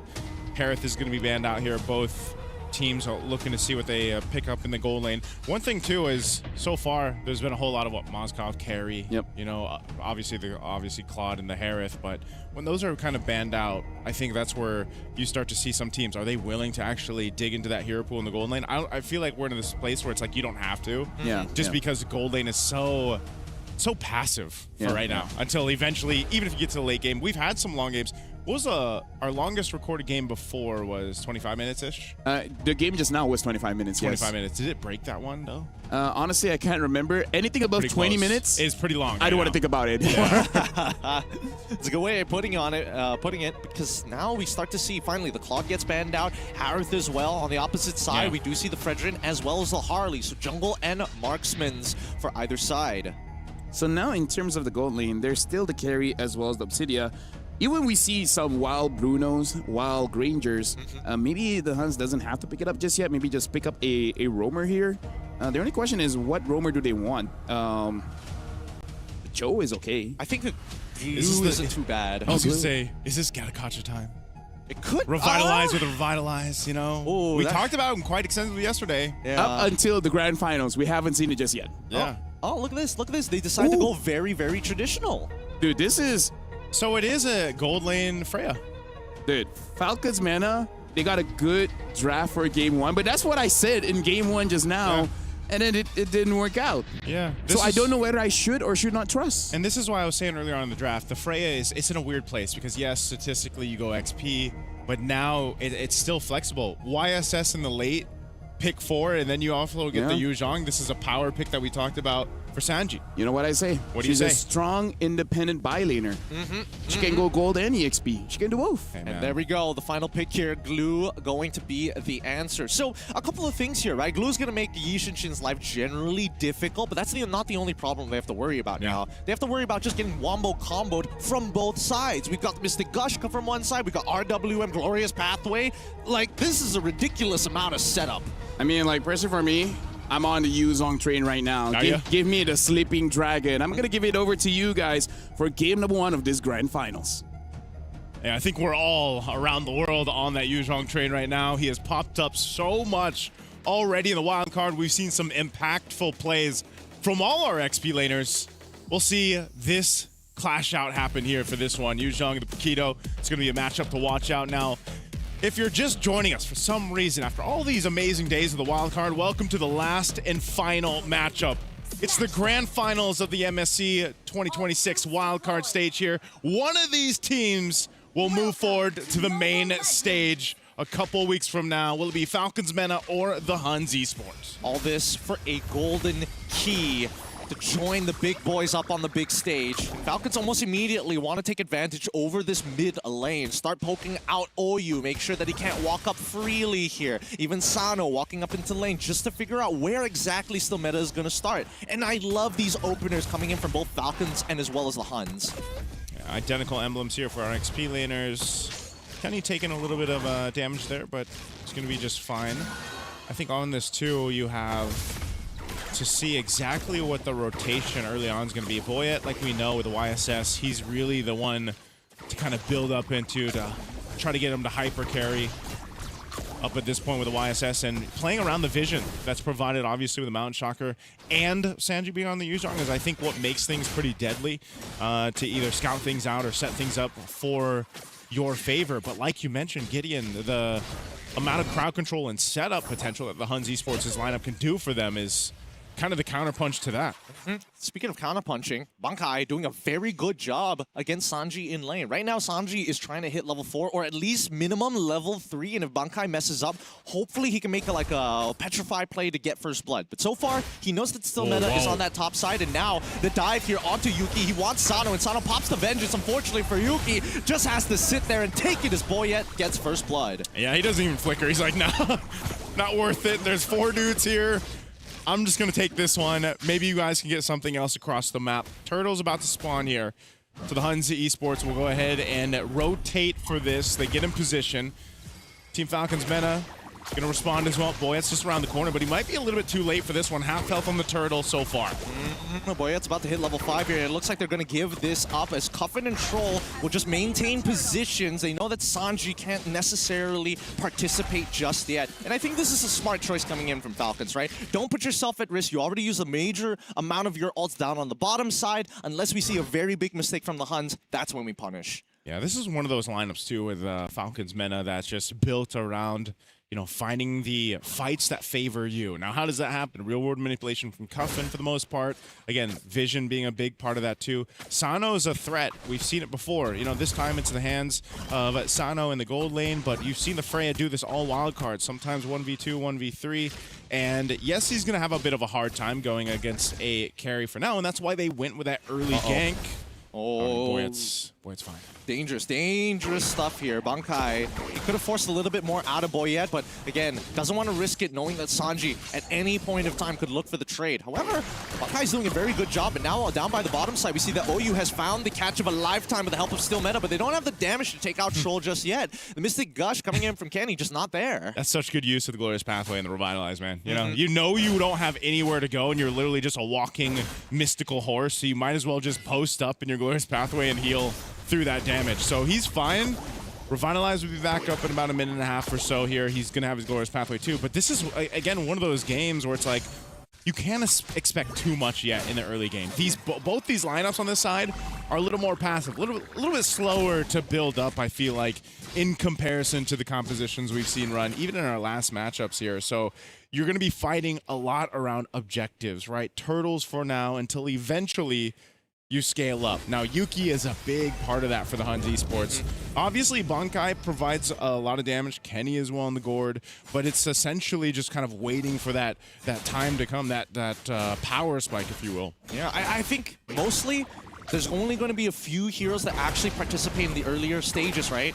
And that one of them happens to be this Glue, which is getting attacked right now. Not much of an answer here as the Glorious Pathway is out. Mystic Gush already through, and Bankai takes out Sano. Still Meta secures the turtle as RWM is trying to look for trades. Sanji, he's got to get something here. Petrify onto 2, still has his gap closer, can still make it happen. Still Meta finally dies, and I think that should be it. Bankai can't get Troll. Wow, I'm actually surprised. I mean, they do get the turtle there for the Huns, but I almost expected them to at least fight a little bit more there, or maybe they just got the call, you know what, Still Meta's going to go down, that's fine, they don't want to lose more, but I just felt like they had some more firepower with Bankai and Yuki a part of that fight. They chose to be a little more disciplined than passive for now. Again, trying to scale up. Let's take a look at the instant replay here. This was a great Mystic Gush under the turtle. Across the board, Cuffin sets up the RWM, but because that Black Dragon form and the rest of the team to follow up, it pushes them back. And the Huns Esports kind of just lets Still Meta go down, I mean, you know, there's not too much off of that they could do. Glorious Pathway being used by Troll here. Not 100% sure what exactly happened, but considering that a majority of ults are still already out, I would assume that the Huns may have been attacked, but still alive. Plenty of battle spells actually, so no real resources being thrown out here.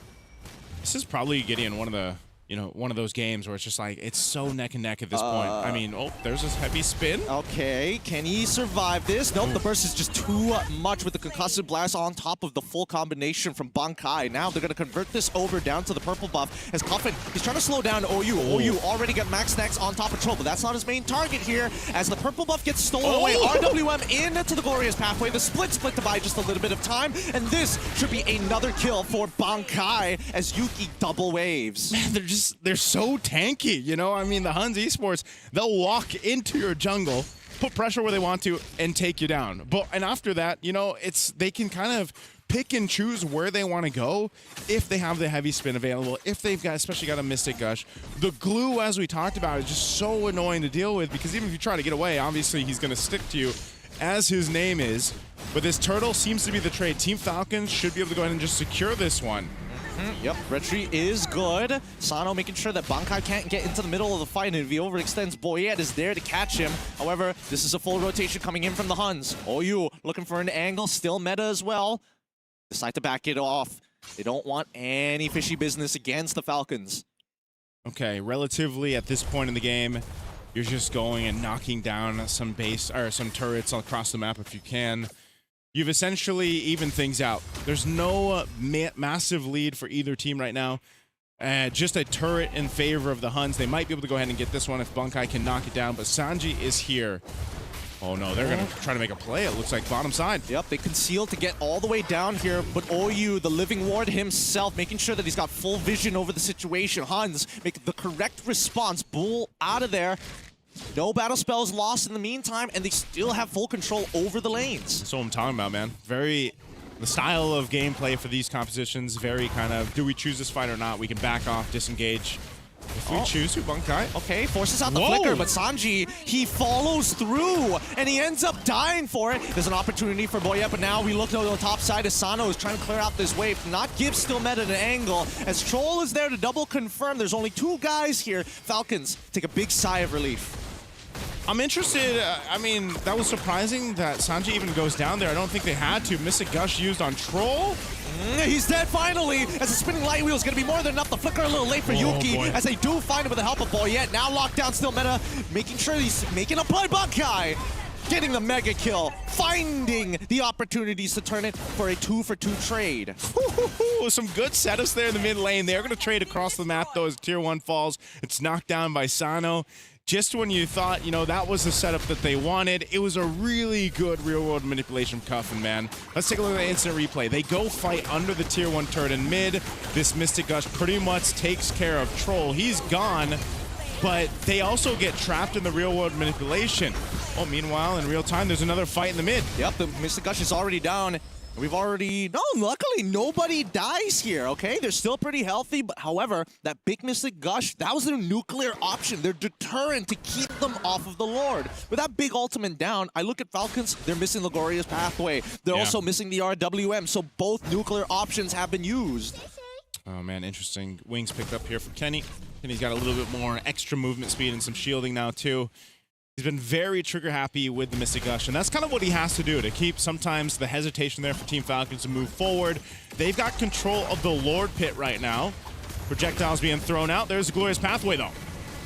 And now they're looking for a little bit more as the Black Dragon form is already out, and now the RWM, it stopped them just enough. Bankai in trouble, and Sanji takes him out with the shot residue. Still Meta able to get the Lord, but the fight's not done just yet. As they pull on backwards, can they get Kenny? They catch him right at the end.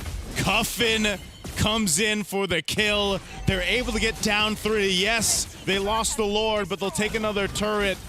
Oh no, still Meta. He's gonna get stunned. Oh, okay. one more Void Blast. Oh, just short. Okay, so he gets away.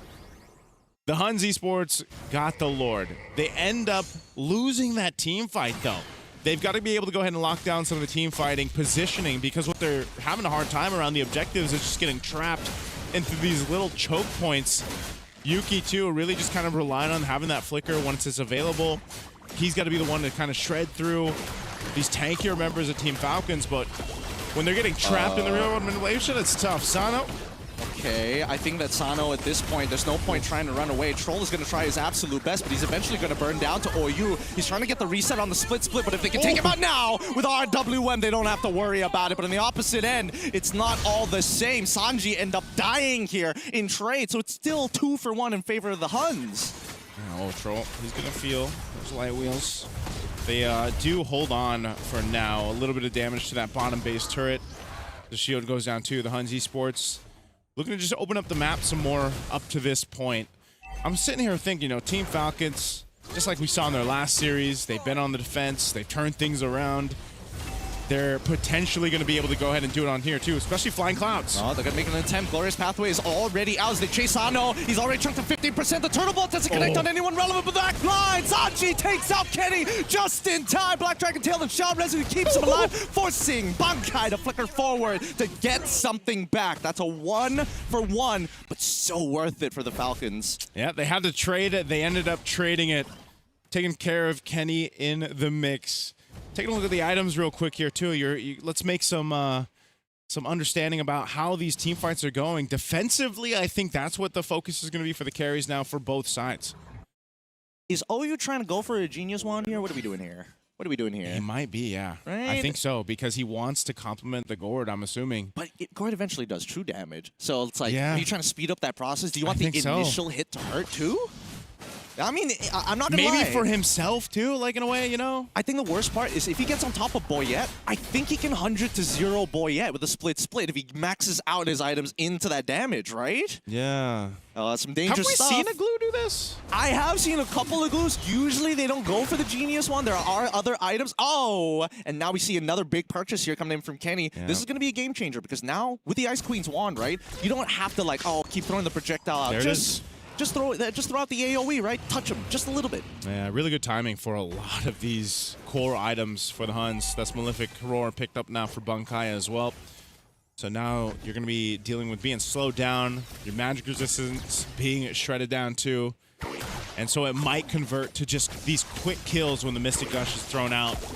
Lord's going to be started up by the Huns Esports, sitting on a 2,000 gold lead. We saw big items picked up now. They're going to have to win the fight. Oh no, Sano, he's not there. And Huns, they realize it. They're forcing the fight hard. OU, a little too deep for comfort. Couldn't get the split, and now they're forced to back off as Sano is here. It's a 5v4 scenario, but they're not going to stop. Oh my goodness, Boyette, he gets it. The RWM keeps everybody else in check. 11-10 so far, and Boyette turns it into 12. Sano keeping them in place. Good plays from the Falcons, but they want a little bit more, but the Huns refuses to give it to them. Take our turrets, but you won't take our lives. Man, that was a really good fight. And again, you can see why the Yu Zhang pick is so good. Once OU kind of overextended and died, Sanji is enough of a threat to push everyone essentially off the Lord pit. Still meta tried, utilizing the heavy spin, try to get the retribution off, did not happen. And so now they're going to lose the tier 2 turret in the mid. Lord is up top. It's being worked on by Yuki. So they still have a defense capability here with this kind of lineup. Lord's taken care of, but they do lose some turrets, and that's what Team Falcons meta needed to happen because, again, playing behind, they needed to go ahead and get some equilibrium on the map. I love the plays coming up from the Huns, though. The small little micro mechanics to pull. Wait, hold on, Kenny. He's in trouble. They're sending the Black Dragon form, forcing the Flicker out early on just to get the T2. But no matter what, Falcons were not able to get an inhibitor, so really, it's just an economic advantage. When Crown picked up here for Boyette. Might need that for these next team fights, or essentially the next Lord in about a minute and a half here. But right now, Team Falcons, I would say they're really showing their team fighting capabilities. That decision making. They know that sometimes, Troll's probably concealed. They're gonna counter conceal as well. So that has been the nature of the game, right, Gideon? It's been either initiate or disengage. It's been back and forth, both sides. But essentially, the main thing for Team Falcons is I feel like they're just showing us more of this kind of team fighting presence that's working for them right now.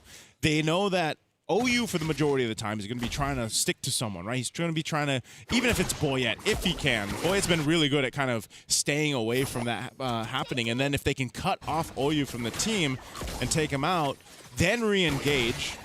And this is why this usage of Troll's Glorious Pathway is so important, because it's either he's using it to engage or disengage for the team, and it's such a simple ultimate, but it's so powerful in this context. Let's also talk about some of the trigger fingers here, right? What are the big things that we're looking for to connect? And I think number one, it has to be the RWM. It's caught multiple people before, but it doesn't have enough damage yet to 100-0 somebody. Not like Kenny on the opposite side, right? Whoever gets hit by that projectile, everybody's kind of dumping themselves on it. I think... Oh, Divine Glaive too. Yeah, some really big damage. I mean, considering everything, like, Bankai was winning the lane hard. They've reset a couple of times, and now that we're 12-10, Sanji is actually caught back up despite the horrendous early game. Yeah, this is one of those things now too. Now the Divine Glaive is online, the burst damage can be even more devastating for whoever gets caught. That's why you see too some magic resist items being built up. Athena's shield now for Sanji, as he's a lot of the times up at the front, flying around, doing his thing, trying to set things up to allow that YSS or the Freya here to get in range. So the Lord is up now. They're going to go ahead and just get in position. No one will fully commit to it just yet, because they want to fight for this space here. The Huns might take a different approach. Conceal was used. Things were spawning out, though. This is good. This is actually really, really good for the Huns. Now, they don't have access to global vision with that turtle boat no longer. And Sano, he clears open the tri-brush, and OU is taking space on that top side. The push and pull is looking very good as Sano wants to correct that wave down on that bottom side. Top side is currently at a 50-50. Both sides have not prepared well enough for this Lord to stick on it for that long. Yeah, I don't know if they're going to actually be able to go ahead and pull this off, but it looks like the Huns Esports wants to blitz it down. Oh, Troll, he's going to get the first initial stun onto Kenny. The Black Dragon form is already out. Cuffin already dead. Oh, you catches him with the split. Sano now in the middle of the fight, but he's losing all of his health because of the heavy spin. Boyet able to take one. Still meta. Gets another. Kenny takes out Sanji, turning it into a 3 for absolutely nothing. But at least Boyet got the Lord. Boyet got the Lord, but with a carry and the rest of the team here, it's going to get shredded down very quickly. You see him, he wanted to cut the wave in the mid, but not there in time, so now Boyet has to get back to base as the Huns Esports looking to go further. They still have that cannon minion in the wave here. They're going to push it in. Oh, glorious pathway to slow down that one minion. It's a good idea. However, they need to pull the minions away. Boyet, he's got the turtle boat. He's going to get rid of one more. There's still the cannon there as Yuki takes the tower shot. He's got retribution. He hits it. Unfortunately, he has a sliver of health left. Breaks it just in time. And now the RWM to try and punish as Boyet gets back into the fight. However, it is not enough. 2 inhibitors end up falling. Flying clouds. He's going for it. Flickers forward. Not done just yet. The Valkyrie, where is he going? The Black Dragon form now just said, you know what? We're just going to get still meta and call it a day. Okay, they got something. The Huns Esports wanted to end the game there, but it was great defense from Team Falcons Mena. Really good usage of the Winter Crown too, to kind of clear things out and stay alive for long enough for the rest of the team to come back up. So the game isn't over just yet, but the Huns Esports really showing that they have that grit to end this game. Think about it, Gideon. I mean, we haven't seen a game go this long, up into that 18+ minute mark, almost a 20-minute mark. So close, right? I mean, economically, it's pretty much just evens across the board. Maybe not so much between the XP laners, but again, Sanji's value on the Yuzhong isn't so much just the items, it's just the ability to go ahead and push forward and make the Huns disengage a bit with the Black Dragon form. And sometimes if you catch them being overextended, then you're able to go ahead and make something happen for them. But still, the Huns Esports finds themselves knocking down 2 base turrets of Team Falcons. That Black Dragon form can force fights, but it doesn't necessarily mean it's good, right? They got to be very, very careful with the way that they approach these. They're looking to get some of the bigger targets. Man, Kenny is really well protected right now, and I think that's the big issue. Huns, they've got some incredible defense, especially when they're making sure that both Yuki and Kenny stay alive in relevant points. And yes, they do sacrifice a little bit of people to make sure they do so, and that's why we're in 19 minutes, but hey, it's better than losing the game outright. Okay, at this point, you're just fighting for this positioning because in 30 seconds that Lord will be up, and this is a big one for the Huns Esports, especially if they can go ahead and lock it in. Boyet's been really good, though. This is one of the things about a YSS, you know, that Yisun Chin, you're able to go ahead and get vision, but also just kind of swoop on in, get the retribution out. And so sometimes that might just be the winning condition. You know, go get that Lord, secure it, disengage, and then get ready. But the Huns Esports, I don't know if they're going to let that happen this time. They are set up ready to go ahead and start up this Lord, blitz it down. It's an evolved Lord. Sanji picking up the pauldrons. He's got vision. Troll as well. He has an immortality, so they're showing face, and that leaves the Huns Esports a little hesitant to go with that Lord take. Yep, I think this is a reset angle, right? Huns, they need to correct that top wave. If they correct that top wave, then they can force Falcons to send a member up there. Sano right now has to manage the mid wave. Bottom is naturally going to be pushing, so Huns, there's no onus on them, really. No pressure at all. Whoa, boy, yeah! Traceless forward, gets hit by the projectile, but no punish just yet. Bankai thinking about it. Asano's in the back line. OU in trouble. Flickers away. Turnabout's already down, and nobody is able to find a kill. Oh, it's good! Kenny hits two. Bankai flickers forward and secures the kill. Otakov inside. He gets on top of Sanji. Petrify's already down. Troll in some trouble as the split comes through. Heavy spin as well. Black Dragon form on towards Kenny. Sideno taking out his Boya. Takes out Bankai. Yuki onto Troll. And now the immortality item swaps come through. And they are good. The Huns find the wipeout. Kenny with the athletic flicker, as I like to call it. He bought the winner crown, flickered forward, and picked up an immortality. The Huns Esports had a team fight of lifetime in game one. For that one, they'll take game one in the best of three. That was a good one, man. Oh my goodness, that team fight, that was brilliant. I gotta say, that's the best way to start a grand finals. Considering it's a best of three, not a lot of opportunities for both teams to really show their stuff. And I feel like in game number one, both successfully did. I like that you guys brought it out. Like, we have some long games before, but those long games weren't as close as this. It literally can go either way. But yeah, Kenny on that gourd, man. That Mystic projectile, the last one around the Lord, hitting two, able to take down Coffin. Bro, like, game-winning plays from many different members from both teams, but that last play, man. Hey, that last play was so good, too, because you saw Sano. He was, like, in the back twice, and then the first time, he's like, okay, I'm not going to go. And then he went around again, and then he's like, it was too late. So, oh, man, the idea was there, but the Huns Esports had the better team fight that time.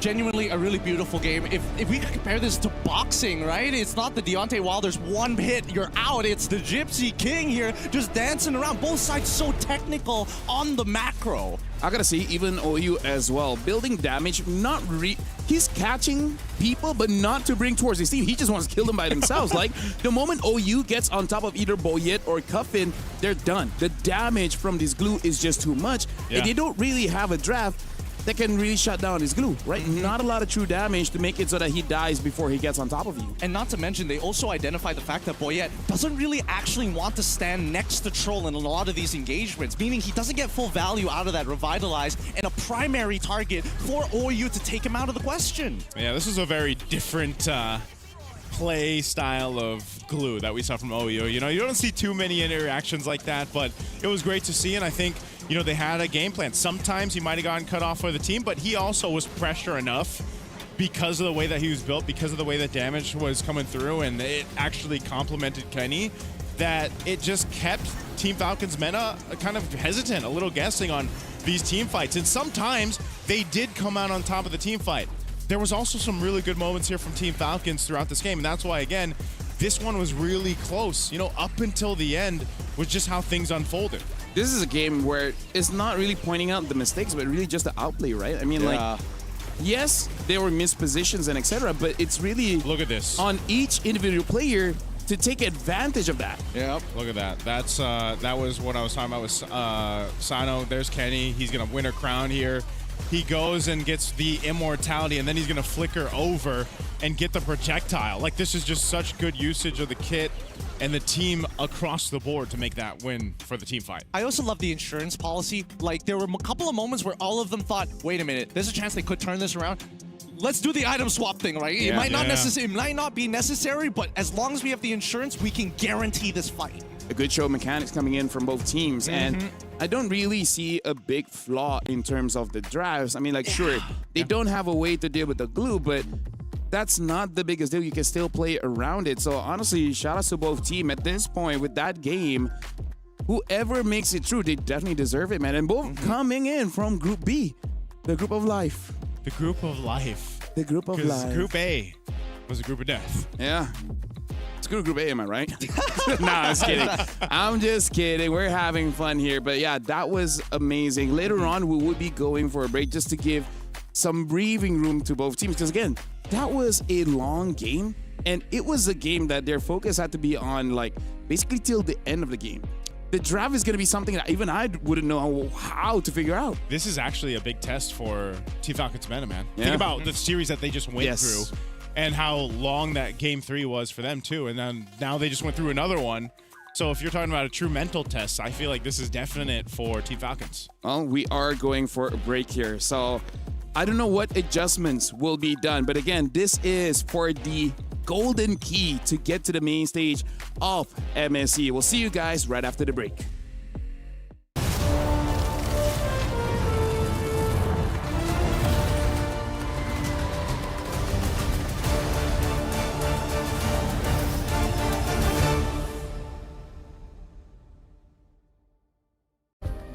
Play is in our DNA. Whenever we let it out, it becomes our superpower. Now imagine an entire city being built to supercharge it. Qiddiya City, powered by play.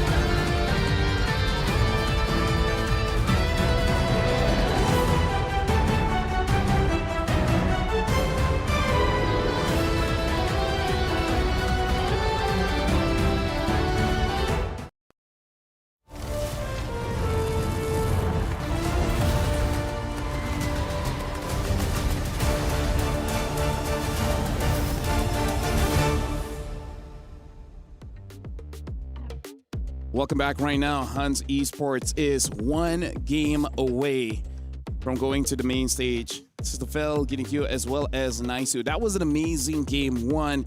And in terms of adjustments, is there really any adjustments that both teams have to make, or just run it again?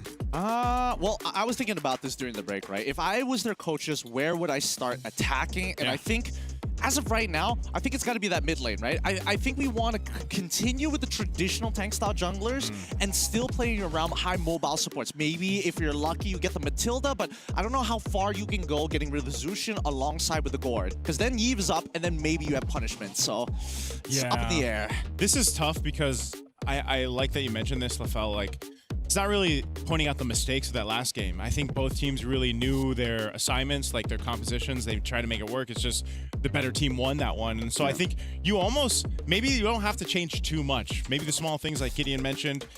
Obviously, even XP lane, I think, is still the kind of contest that we're going to see, because those are two powerful hero picks that we just saw.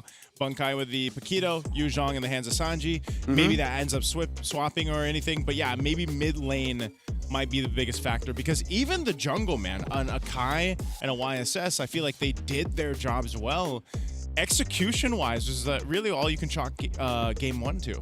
We got to remind ourselves the story behind both teams here, because the Huns right now bringing in the dream of Mongolia, where even the Mongols, as sad as they are, they're passing the baton to them to continue the legacy. And Falcons Mena, this is where they want to redeem themselves. How many times have they entered the wild card and never once survived all the way through? They always came close, but never enough. For both teams, bringing pride, bringing story, redemption. This is going to be a tough one. I do hope Falcons is able to bounce back so that at least both teams can go home without regrets. They got to put everything on the table here. This is match point technically for the Huns. I would love to see this go all 3 games, but I know the rest of Mongolia is like, no, this ends here right now.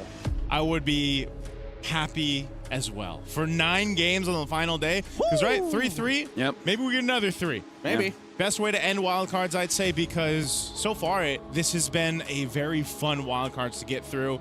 And whichever team moves forward to the main stage definitely deserves it, going through this own gauntlet, man.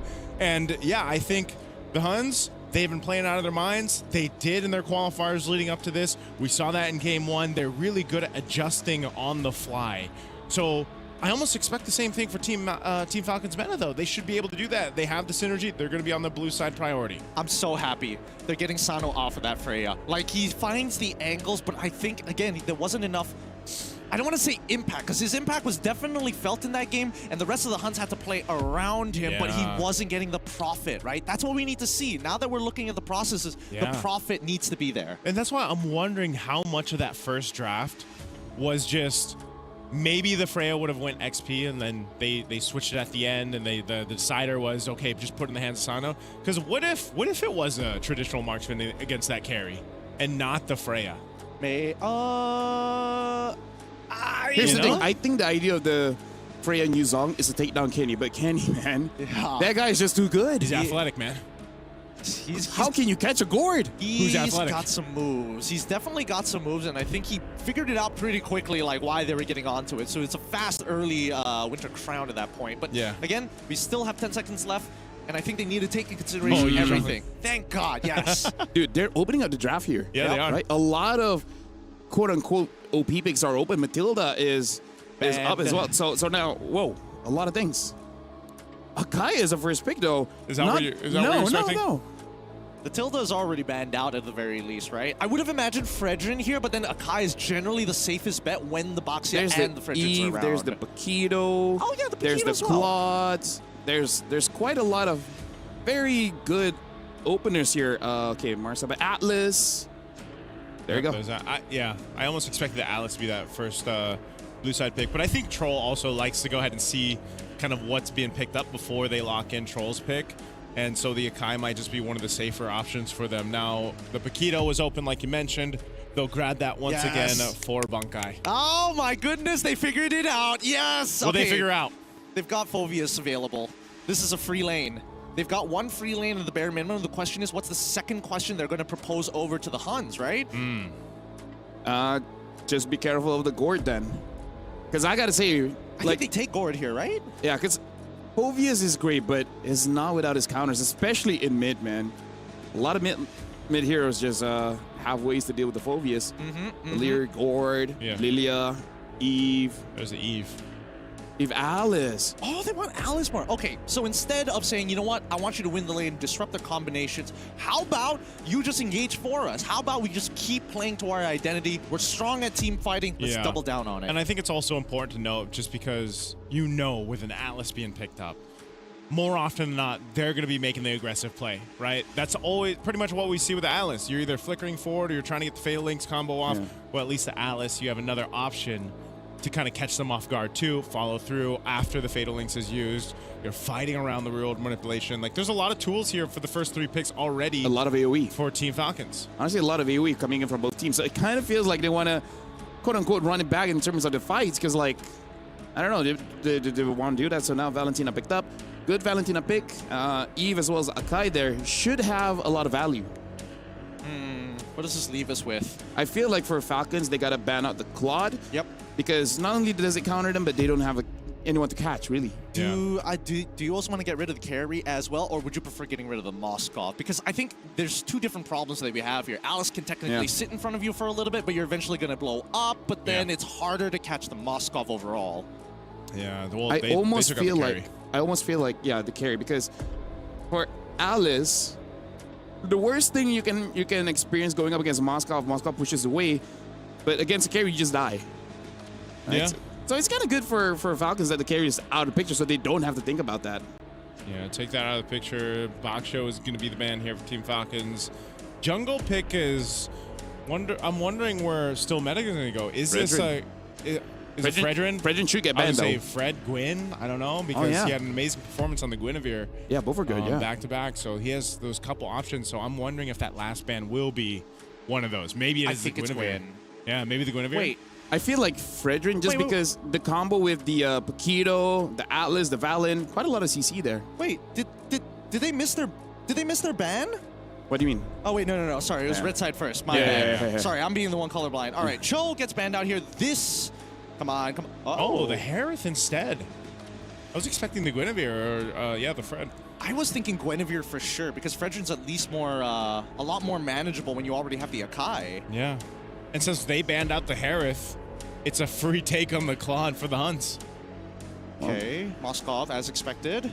What's this last pick going to be? I still feel like they're kind of lacking damage. They could go for glue in this particular case, but... Maybe even Khalid if they just want more damage. Yeah, that's what I'm thinking. I think Khalid. I'd rather see them on the Khalid than the glue here. Yeah, and then just overload them with ults already. Yeah. Because, yeah, then it kind of makes it a little bit more difficult for the Valentina, too. Like, oh, which ultimate do I take? Yeah, there you go. All right, Khalid picked up. So Fred or Guinevere? I feel like Fred, but definitely can see a world where, honestly, both is okay. Yeah. It's just that synergistic-wise, quite good for the Fred. I was going to say, I think Fred, now that we see those last two picks come in, is better. I don't know, still meta. He might have something up his sleeve on wanting to pick up a Guinevere. Maybe he goes something entirely different, but I just think hopefully not. This is match point. Yeah. They could just end this now and go to MSC. So that pick is super important for them. They cannot botch this. They cannot botch this. Yeah. I don't know. I don't think there's like a real quote-unquote great pick here, especially when we're talking about the jungle. Nothing really solves every single issue. You're only going to be able to solve a couple at a time. Yeah. Oh, Gwen. Guinevere. All right, comfort. It's comfort. They go for the Gwyn here, and I feel like for Falcons meta throughout their run here in the wildcards, this is kind of the signature that they all gotten throughout this last 4 days. The same for Hans here. So far, Hans is 1 game up, 1 game away, securing their slot in MSC. So, gentlemen, take this one. We saw game 1 go pretty long. Yeah. And it went to a mechanic battle. We'll see whether this one will be the same. We're going to find out here. Welcome to the caster desk. It's me, Naisu, and Gideon to bring you potentially the last game for the wildcards, unless Team Falcons Meta has brought a draft that will extend the series, make it 3 for 3 for 3. 9 games, hopefully, today for the wild card. Hopefully 9 games. Let's check this off the bucket list as we start heading on into the land of Dawn. The real question here, that slight adjustment coming in from Falcons Mina might give them enough of an edge. I'm thinking about the early game. I'm thinking about the way that they actually want to move across the map. And honestly, Troll on this Khalid is a great pick for a lot of the early game scenarios. Yep, Troll doing what we expect with the Khalid. And he lost all his life. Yep. This is one of the strengths, right, of a Khalid roam pick, and I would say this is definitely comfort for Troll, obviously. You go ahead and you try to delay what you can. He's going to get knocked in the air, though, so he's going to want to go ahead and be a little careful. Obviously, he's can heal back up once he has that quicksand guard and everything else. For the meantime, it looks like Troll already used his regenerate, right? Wanted to go back, but Boyette's actually saying, no, let's actually contest for this, right? Kenny's a little low. He just hits level 2, and Cuffin, he's trying to freeze out this wave as long as possible, and Boyette will take the Litho Wander. Oh, the flicker coming in from Troll to get Kenny. Forces out the battle spells from either or. Oyu now also forced underneath turret. Oh, yeah. Sano really low, too. Losing that lane up to Yuki for now, but I was expecting, I was like, Kenny, you're really low on HP. Do you want to take the risk of being that close up? Well, he burned the flicker. Troll also used his, so at least no one goes down in that exchange. They go pretty much reset for now. And now, leading into what essentially will be the first big team finder skirmish that we see is that first turtle. You see both teams just kind of duking it out in the mid. Still Meta's around the corner. Is he going to go for the spatial migration, or does he wait? Yep, really good call here.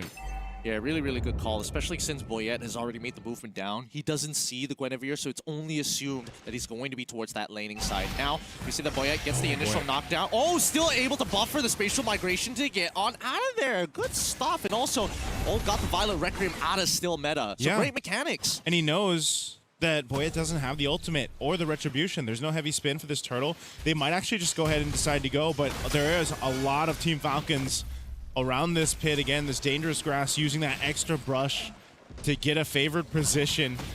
They're going to go down for the fight. Well, let's see how they're going to punish RWM, though. From Coffin, finds 2 in the back. Still Meta ends up blowing up with the help of Sanji to keep him in place. Even Bankai getting caught at the edge of it. Wow, that was such a good combo, right? The RWM in that extra brush with setting up their gleam into the Throne of Ruin. Able to catch down one of the members of the Huns Esports, so really good usage of the toolkits that Team Falcons composition will give them. Now they're putting pressure on the jungle alongside Boya. What a beautiful game this is. Falcons, like, they knew straight away, we got to win this mid trio here. If we put Kenny behind, they get that freeze, and now he's a full level behind. That first turtle was so free because both the supports and the mid laner didn't even have their ult. So now, let's see how much they convert that. It's a 1K lead, but I'm not seeing too many steals other than the small camps. Yeah, this is one of the things, though, right? This is an advantage of having a lead, like I was mentioning. You can be a lot more aggressive. Your damage throughput, obviously, early on is a lot better than, say, an Atlas, where you're just kind of like hovering around, slowing people down. Like, Khalid's a lot more deadly. So, but now, once you have that level 4 for OU, which he should be pretty close to, or he just got it, now that's where he's threatening, right? So now Team Falcons might have to be a little bit more crucial on how they approach some of these fights, but they've been just being very patient, I'd say, waiting for those moments. And sometimes that kind of passiveness might be better to not get caught out by still meta on this Guinevere. Oh, look at, man, I think Boyette, he's got the timers down, right? He is confirming, double checking, and also making sure that he is watching the mid lane movement to know for sure whether still meta is around the area. Again, really great communication so far for the early stages of the game. It gets a little scary towards the mid game. We have yet to see Falcons make that awkward call of, hey, Boyette goes forward and Troll says, we're all going backwards. Yeah, this is a lot like our previous game, right? Or it's kind of like a slow cooking type of game. You got to let it kind of build up, and you might see that more so towards even the last turtle here. The second one's going to come up towards that gold lane side, though. So both gold laners being there, that might be more deadly. Having Yuki up there with that blazing duo at this time. We'll see how they manage it. OU's going to go ahead and get flushed out of the brush here. He's pushed back by Troll. Still Meta will go ahead and pull up these turtle. The rest of the XP laners are going to join this too. Here they go. RWM's already in as OU tries to get the Fire Requiem. However, it's not enough. He can't get the Fatal Links on the opposite side. Still Meta trying his best to survive through the damage, as we already see Sanji able to power through too. However, they're too close to each other. A good body block coming in from Troll, and that might just result in a death in Bunkai, but he flickers out. It's going to be a turtle for Boyette, and now an angle onto Yuki. Does he have heavy spin? I don't think he has heavy spin, but they're still thinking about the dive. He's got Purify, but I think, he's not going to be able to get away. Yuki gets taken down. Troll with the kill. He had nowhere to go. No point in burning the Purify. Good plays across the board, and Falcons with a confident 2.1K lead. But Huns are not down and out for the count just yet. They trade tier 1 down on the bottom side, and Bankai, last game, he was doing, like, phenomenally well. Not only was he beating up Sanji, he was still able to attack Sano with backlight. Now, it just feels like he's been so sandbagged, right? Like, he joins his fight super late, and even when he wants to peel, he's actually just making Sanji stronger. Yeah, it's one of those things, too, where just the kind of power spike with the Alice is just, you feel it a lot more. Right, sitting on those 2 kills. Oh, hold on, mid. Heavy spin into the RW, and it's going to be enough to find OU, man. It's so unlucky. It's really, really tough to kind of find an angle. Falcons are making sure they are punishing him hard. Yeah, I don't think he's really been able to use the Fatal Links, man. Like, he's just, OU's dealing with a heavy spin. He's locked down half the time, and that's really good usage of the Boyette combination with the real-world manipulation. So Meta trying to keep them off of this turret. Whoa! Okay, still Meta may have overextended there. He thought he had enough damage against Sano, and honestly, he does, but if he doesn't land the Violent Requiem or the Spatial Migration, I don't see it happening. And now that's going to be a tier 1 down bot side for free for the Falcons. And we're talking about still Meta's performances in the last, series where they, for today, and this one, it's just not happening. Team Falcons, I guess they saw plenty of the footage for that one, and they know exactly how to go ahead and punish them. So still Meta falling further behind right now, sitting on 0-3. They're going to have to see if they can actually try to make a play. This third turtle's coming up.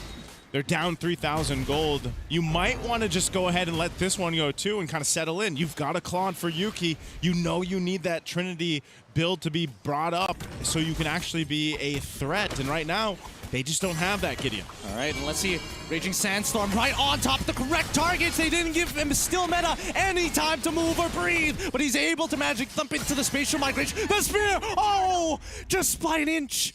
Just by a centimeter. So close. They almost got that one. But Team Falcons, I'd say they're just pretty much happy with the way things are going across the map. They've got pretty much everything under control for now. They went 3-3 on the Turtles, up 4,000 gold. They're knocking down the Tier 1 turrets. That one in the mid still stands for the Huns Esports, but we have to start to dissect what can the Huns Esports do to get back into the game, or at least to put themselves in a better position for this first Lord. Or is it the case where it's one of those things? Oh, hold on, Raging Sandstorm. Sano already getting some play. Oh, Fatal Links onto 3 targets, but the RWM is a very good response on the opposite side. Bankai tries his best, but Sano takes out OU. Flicker coming in from Bankai, not good enough. They can't cut through these tanks. They're just too big, too thick to deal with. RWM from Cuffin, and even Sano's starting to get involved. Sanji already deep in enemy territory. He's got to run, and the Huns can't do much about it. 2-0 in favor of the Falcons. Man, I just feel like the composition can't do too much about anything. You know, that's kind of what it feels like, not just Bankai, but even Kenny. Kenny on the Valentina really hasn't been able to do too much. They do hold on to the mid turret, but this is not a fight that they want to go for. They're just not there. I mean, even in the last fight, you saw Yuki use the Blazing Duet. It just tickled everyone. It didn't even do any damage just yet. I think we need to pull up the item list. I think we need to see how far technically is the Huns behind. And now we only see that it's only 2 items compared to an almost complete Trinity build, but even Sano doesn't really quote-unquote participate in these fights. Yeah, you can see it. There's a disparity here, even in the jungle, of course. That's making it really difficult for still meta.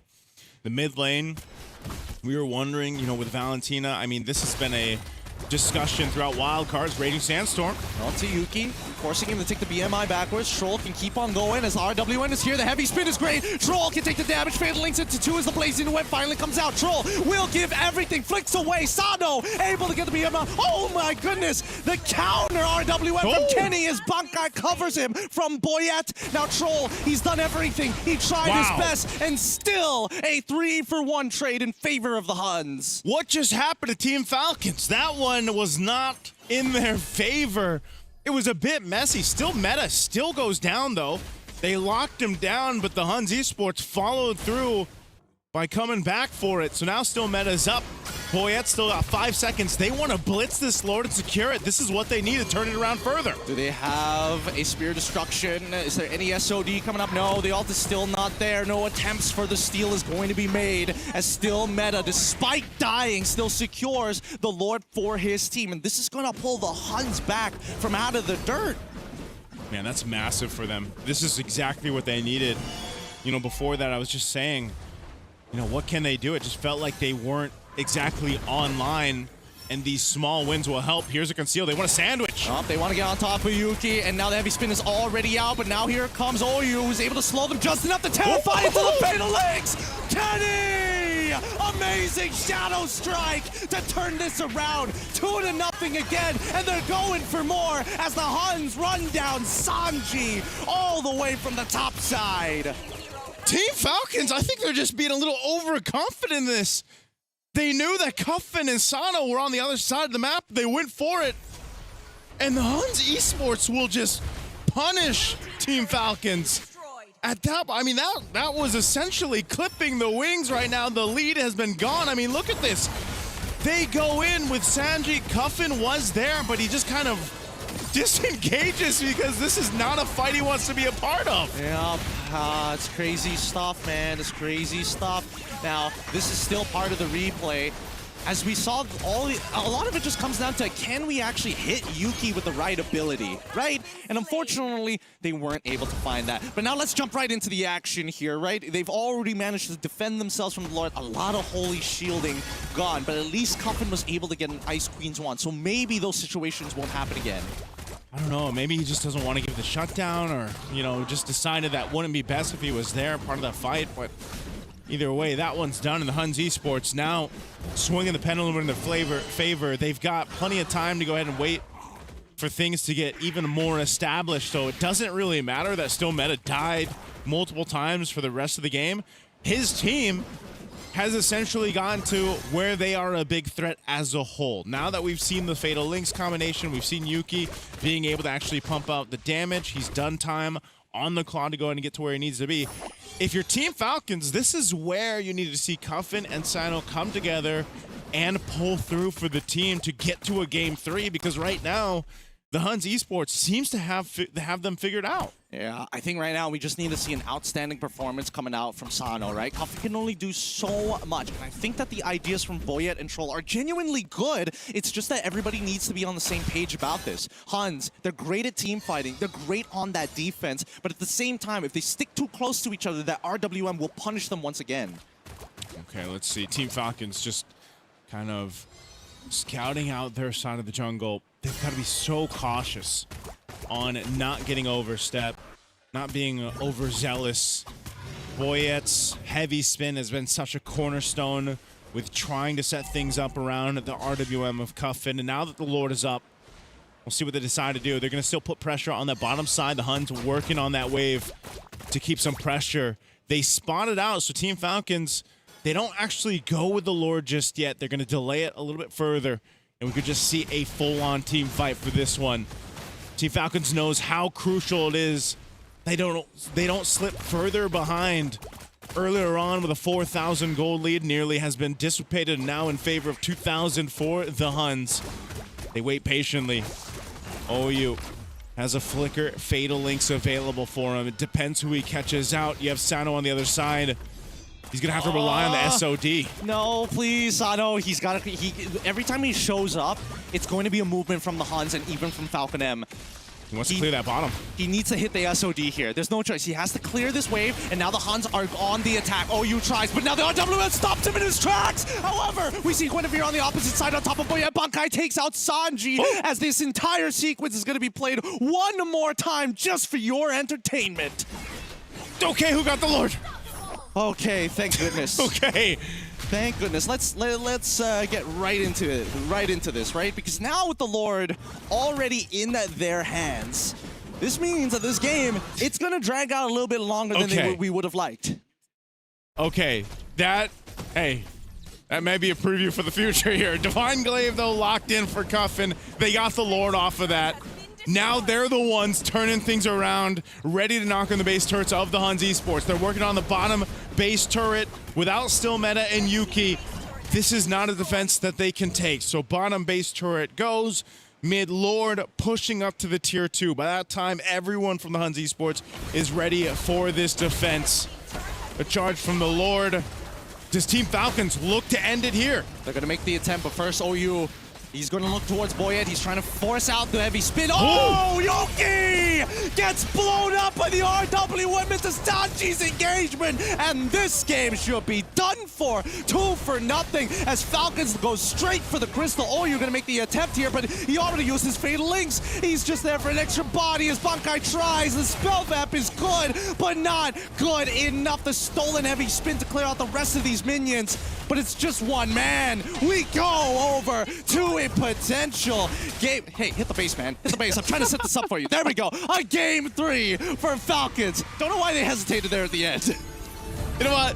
You were just spitting out so well, Gideon. They wanted to hear some more, man. And they're like, keep glazing us. Keep going. Keep going. They needed to, because that one almost slipped out of their hands and went to a sweep to the Huns Esports. We wanted 9 games, and now we're going to get 9 games today. And I really feel like they got to brush up on some of that communication, because, yeah, that fight up top, I didn't catch it. I don't know whether the Eve just, like, has no more mana or something. That's why he had to retreat, but that was very questionable, because it's understandable what Falcons want to do. They have a lead. Yeah. They want to extend it before it becomes a problem, because the longer the game goes, the higher the chance of a comeback is going to come by. But either way, right now the score is 1-1. And I gotta say, it's very scary for Falcons, because like you said, it almost slipped through their hands, because Huns is one of those teams, you can't make a mistake in front of their faces. They will find a way to capitalize and make it into a game-ending play. Yeah, I really hope in these in this replay and the highlights, we get to see what kind of happened and unfolded in that one Lord take, right? Because all of a sudden, Still Meta and Yuki were gone. Lord was secured by Team Falcons. And might have been just Boyet able to go ahead and get the favorable retribution, obviously, off. But, you know, that's one of the things. It's down to those minor micro moments for these two teams here to get to the next stage. And one mistake, that can cost you. you know what? I do want to talk about Cuffin's performance with the use of the RWM, right? Because I was trying to figure out who technically, besides Boyet, could stop OU from actually getting into the team to go for the big fatal links. And the adjustment from the side of the Falcons after the first attack and the turnaround with the fatal links, they said, you know what? We're going to use the RWM to deny you from getting in on us when I see you start separating your body. And again, Sano with the Moscow, one of his best heroes, hitting those SODs, having a good time in lane, even though, okay, hold on. Cuffin has a lot of mana. Honestly, I'm not so sure why all of a sudden he just dipped. Yeah, like right here. I thought... It's dangerous, sure, but you can still poke. But he has the RWM too, so I didn't... What? I think he saw Kenny with the Raging Sandstorm and was like, there's a good chance, even if I drop this, I'm not going to get any damage down. I'm going to get hit, and then I'm eventually going to die. But the thing is, he has a flicker. The moment he sees it, he could have just dodged. So, I don't know. That one was very questionable. I really feel like the team's got to be asking, like, what happened there? I think for sure it's bad comms because we saw that Boyet, he was going up the troll. They're the two main shot callers, and they were like talking like, what happened? Yeah. And that's why I think even at the end there, that hopefully they can go ahead and sort out some of those comm issues, because if it's them or if it's the Honey Esports going up to the main stage, they're going to have to go ahead and kind of alleviate some of that those problems. Because that is not something you want to see in the grand finals, which we are going for a break. When we return, we'll finally know who goes over to the main stage. We'll see you guys right after this.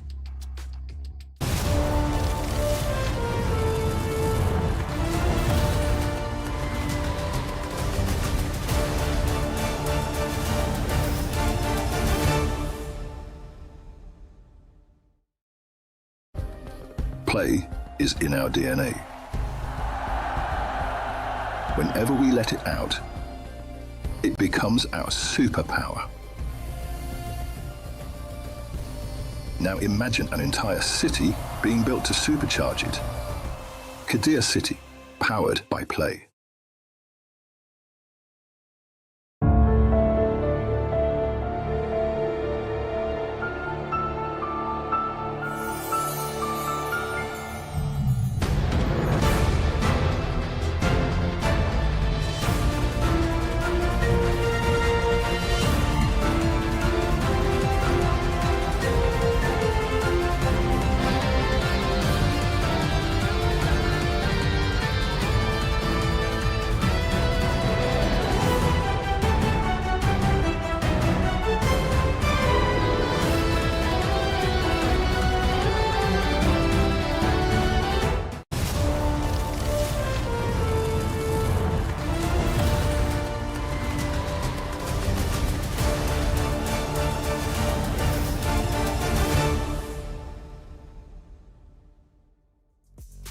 This will officially be the final game of the MLBB wildcard. And again, it's for that golden key to go to the main stage. Both Huns as well as Falcons MENA are 1-1. Where first game, it was Huns. And the second one, it was Falcon MENA. And I got to say, both games, it became tighter than we expected. Game number 2, we thought that Falcons could have ended it quite cleanly. But again, Huns Esports find a way to get that comeback. So now, today we went all 3-3-3, 9 games. And according to the first two matches of the day, the third one is the shortest one. That was the one where 13,000 gold, 10,000 gold difference, because you're able to completely understand what your opponent is about. So this is going to be the biggest test of how both teams really read each other out, right? Especially because one of the plays that I really remember was coming in from the Huns, where they understood a gank is going to come into the EXP lane. So the Guinevere just camped that bush. And then from that play, just snowball out of control. Yeah, I think that is going to be pretty similar in this upcoming game. My one adjustment that I'm hoping to see actually is the Huns actually taking the blue side, because so far it's been back-to-back that we've seen that the Falcons, they've done well on the blue side. They've adjusted. They've had their chance underneath the sun, but I really think the Huns should take advantage of it. All the picks are out in the open. Wonder what that would be then. Like if it is the Huns Esports getting blue side, like what is their priority? You know, because I think also this is going to be, we're probably going to see Bunkai play something different too, because it took them a while in that game to really come online there. And, Valentina especially takes a little bit to start. Yuki on the Claude we know traditionally takes time to get started. So I think maybe the Huns Esports and what they showed over in MCT East Asia was they do like to play fast if they get the advantage with the draft. So I think being on blue side, getting priority, if that's where they're going, we might see that here. And to align with what you said, Game 3 is the fastest game. Oddly enough, both Yuki as well as Sano kind of made a name for themselves on the Moskov. Yeah. Right? Remember the first time we paid attention to Yuki? Crazy comeback on the Moskov. And Sano, I think it has been roughly a year now where Moskov has consistently been one of his best heroes despite it not being an S-tier goal laner compared to other heroes. Yep. I think it's interesting because, again, it does show that, yes, there is a little bit of limitations, but the ceiling is really, really high, and I think that just might be enough to kind of tip them over the edge for this final match. Yeah, the ceiling has been lifted, I feel like, higher and higher throughout the wild card. From the very first day, if you think back on the quality of some of the games that we saw, we took some time for the teams to go ahead and warm up in their game ones. Well, now, today alone shows us that they figured each other out. They know how their drafting patterns are. So maybe this is a time for not so much experimentation, but just to kind of lean in on the comfort, but also just knowing what you guys, as 5 guys on a team, can execute on the Land of Dawn. All the theory, all the experimentation, everything is for this one. Like, it's to the point where I feel like as long as you have no regrets. Yeah. Right? Don't be like, late on the line. I wish I got that hero. Yes. Because I know there's a lot in history where, especially the first pick, between the player and the coach, they will argue what will be that first pick. I mean, like for us, Malaysia, we still remember MSC 24, where they were considering either the Ling or the Roger. Innocent call out that Roger pick, and then a lot of grand finals, people are like, we just need that one hero, and I promise you we'll win. The question is, what's that hero? What's that hero? I think right now, what is it for wild card? Would it be it's not. There's no one hero. There's no one hero that I can think of. Everyone had their moments, right? We've seen Gord has his moments. Eve has his moments. Zushin has the savages, right? She has 2. I guess only Suyo hasn't really been popping up. Other than that, I mean, it got close. XP lane Suyo? XP. That lost too. That did not go as good as I was hoping it was going to go, to be fair. And I think that, there is no one pick, so we have to start thinking about the big combinations and how we actually disrupt the combinations, right? The only reason I think that Huns want to be on the blue side, just get rid of the Alice, right? Let's take away the big sandbags out of the question. And I don't know if Sanji is going to be comfortable to be not on a playmaker and just play Uranus and be boring, but we'll see. If they force it into that scenario, that would be great for Huns. I like this ban, though. Right away, I feel like they really struggled with that darn Akai, from Boyette, and they'll ban it out for respect. So already, Matilda as well, these are the power picks that the Falcons meta have showed us even in the past. So this might be one of the cases where the Huns Esports wants to go ahead and prioritize do they want the Atlas again for OU? He had a couple good Fatal Links. Or do you actually prioritize something else? So let's start this off. Tank or damage junglers, right? I feel like that's also, it must be in the back of their minds. But we did see a Yi Sun-shin, once he has one bad trait in the jungle, that's it. That's over. Yeah. And that's quite a risk. It's too big. I think that maybe if you know that the game is going to go very, very Wait, late. by the way, Baxia might be open for the longest time here. He's been banned out forever. Wait, why did Huns ban out the Marcel? Wouldn't have... Oh, boy. Zushin. I think they want a Zushin. Zushin or Baxia. And they don't want that counter roamer to be picked up. Okay. They don't want the counter or roamer. Atlas, but I feel like it's... it's between those two. The Zushin as well as the Baxia. I think they have to get rid of the Baxia, right? Because that way, if they give the Jushin, at least they have access to Atlas on the opposite end. Oh, this is dangerous. This is some dangerous stuff. And I think that even Powy Birdie's thinking about the possibility that this could be the golden bullet. I think he did not expect that Marcel ban. That might have threw him off just a bit. So they take out the Jushin. Yep. Right now, Fredrin as well as Baxia is out in the open. They could just take the Atlas and then just be okay with either. I think that's a very fair argument. Is there anything better here? With Freya already gone, yeah, I don't think they have much of a choice at this stage, unless they truly want to keep it like, you know, under wraps.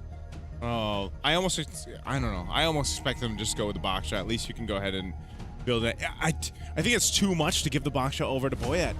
True. I think he's one of the better box shot players But now, currently. without Akai, the Atlas does seem good. Although Falcons can pick up the Valentina. They still go for the Atlas though, yeah. This is just super safe, right? Because again, they're like, whatever, both tanks are still up in the open and we're not going into the next phase yet, so we'll just wait. There should be a Valentina and Boxia probably, no? That doesn't sound too bad. Yeah, I like that a lot. Baksha, yeah. At least you got your own access to your own Fatal Links or whatever else the Huns Esports brings to the table. Again, this is also expanding rivers, so Baksha would be great on it, right? Extra just be fast. Speed, yeah. Roll around the map even faster alongside the team, so you can actually take that composition in mind. Or Boxia Paquito also seems pretty good. I feel like right now, at the end of it all, they're going to save the EXP for either the end or their mid laner for the end. I feel like they have to show everything else. The jungle needs to be shown pretty early on, and yes, we've seen Falcons actually wait for that. Oh, sorry, that was the Huns who waited for the very end to eventually show what their jungle pick is going to be. Oh, Yves Pack. They're still giving it over to the Huns. Let them make the decision whether they want the Fredrin or the box. This could also be Falcons Mena thinking that maybe they're setting up for the damaged jungler. So they want to make sure they know who they're going up against first before committing to a jungler. What if they just go Guinevere because they took care of the Huns? Akai and that was the biggest problem? Yeah, maybe. They might want to just go ahead and give Guinevere once again. It's good against Fredrin and Boxia, yeah. Yeah, and it will force Yves to actually take a Purify here. That's not a bad idea at all. Yeah, I think that's why they dealt with it, but they'll take the Baksha. And the Valen. Baksha Valen. Very good. Okay. Sorry. Plenty to work with in terms of like the ultimates. RWM going to be the most obvious one here. However, no show of EXP, no show of Gold Lane as well. Yeah. XP, what do you want to do against the Paquito? Because we want to pick up a carry here for Falcons, or just take the Moskov before it gets banned. They pick up the Cho first, and again, this is the hero that the Troll basically just snowballed the game out of control for Falcons in their previous match. This is the hero that Troll, I feel like, was first introduced to a lot of the world audience when he first picked it up, and people realized that, you know, this man is definitely solid on the Cho. So that's why I was saying, you get in this position where it's down to one game. Yeah. You want to go with some comfort across the board, and Troll can be that guy on the Cho. But as also we've seen with a lot of Chos in the current meta, that if you are just stopped in your tracks, you can't get the setups you're looking for, you can actually be a big backfire to your team too. Yeah, they might put the weights on Cho's legs, and then it's like, there's not much that you can do. And honestly, with the draft right now, unless they have a lead, Cho is not going to have a good time picking off targets. We saw in the previous matchup, he just kicked the Atlas and they have enough damage to kill the Atlas. Yeah. But for that to happen, they kind of need a pretty good early game. Okay, Arlet, Yusong bans. I think they might be setting up for Hayabusa. I don't know 100%, but this is based off of what we saw in their previous games during the group stages when they got nothing left.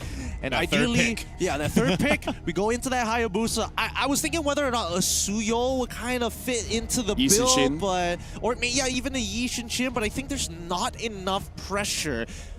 They gotta make sure that they at least win out that mid trio.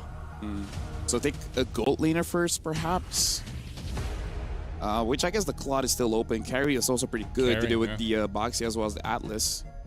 Yeah, I think they go carry here just for that. Oh, they have a shred, Cho too, so Yeah. that'd be great. Go with the carry. They're gonna go Still Moskov Moskov. instead. Okay. Comfort.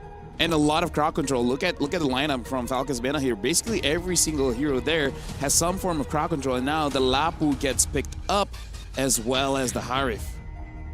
Surprised that they didn't actually want to. It looks like they just want to go for early game, and I think Yuki was one of the Hive players in the wild card where he basically skips the Feather of Heaven. He just creates the Swift Crossbow, and the rest just go on pure damage. Yep, and I think it's pretty good. It's a good adjustment considering that now Harith, it takes a little bit longer to get the infinite dashes with the Zaman Force. You still have to wait that 0.5 seconds between each of those dashes, so it makes a lot of sense.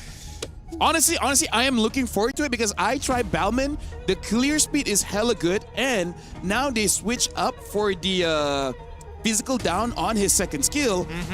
You can deal with the box. You can deal with the Atlas, the shred from this Bellman is something we got to look out for. It's interesting, right? The shred, you got a Paquito, you got the Moskov, and the Cho. Like there's a lot of physical down, right? Shred through that armor that is going to highlight here. And Bellman, you only need one thing, your team to have a lot of crowd control, and then he smashes. With that, this is going to be the final game. And what a turnaround, the final pick, Bellman here. So I'm going to give it over to Naisu as well as Gideon. This is the final game of the wildcards. It comes down to this one game for both these teams here to move forward, get that golden ticket, that golden key to get to the main stage of MSC here. And talk about wild, a Ballman in this pickup for Team Falcons. We'll see if that's going to go ahead and carry the Falcons forward, or will the Huns Esports make it through with a lineup we've seen similar before, but the box are now in the hands of Still Meta. It's interesting. I would have imagined that Boyette would have started on the opposite side to play for the strong lane, but right now, early trades forcing Kenny out again. Mistakes being thrown early, but Still Meta coming to compensate. Oh, man.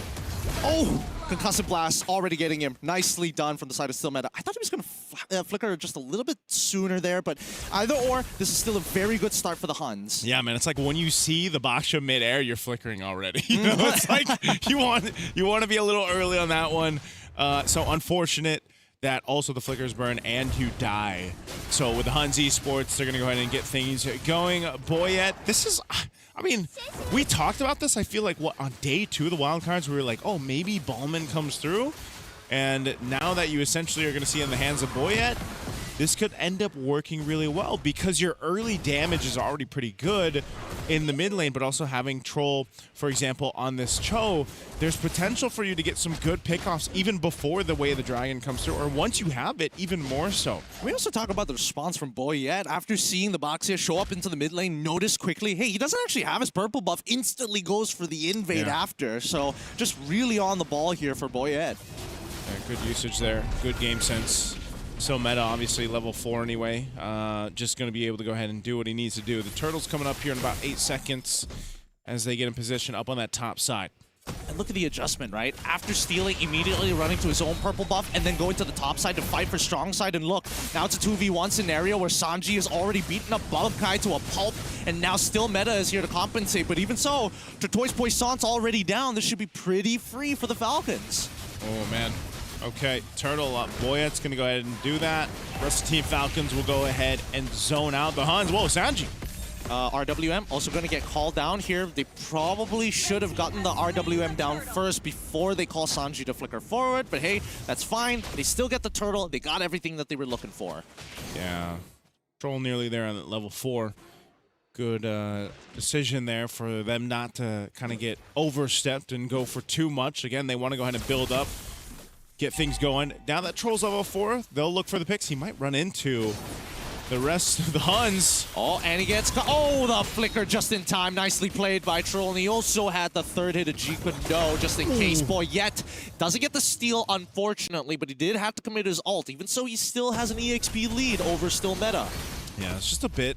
Nothing too crazy. Still Meta again on this box show. There's a reason why he's banned so much. He's able to go ahead and go around the map quite quickly. Taking some camps too from Team Falcons if he can. So there's not too much for them to actually go. If sometimes they want to utilize their flickers or not to set up, if it's not available, you kind of just don't have much that you can do if your Team Falcons with this lineup. You know, it's not like Ballman's going to come out and surprise anyone. You're going to have to kind of wait for the kick to be there. Assassin Balmond back at it again. Just jump scaring you over walls when you're 1 HP. Now, as we see this game continue to progress, despite it first blood going over to the Huns, the gold is actually dead even, right? Like the amount the side laners from Falcons is actually winning their lanes and actually absorbing a lot of these crabs is honestly keeping the Huns in check. Yeah, keeping them in check right now. Retribution used, Still Meta. He's catching up slowly, man. As said, you kind of expect this with Baksha to be on your side of the jungle. Boyette's going to go for him. They've got the kick available. There's no flicker here for Troll, but they might want to try to collapse down on Bunkai if they can, or at least burn a battle spell. Turtle's coming up. They can make their way there for that. And it looks like we're going to just see the next team fight for this. Sanji, though, Okay, Sanji fortunately has to get on out of there. The stolen RWM was used, and now the counter RWM from Comfort only catches onto OU's side. Boyette doesn't find the execute, unfortunately. And that's going to be 3 really big ults compared to 2. The ult economy looking just a little bit better for Falcons. And kind of weaving through these fights with ultimates. Battle spells too. Fight for the turtle though, second one of the game. Here comes the attempt. There is no Fatal Links, but now the Zaman Force as well, as Yuki able to try and make things happen. Still Meta finds one as Troll gets away of the Dragon onto Kenny's side. However, the Zaman Force has not ended, and Boyette finally collapses. Yeah, that's too bad. Again, there's not much to do as a Ballman, but now still Meta. Doesn't have the kick, so they can't really follow through on this. However, they do have the bravest fighter. That does mean that at least purple buff Steel coming in from still Meta. Now he overtakes it. Okay. That's what as you saw in that turtle fight, man, that's one of the things about Boya. It's like, you really only have a dash. If you get trapped into a choke point, you're not going anywhere. That's one of the weaknesses, obviously, in comparison to a Baksha who, you can jump over walls. And yeah, you have enough time to send your postcards off the loved ones as you're just taking the damage. I mean, really, it's a tough position to be in here, and you can see the lead from the Huns really being distributed well amongst their members, even for someone like Bunkai, who is having a bit of a rough time in the lane, but these team fights have pulled him back into equal footing. Yeah, this is one of those things where, again, battle across the map. Troll's going to be forced out of that brush. And, fighting for what you can control around the map. This is where, some of these tier 1s come into play. It's one already knocked down on both sides, but just kind of holding it steady. There's not too much that even the Huns want to do right now. They're just kind of slowly building up on this lead. Kenny's been holding on to that RWM against Cuffin, and he's getting pretty good usage out of it. And as this builds up, you can even play it into the final slash. Have that Zaman Force there too. I think they have just really good control when it comes to objectives, and that might be a big problem for Team Falcons around the Lord time.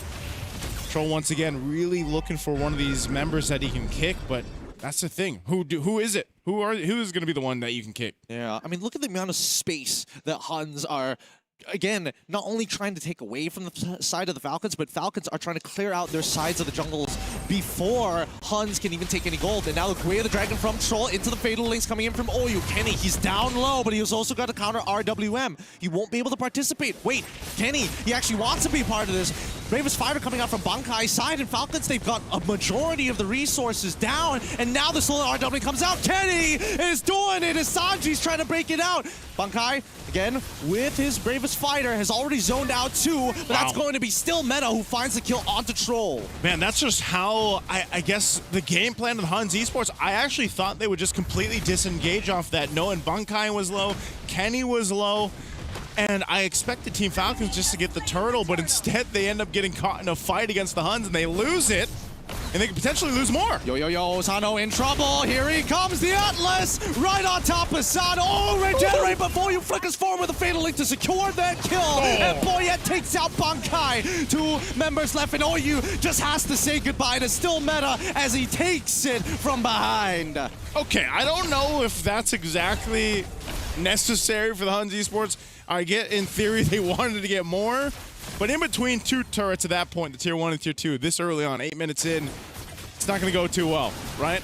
But essentially, they still hold on to a bit of a lead against Team Falcons. Boyette's going to go ahead and take his purple buff after still Meta gets taken down. Let's take a look at the instant replay for this one. Again, they initiate this. They don't even have that many ultimates really available. Yuki was on Cuffin, but he's just too low to be a part of this. So it just seems like, again, what was the fight there for? Really a bit of an ego challenge, and most importantly, just to put Sano behind even further, because now Sano, Yuki already had a slight lead against Sano, but the EXP is still in Sano's favor. So really, it's trying to even that score just a little bit at the cost of their EXP laner, which is a little sad, and not to mention also OU, but at the very least, they haven't dropped the lead just yet. 400 gold. It's small, but it's something. It's something right now. Looking at Boyette's build, too. He's got a Radiant Armor, and he's building into his next, so a little bit of a Molten Essence there, too, to help him even further farm against this Baksha. But, he's eventually going to be tanky enough, too. Yeah, there's the build Look at the difference for Yuki. Dude, I love the fact that Yuki is like, man, I'm showing off this new tech, but I gotta make sure I buy my leather armor. I need the leather Durkin. Boys, the leather Durkin is the difference maker right now, even though my boots are complete. Don't worry about it. Don't worry. I just need just a little bit more armor for those concussive blasts, even though it does magic. But 4 seconds left. The Lord's about to spawn. Yep. At least they're setting up the waves. Setting up the waves right now with this Lord up here. Yuki just picked up his Holy Crystal. There's 2 Chastised Pauldrons for Team Falcons picked up too. So defensiveness in tow. Nearly half health on this Lord here. They're fighting for that space. Still Meta will go ahead and jump forward. Bankai already using the Bravest Fighter. He's trying to look for an angle to zone out. Gets the stun onto Boya, but he can still get into the pit. He gets in and secures the Lord, no problem. RWN gets canceled out early on as Kenny still holding on to his. Ends up dying regardless. With that, Sano able to clear the rest. And Falcons try. Yuki gets Sanji and Sano. He needs to get back in there, get in the fight as they're trying to disengage. Huns finally out of there. 3 for 2 trade in favor of the Falcons. Oh man, 3 for 2, but this Ballman just dancing around the jungle. Still Meta will be able to get his buff. But with Sano still alive and Boyet, that is just too much heat to handle. And now they have a Lord marching up top side. Team Falcons has been through the gauntlet, man. Even today alone, they got themselves the objective. They're playing around this Ballman, but that fight, honestly, could have almost gone over to the Hunts. It really could have. It really could have. Now, they got to open up the map and really take advantage of these Lord-empowered minions. They still have Lord on that top side. However, it's collapsing from every single angle, and the Huns don't want to spread up too far. The majority of the members of Falcons already taking the T2 down on bottom side. As top side gets revealed, the Huns have all the information they need. All right, Lord dealt with by Yuki. We already saw a preview. Yuki's damage is online, especially when, like I said, he picked up that Holy Crystal before that fight broke out. He's in a good position to go ahead and fight into the fights. Now, conceal use. We'll see what Kenny continues to do. You know, it's pretty much the RWM. They want to go ahead and fight into that, but they just need a little bit better timing, I'd say, on their choices of either initiation or, you know, pulling back a little bit when Team Falcons tries to go forward. Like you mentioned, the Bravest Fighter sometimes used pretty early on by Bunkai, but it might be one of those cases, again, now that your damage is getting online, you're getting to that point where you're hitting that power spike if you're the Huns Esports. You're relying on OU to get this setup going, because looking at even the damage charts, there's quite a difference there across the board.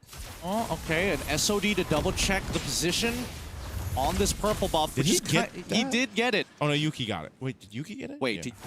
Yuki got it. All right. Yeah, yo, Sana doesn't have it. So. Yeah, that's a little unfortunate. But hey, he still checks it, right? 44 seconds until we see the next Lord actually spawn, and at this point, I don't know. I'm a little nervous, right? Because Troll has been doing phenomenally. He's been getting some really good kicks in. He's been delaying the opponent so many different times. But what they really need is to not show Cuffin. They need to deny Kenny from getting the RWM. See if Kenny ends up getting it or not. But yeah, Troll was asking who is he going to be kicking through this game, and I feel like he's been able to find the targets, find the marks. The game, as it goes on, though, it's a little bit more difficult to be able to do that. OU as well, and so Yuki, you know, so crucial. You know, we saw this in the last game where sometimes Yuki getting blown up so quickly. Once you lose that firepower, I feel like the Huns Esports lineup is just, you're lacking a lot. And so with this, Lord is up. Team Falcons will go ahead and blitz down the Lord. Half health already. Bunkai's given the information, but Boyet quickly secures it. Still Meta getting a bit distracted, and now they're forcing the Fatal Links onto one. The stolen RW as an attempt as the kick comes through in the Xanon Force. Yuki's dead! Cuffin finds him, and now the rest of the team's in some trouble as Bunkai, already in all 5, tries his best to take out Sano, but it's a little too late. He gets pushed on backwards, and Sano going to have to recall 2 for nothing, but every battle spill under the sun being exposed. Man, again, Lord secured. The Huns Esports a little hesitant to be in range to contest the Lord, ends up biting them in the behind. They lose Yuki. As I just said, you know, Yuki's positioning in the last game was something to take note of, and now he's been locked down by Team Falcons. He's going to be back up for this base defense. We'll have to see it. Fatal Links should be up here shortly. They're going to have to hold this push in from the Lord as it charges into the mid turret. Takes it to half health. They're trying to defend. They get the kick onto Still Meta. RWM from Cuffin is going to be enough here as Boyette takes out Still Meta with the execute. OU thinking about it as the Salmon Force has already been thrown out. No more Fatal Links. He's still on cooldown, but that's 2 inhibitors already broken and a moving Empowered Wave coming through that mid side. Troll misses the opportunity for the third hit, but Bankai is able to trade at the cost of his flicker. It's a good defense, but again, big spells out. Cuffin looking to be traded out, and there we go, Yuki! He finds one, he wants to extend it, but it gets only the orange buff. Oh man, Yuki's damage is there. It's just, again, they have to get positioning in favor for them. They defend the base, man, but half health on that bottom turret and it's nearly gone. And they've only gotten 1 turret in this game. Even if they can defend like that, they need to start opening up the map a little bit more and at least be in a position to fight the next Lord fight. They were too late for the last one. This next one is crucial. We're talking about a Lord to win potentially the wild cards and move on forward. They've got a minute to get prepared for it. Looking at the itemization, things are where they need to be. Still Meta is down against Boyette on the Ballman in terms of gold, but that's not so much to worry about. Still Meta is still able to go ahead and contest if he can just be there for those Lords. Yeah, what I'm worried about is like right now, the shred is actually gigantic from Boyette. Like, just standing within that world for a couple of seconds as you get shredded. Sano at full stacks is doing real damage on top of that missing armor. It's almost as good as true damage at this point. But now, here comes the kick onto OU's side. He flickers away and quickly, okay, SOD and as well as RWM being expanded here. A little over the top, but there's still 18 seconds left for the next Lord. Yeah, they can stall that out. Again, they can play the map too. They've got pressure cross map if they want to go ahead and try that way. Wait up for these ultimates to be back up.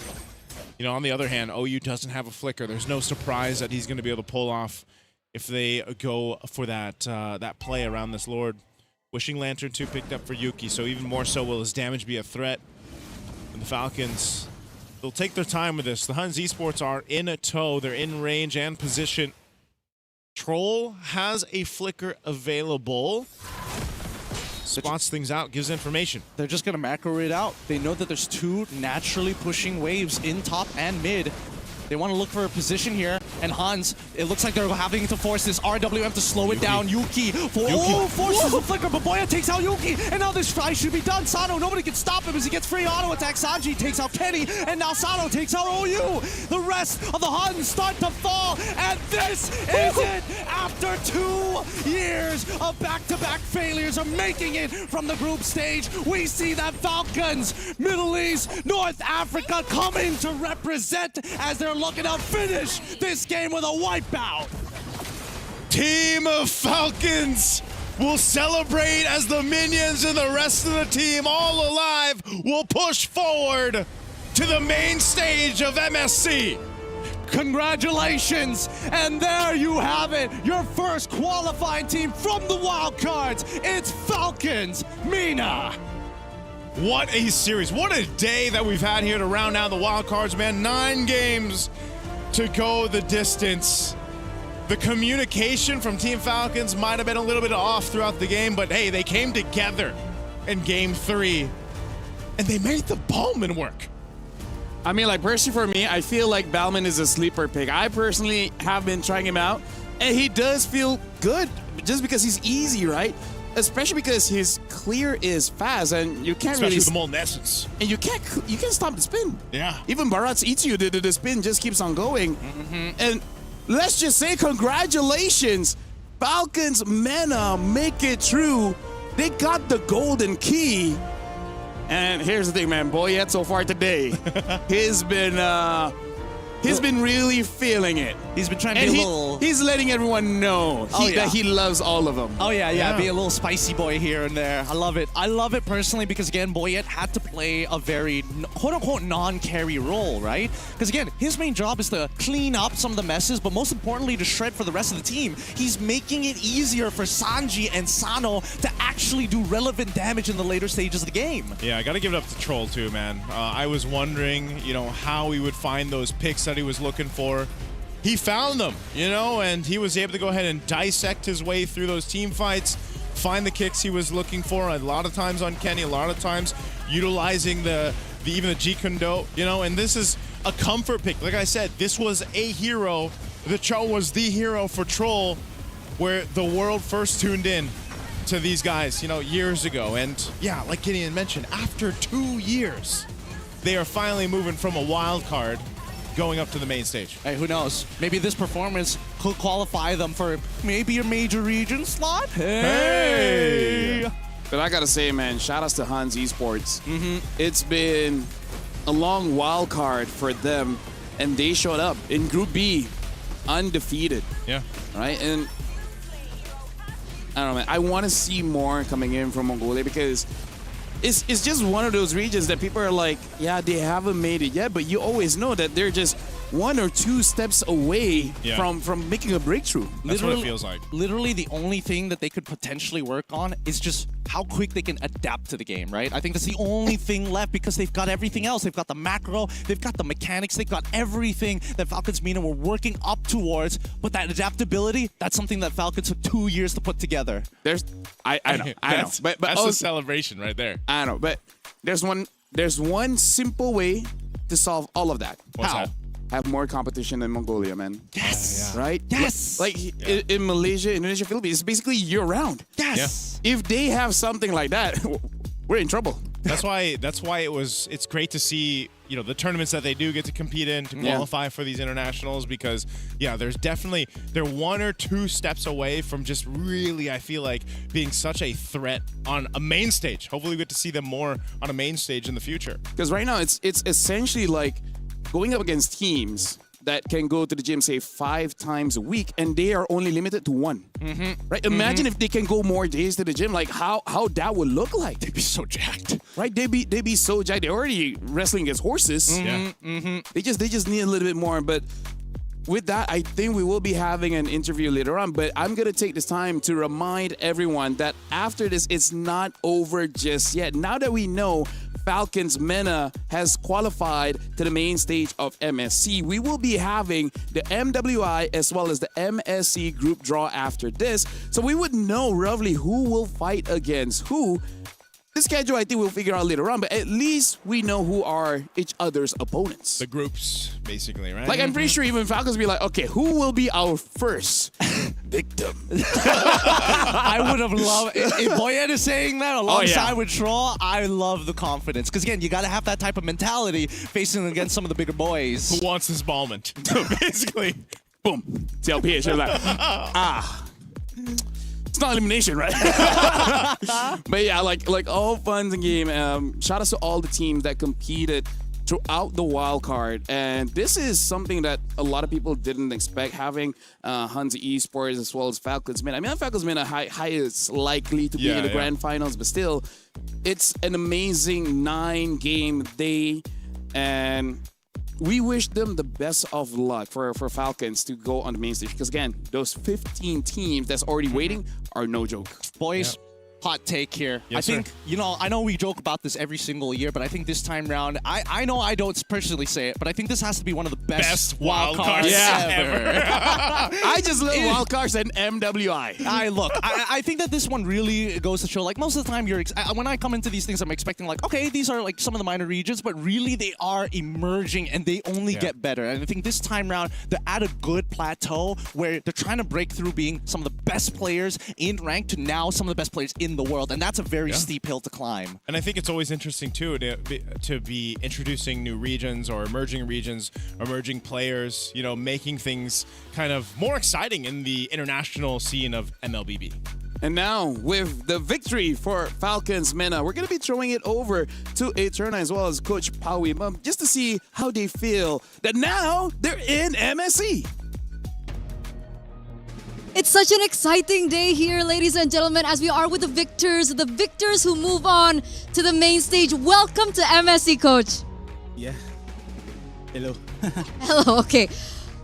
We gave you time, a little time to kind of reset after that best of 3. But we gotta ask, after, being in the wildcards for so long and finally being able to bring the team to the main stage, how does it feel right now and how are the players feeling as well? Right now, we are all like, it feels amazing because this is our first time.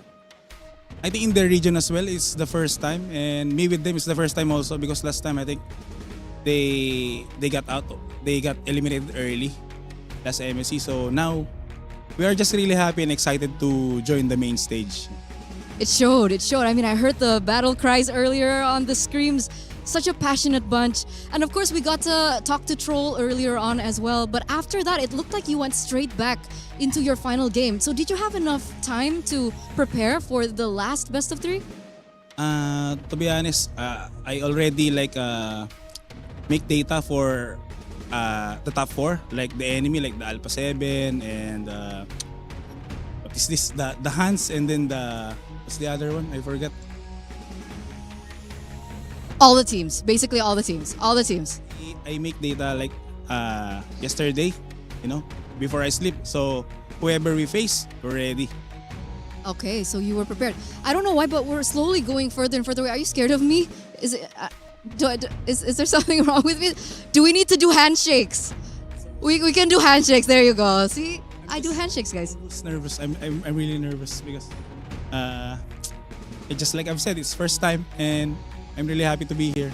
In Paris, first time as well, right? For all of us, I think, because this is the first time EWC, right, in Paris. So it's good. It's good. And we're really proud of you. We're really proud of you. We're proud of you. We're proud of the players as well. I think all the audiences are rallying their support as well in the live chat. I see it in the live chat. But we do have a question coming in from Mirko. It seems like every time you're in a best of 3, you always lose first game, especially today. What's going on? Do you need time usually to kind of analyze the opposing team? Honestly, we didn't expect, like against FUT, we didn't expect them to pick the Harley like that, just like 2 picks very early. We feel like we don't know what to do after that. So after that, we lose, right? One-sided, we got invaded, and then after that we just discussed, guys, we just need to ban Harley. Okay, so you were surprised with the Harley pick in game number 1, but we were also surprised with the Balman pick in game number 3. Could you talk to us about that? Because I mean, technically we do see changes to the Balman, but why do you think it was fitting and how did it succeed? To be honest, that's like super alternative pick because our picks got banned, our mostly like first and second and third picks. So it's like 4th or 5th pick, something like that, because Balmond is really hard to play against, a lot of CC. There's Atlas, there is YZ, I think. So there's so many counter to Balmond at that game. But we just trust because if you play Assassin, it's not gonna work. We already know because we're ahead in game 1, then we just didn't know what to do. I don't know what happened. We lose. So I think we just stick to the first strategy. Play utility, and then we win. Okay, so Balman is still a conditional pick. And as we're talking about the meta, do you expect any particular changes maybe coming to MWI and MSC that we could expect? For now, sorry, what's that? Do you think that the meta will change? I mean, we've been seeing a particular meta right now run through MSC. Wildcards specifically, do you think something might change as we get closer to MWI and the main stage? I think I saw there would be a patch, but I didn't read it just yet because we're focusing on our game, So we'll focus on that once we make it to the main stage. So now maybe I will read, later. Okay, taking it step by step. And of course, our final question, obviously, we will have 2 representatives coming in from MENA. What do you think about the landscape of MENA as a region? Do you think they're getting stronger now?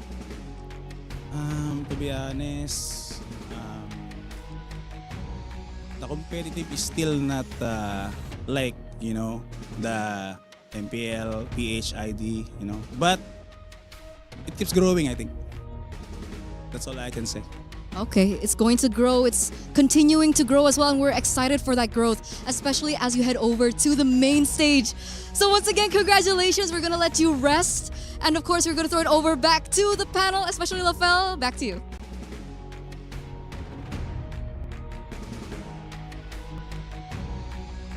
Whoa, hello. All right, there you go. Yeah, because Swiss Harley from Foot Esports is so strong. The moment they batted out, then they start winning, Yep. Crazy. Either ways, full best of 3 this entire day. Congratulations to Team Falcons, MENA, and Foot. it's Falcons, Foot, Alpha 7, and the Huns, you know? Man, I didn't expect this. I didn't expect the way the wild cards ended up. You know, I don't know about you guys, but predictions, and thank you so much for not talking about predictions, man. I know Mirko was like silent about it, but no, please, thank you, dude, so badly. Oh my god. That's the only condition I put on myself when I'm the desk host. I need to prepare so many things so that we'd never ask for prediction. Because who cares about that? Yeah. So what's your Right. So what's your prediction for this one? You better not do an MPLBH. Hey, Stop guys, it. guys, there's still plenty of games to actually The happen Cien after Wolf. this. Hey, big shout outs to Wolf out there. Great guy. Anyways, thank you very much, Gideon, as well as Naisu. You guys have done an amazing job casting that grand finals. And now, ladies and gentlemen, we do know who is going to the main stage, and the wild card is over, but we still have one more agenda for today. We will be having the group draw for both MWI as well as MSC. So make sure you guys don't go anywhere, and then we'll see who Falco will go up against. We'll see you guys during the group draw.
play is in our DNA.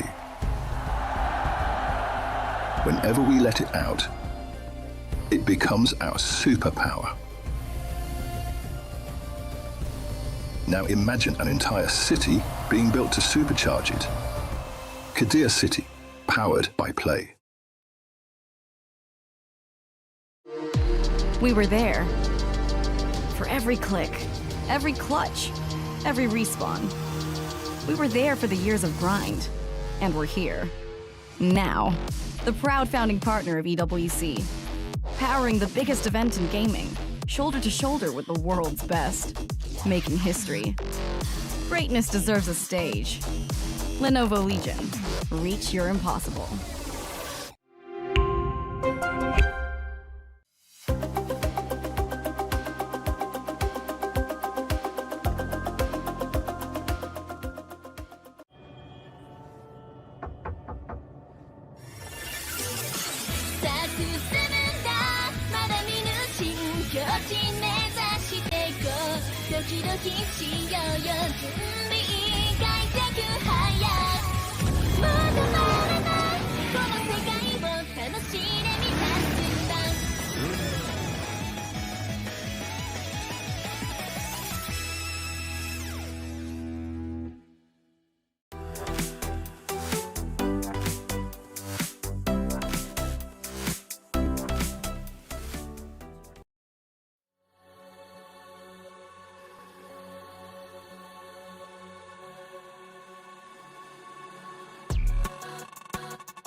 Ladies and gentlemen, we have figured out that Falcons Meta will be going through the MSC. But for now, we got to talk about MWI. My name is Afel. Alongside with me is Eterna. Hello. And right now, we will be figuring out which teams goes over to Group A and B. How you feel after the wildcards? It was exciting. It was interesting. It was great as well to talk to Coach Powie Burn, but I'm also very excited to get to the group draws because I want to know who's going up against who in this next upcoming battle. Well, for this one, let me just give a very brief explanation to everyone watching. Right now, we're going to be doing the group draw for MWI and MSC, but we're going to be doing MWI first. As you guys can see here in front of us, we have two different bowls.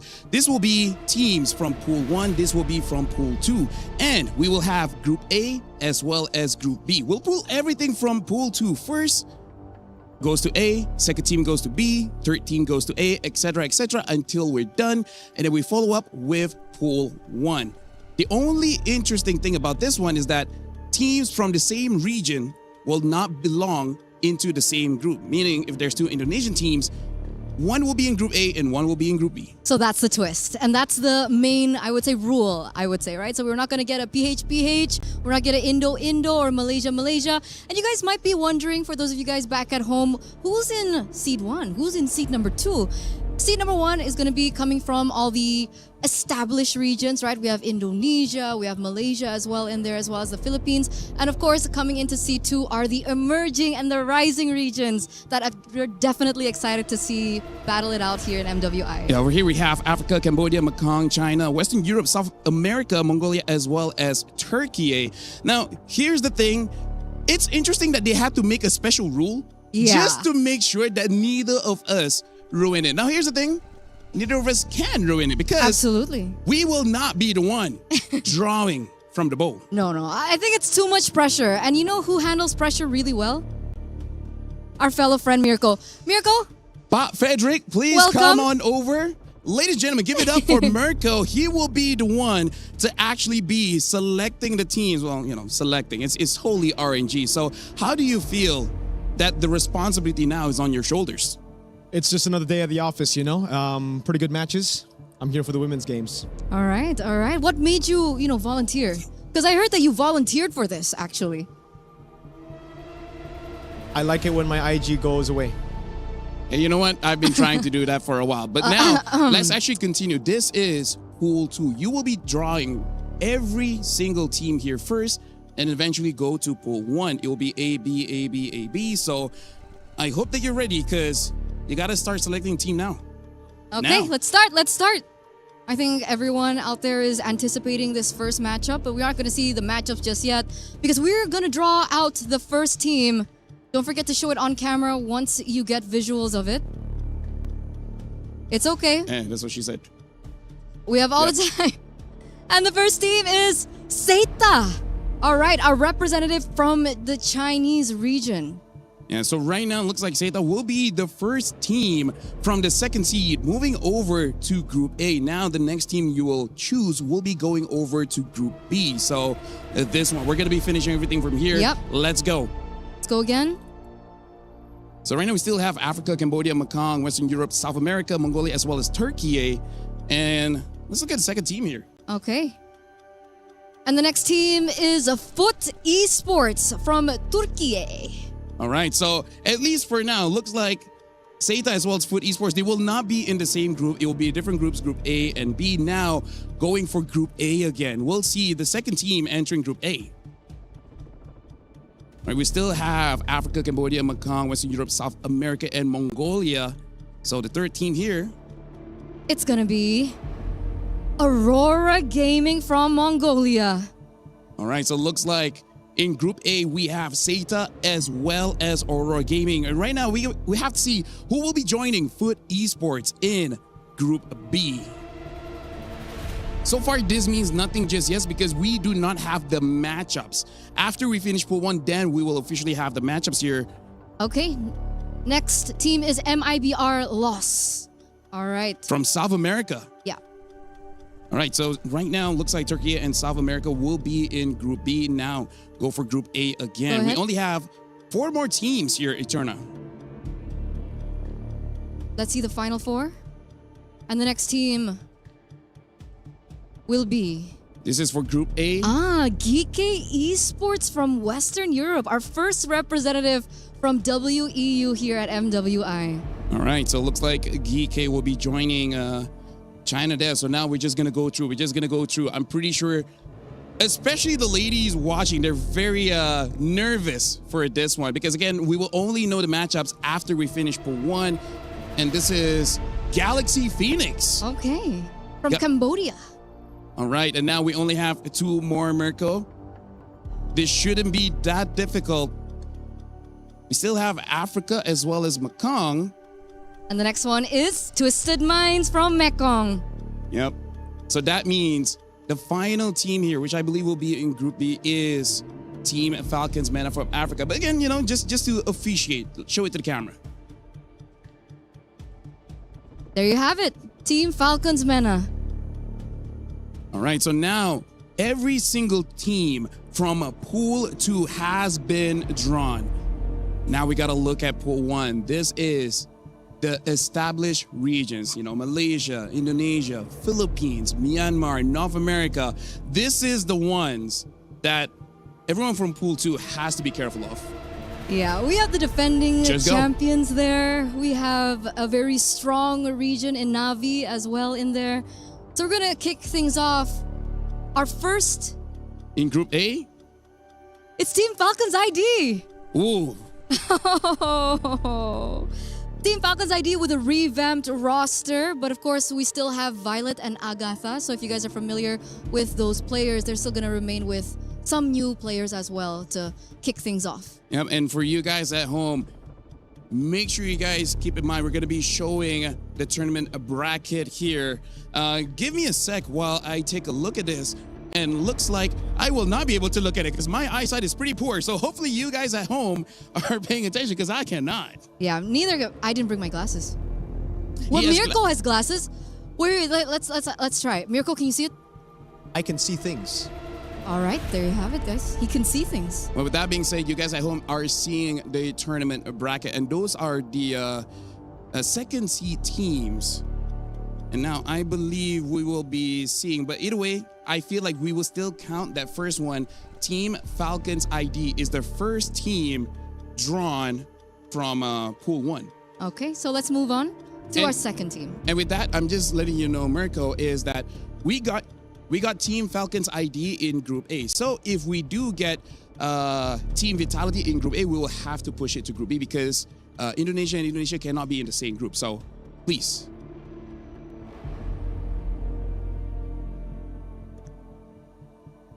Our second team.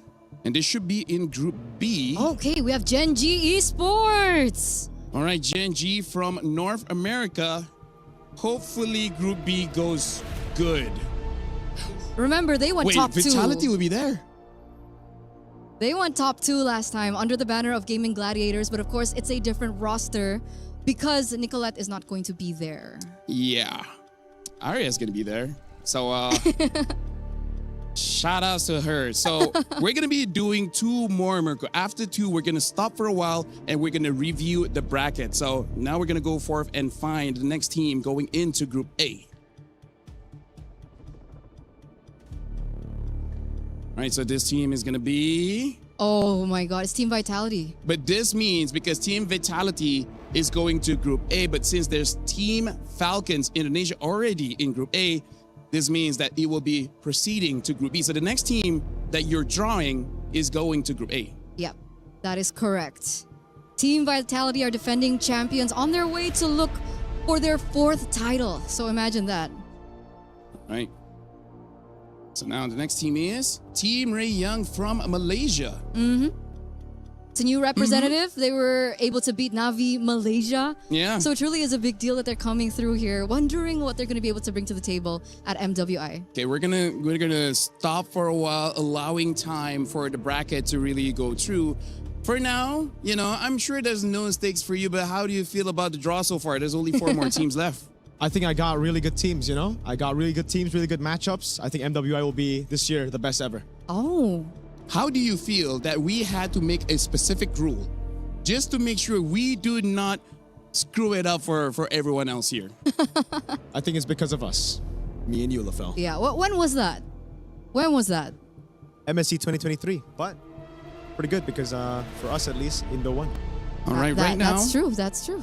Apologize. Let me just check. This is the tournament bracket. Looks like it's going to be Team Falcons ID going against Seda, as well as Team Ray Young against Aurora Gaming. For now, we're still waiting for the bonus of GK as well as Twisted Minds. And this shows the next part of the brackets, ladies and gentlemen. And we still have 4 more teams from Seed 1 to figure this out. I'm not running that far. I will do that again later. Okay, I will do that again later because we do have 4 more teams left. Once we're done, I'll run to the camera. No It's okay. problems. It's no problem. Right. Go for it. He's a big runner. He's a big runner. I'm a big runner. He loves running. That's not something I hear often. So yes, let's see. Which team have you drawn now? Let's see. We still haven't got Navi yet. Navi. Okay. Well, How never did mind. you know? How did you know? Me and Mariko, we're in sync. When he touches something, I know what he's touching. You guys are connected like that. I love the chemistry. I But wish yes, we're not. It's Navi. All right, so hold on. Let's see. Vitality has been done. Yep. Falcons have been done. Navi has been done. Right now, we still haven't gotten Myanmar, MENA, as well as EECA. That is true. Go for it. So let's see who's going to be taken out first. That sounds very trending. Who will be taken out first? It is brutal, guys. Okay, there you go. Geltec Cyber Team from EECA. All right, so now there's only 2 more left. It's between Myanmar as well as MENA, Virtus Pro as well as Falcon Daisies. Falcon Daisies. I love that name. Falcon Daisies. Go for it. I love that name. I love that name. How's the balls? I'm pretty good at yes. Yeah. Well. All right. Next, Falcon Daisies. There you go. Another new representative coming in here for MWI. Very excited once again to see how they will be performing later on. Yeah, and now we only left with Virtus Pro from MENA. But again, let's just just get on with it. All right, so now show to the camera. This is gonna be Virtus Pro coming in from MENA. So with that, I honestly don't know how to feel. I'm looking forward to going to WhatsApp just to ask some of the female players. That's very specific. How do they? We don't do email, okay? We don't do email. WhatsApp is faster. It takes longer. 7 business weeks, you know. So it takes a while. What do you think so far for the draw? And mind you, after this we will be doing MSC. So this one you might be okay. The MSC one I'm not so sure. Yeah, I think my socials are safe for now, so it's a good thing. And great matches, competitive matches. MWI always has surprises for us, so I don't think it'll be anything less than that. Yeah, honestly, Wildcard is amazing. MWI is amazing. MSC is copy paste, but either way, hopefully this time is gonna be fun. Let's not have a 4-0 grand finals, right? For now, let's look at the brackets just to see how it shapes up. Let's walk. Oh yeah, let's walk. We can walk together. You can stay there. You're Mirko all doesn't good. want to come.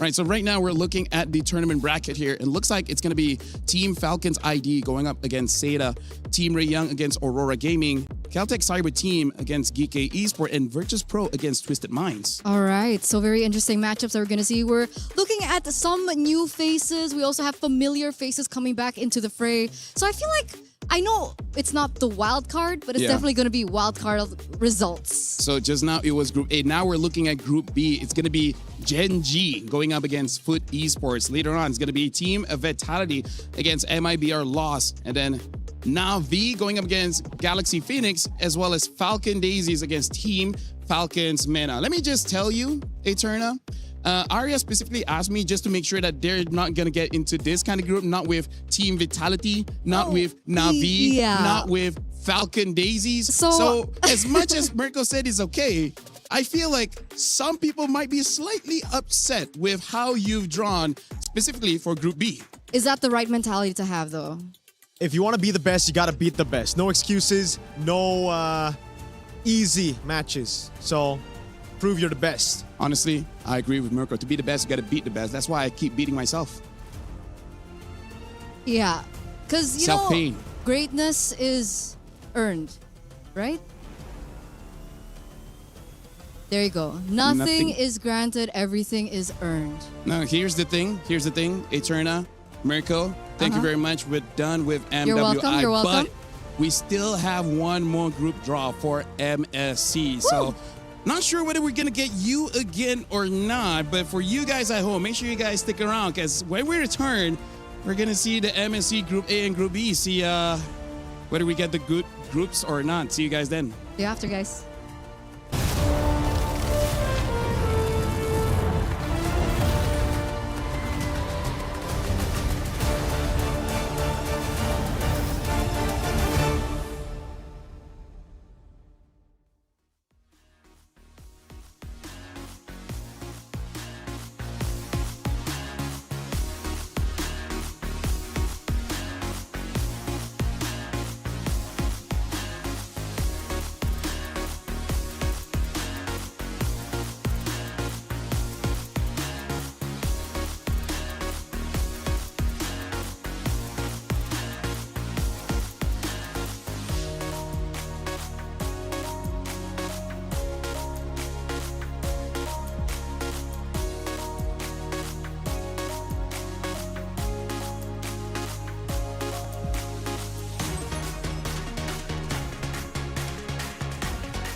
Welcome back, ladies and gentlemen. We just got done with the MWI draw, and we're about to jump into the MSC one.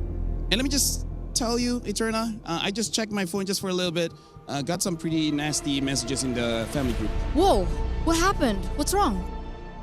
Here's the thing. We called on Mirko to do the draw. Okay, Group okay. Group A looks okay. Group B, not so much. And it just so happened to be my sister being Group B. So can you do me a favor? Okay. What's the favor? Let's not I call think it Mirko depends. for this one. Okay. I think we can call on someone new. Yeah, because here's the thing. Good on me. I decided not to bring Mirko in. So I found this guy on the street. So we got a Okay. Frenchman here where I was like, hey, bro, you want some diamonds? And he said yes. He wants some diamonds to do the draw. So Who did let's you call bring? on, what's the guy's name Is again? that okay? Monsieur, please come here. Bonjour. How? Bonjour. Bonjour. Bonjour. Bonjour. C'est moi. Je m'appelle mes baguettes. Oui. I hope the diamonds will be worth it. Comment ça va? Dude, I don't know how many more words. Dude, let me just He tell tried, you, he tried. the other guy, he drew Group B. Like my family group, I'm not gonna entertain that for now. Do you feel you're gonna do a okay job with the MSC draw? Je peux aller aux toilettes. You can go after. Well, for you guys that just came in case you guys missed the previous draw, I'm gonna tell you guys the rules just very, very quickly. This is gonna be Pool 1, and this is gonna be Pool 2. Yep. Mr. Mir Baguette here will be collecting every team from Pool 2 first, and then they'll be alternating from Group A and Group B and A and B until the very end. Now, here's where it gets a bit complicated because the same region cannot be in the same group, and there's only Group A as well as Group B. Yes. And we have 4.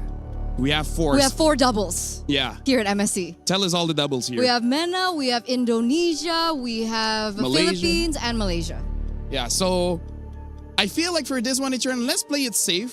Okay. We'll just call the teams and we let production figure out how they're actually going to be segmented. With that being said, I agree.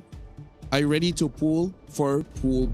Oh, by the way though, before we begin, if you guys missed MWI as well, Pool 2, emerging, rising regions. Pool 1, established regions.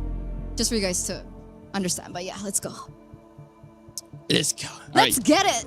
Oh, I'm wearing IEMs, man. All right, so getting team from the second pool here. We got Cambodia, Singapore, MENA, Turkey, East Asia, Amir, India, as well as Team Falcons, MENA.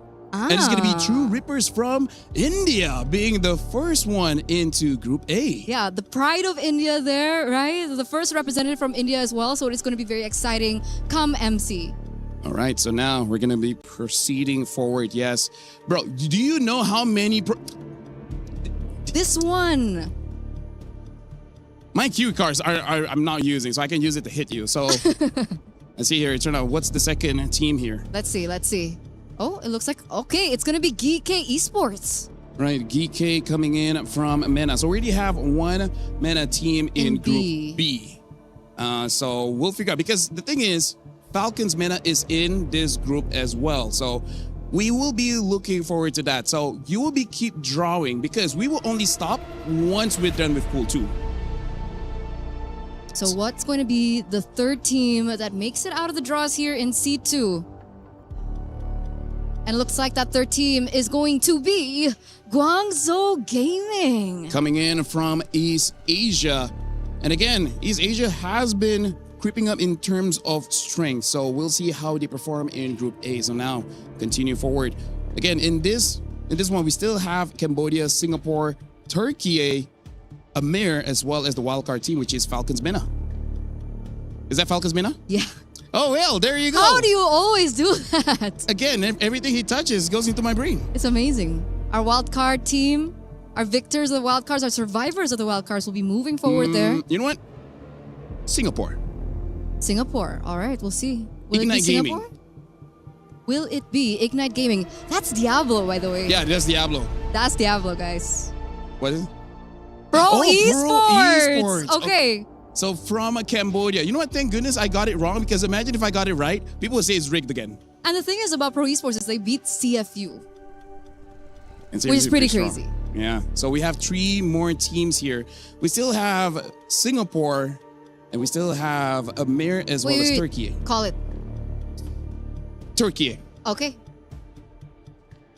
I hope I'm wrong, because I don't want to hear any conspiracies. You're wrong again. Entity 7. All right. NA. So The that's Americas. That's good. Entity 7. Again, I have lost track of who's going Group A and Group B. So we'll review after we're done. So just keep on going. Keep on going. There's only 2. All right. Next one. By the way, strong arms. These balls are pretty hard. Okay. Ignite Gaming. There you go. Right. Ignite Gaming from Singapore. So shout outs to Diablo. Good luck for him being in whichever group he's in. And now this is the final one. The Return of Diablo. Who's in again? Oh, Turkey. We haven't gotten Aurora yet, so this should be Aurora Gaming. Okay. There you go. Aurora Gaming. A name stay on the international stage. We're all familiar with them. Yep. Aurora is pretty strong. So now that we've done with all the groups, we'll give some time for production to put all of them inside a graphic for us to see the brackets, because it's going to be pretty complicated turnout once we start with pool 1. Absolutely, absolutely. Once again, no same region can be in the same group. And we have 4. We have MENA, Indonesia, Malaysia, as well as the Philippines. So at this point, it really should be the group of death. If one group somehow, some way, there's like Vitality, Liquid, SRG. But what are the chances either group A or B, all the champions will be there? What are the chances, It won't happen. Baguette? Because I'm doing it, maybe 100%. So he 100%. wants it? Do you want a bracket like that? Everything's 50-50. It either happens or it doesn't. Shout out Sarashi. Okay. I'm gonna predict at least. Hold on, we got at least two champions will be in Group B. That's what I'm predicting. But like, technically, What? it could be more, right? It could be more. It could be. I'm just saying on Group B. All right. I'm just saying Group B. So I'm thinking Group B is gonna be the tough one. Group A, It's possible. Because It's wildcard we already possible. have the group of death on Group A, right? So might as well be. Okay. It's definitely possible. So we'll see what happens, because we are still waiting on the brackets to see who is placed where, especially from the seed 2, because we are going to get to seed 1 very, very soon. So Miracle, who would you like Team Liquid to be in the same group with? Not Vitality. What about Vitality? So it's going to be Onyx? Amen. Oh. Okay. Because you want your boys to survive the earlier rounds, huh? You know what? Vitality. Because to be the best, you got to beat the best. There's the mindset. So who they got to beat? So TLPH got to beat Vitality.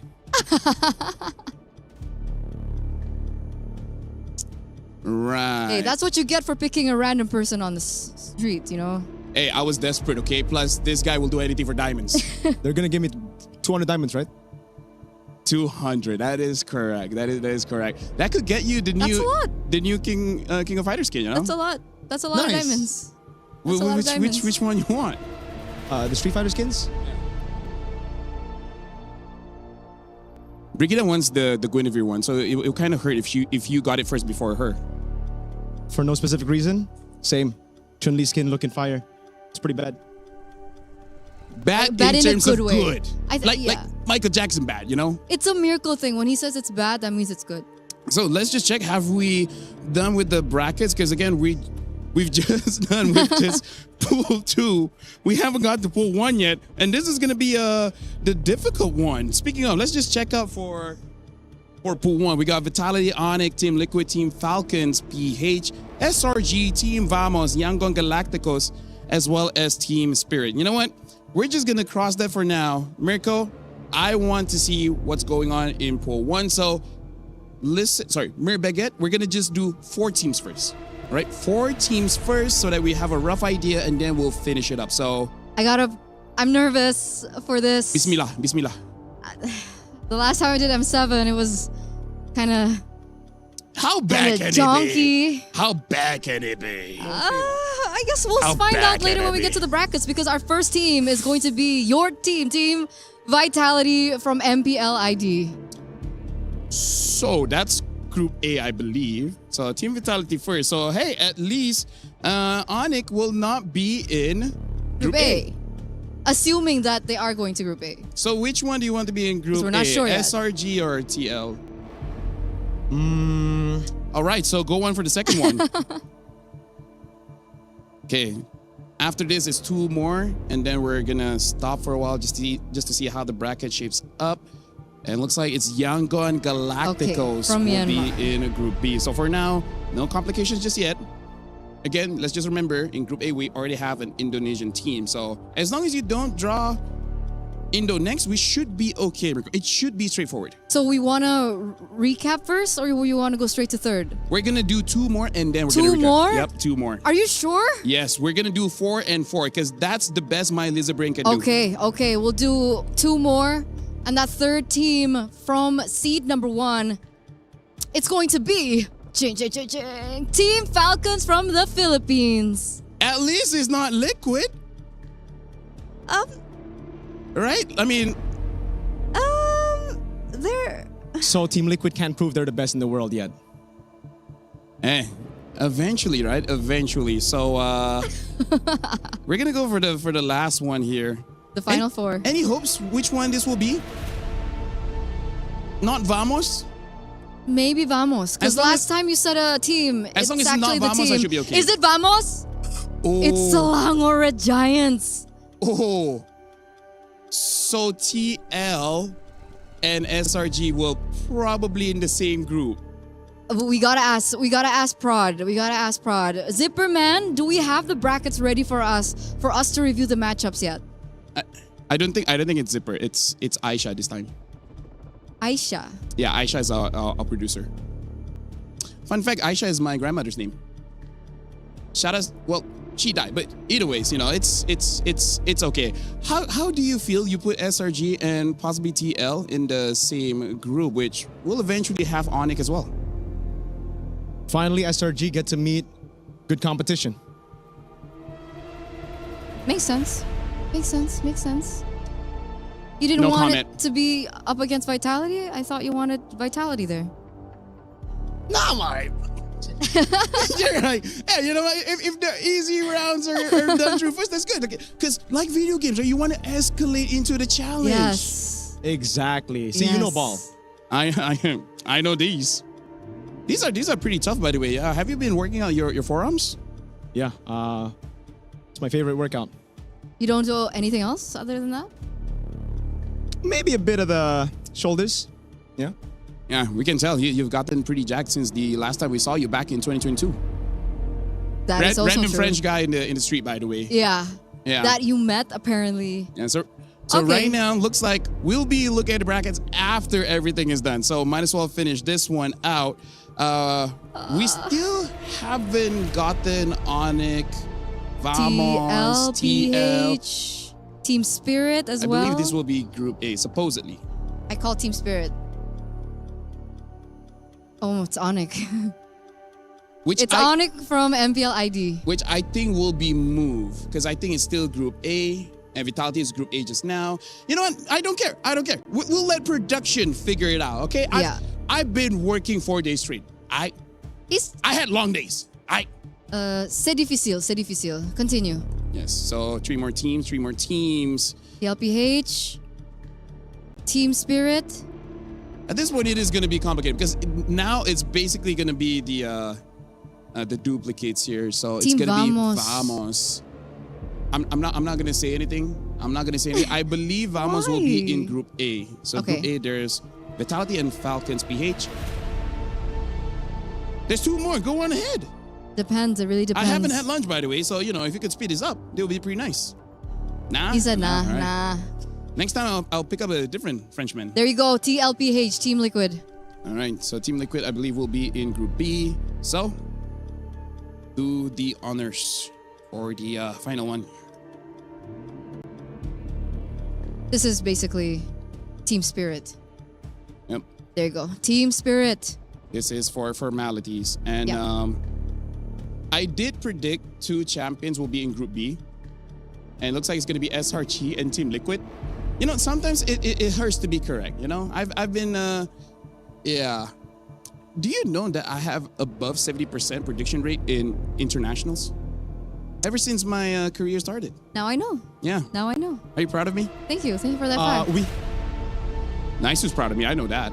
Right, Naisu? Naisu is definitely Naisu? proud of you. Yeah, so what about you, Eterna? Seeing Group A, Group B. It looks like Group B is going to be the tough one. I have to see because we have to know for sure. Because of so many duplicates and regions, I don't know who is going where just yet.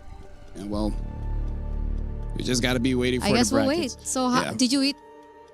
How's the weather? Ah, there you go. Sunny in it, fam. Sunny in it? Yeah, yeah. Danny. It Yeah. sounds like it's ready. So right now, we'll be looking at the brackets. I'm not too excited to see Group B. Let's move forward, Lafel. Yeah, let's look at Group A to see how it has been shaped up. It looks like it's going to be Team Vitality against True Reapers. So that's going to be quite a tough one for True Reapers. And then Falcons, PH Guangzhou Gaming, Ooh. Vamos against Team Falcons, Mena. Oh, wildcard team, not bad. And then Team Spirit against Ignite Gaming. How do you feel about that? If Alpha 7 made it, it would have been Vamos versus Alpha 7. So, Alpha 7, you dropped the ball, man. Oh, they dropped the ball so hard. What do you think, Eterna? I think that means everyone else is in the other group. Yeah. That's what it means. And this is a stacked group. And you mentioned Group B being the stacked group, and it truly is. We have Onyx, Entity 7 there, Team Liquid up against Aurora Gaming up first, SRG and Pro Esports, Yangon and Geek Esports as well. That is definitely matches to watch. Yes, let's move back up. And I think I predicted correctly to say that Group At B, least two, right? Group B will be the group of the, I mean, like Entity 7 is there and everything. So, do you think you did a good job, Mirbaget? I think I did a fantastic job. Oui. Do you have anything to... C'est facile. Isn't that a performance-enhancing medication? It's easy. It's a translation of it's easy. Yeah. Using it is easy. No, as in So you're thinking like the translation. half an hour before or it, something? it literally means it's easy. Okay, You know, so opposite of it's hard.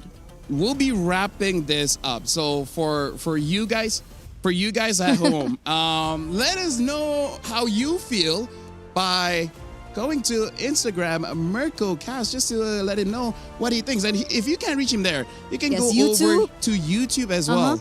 Any final TikTok words? as well. It's not that active. I keep sharing him clips. He never responds. Final words. I guess we'll see you at MSC. Any words from you? Rise above.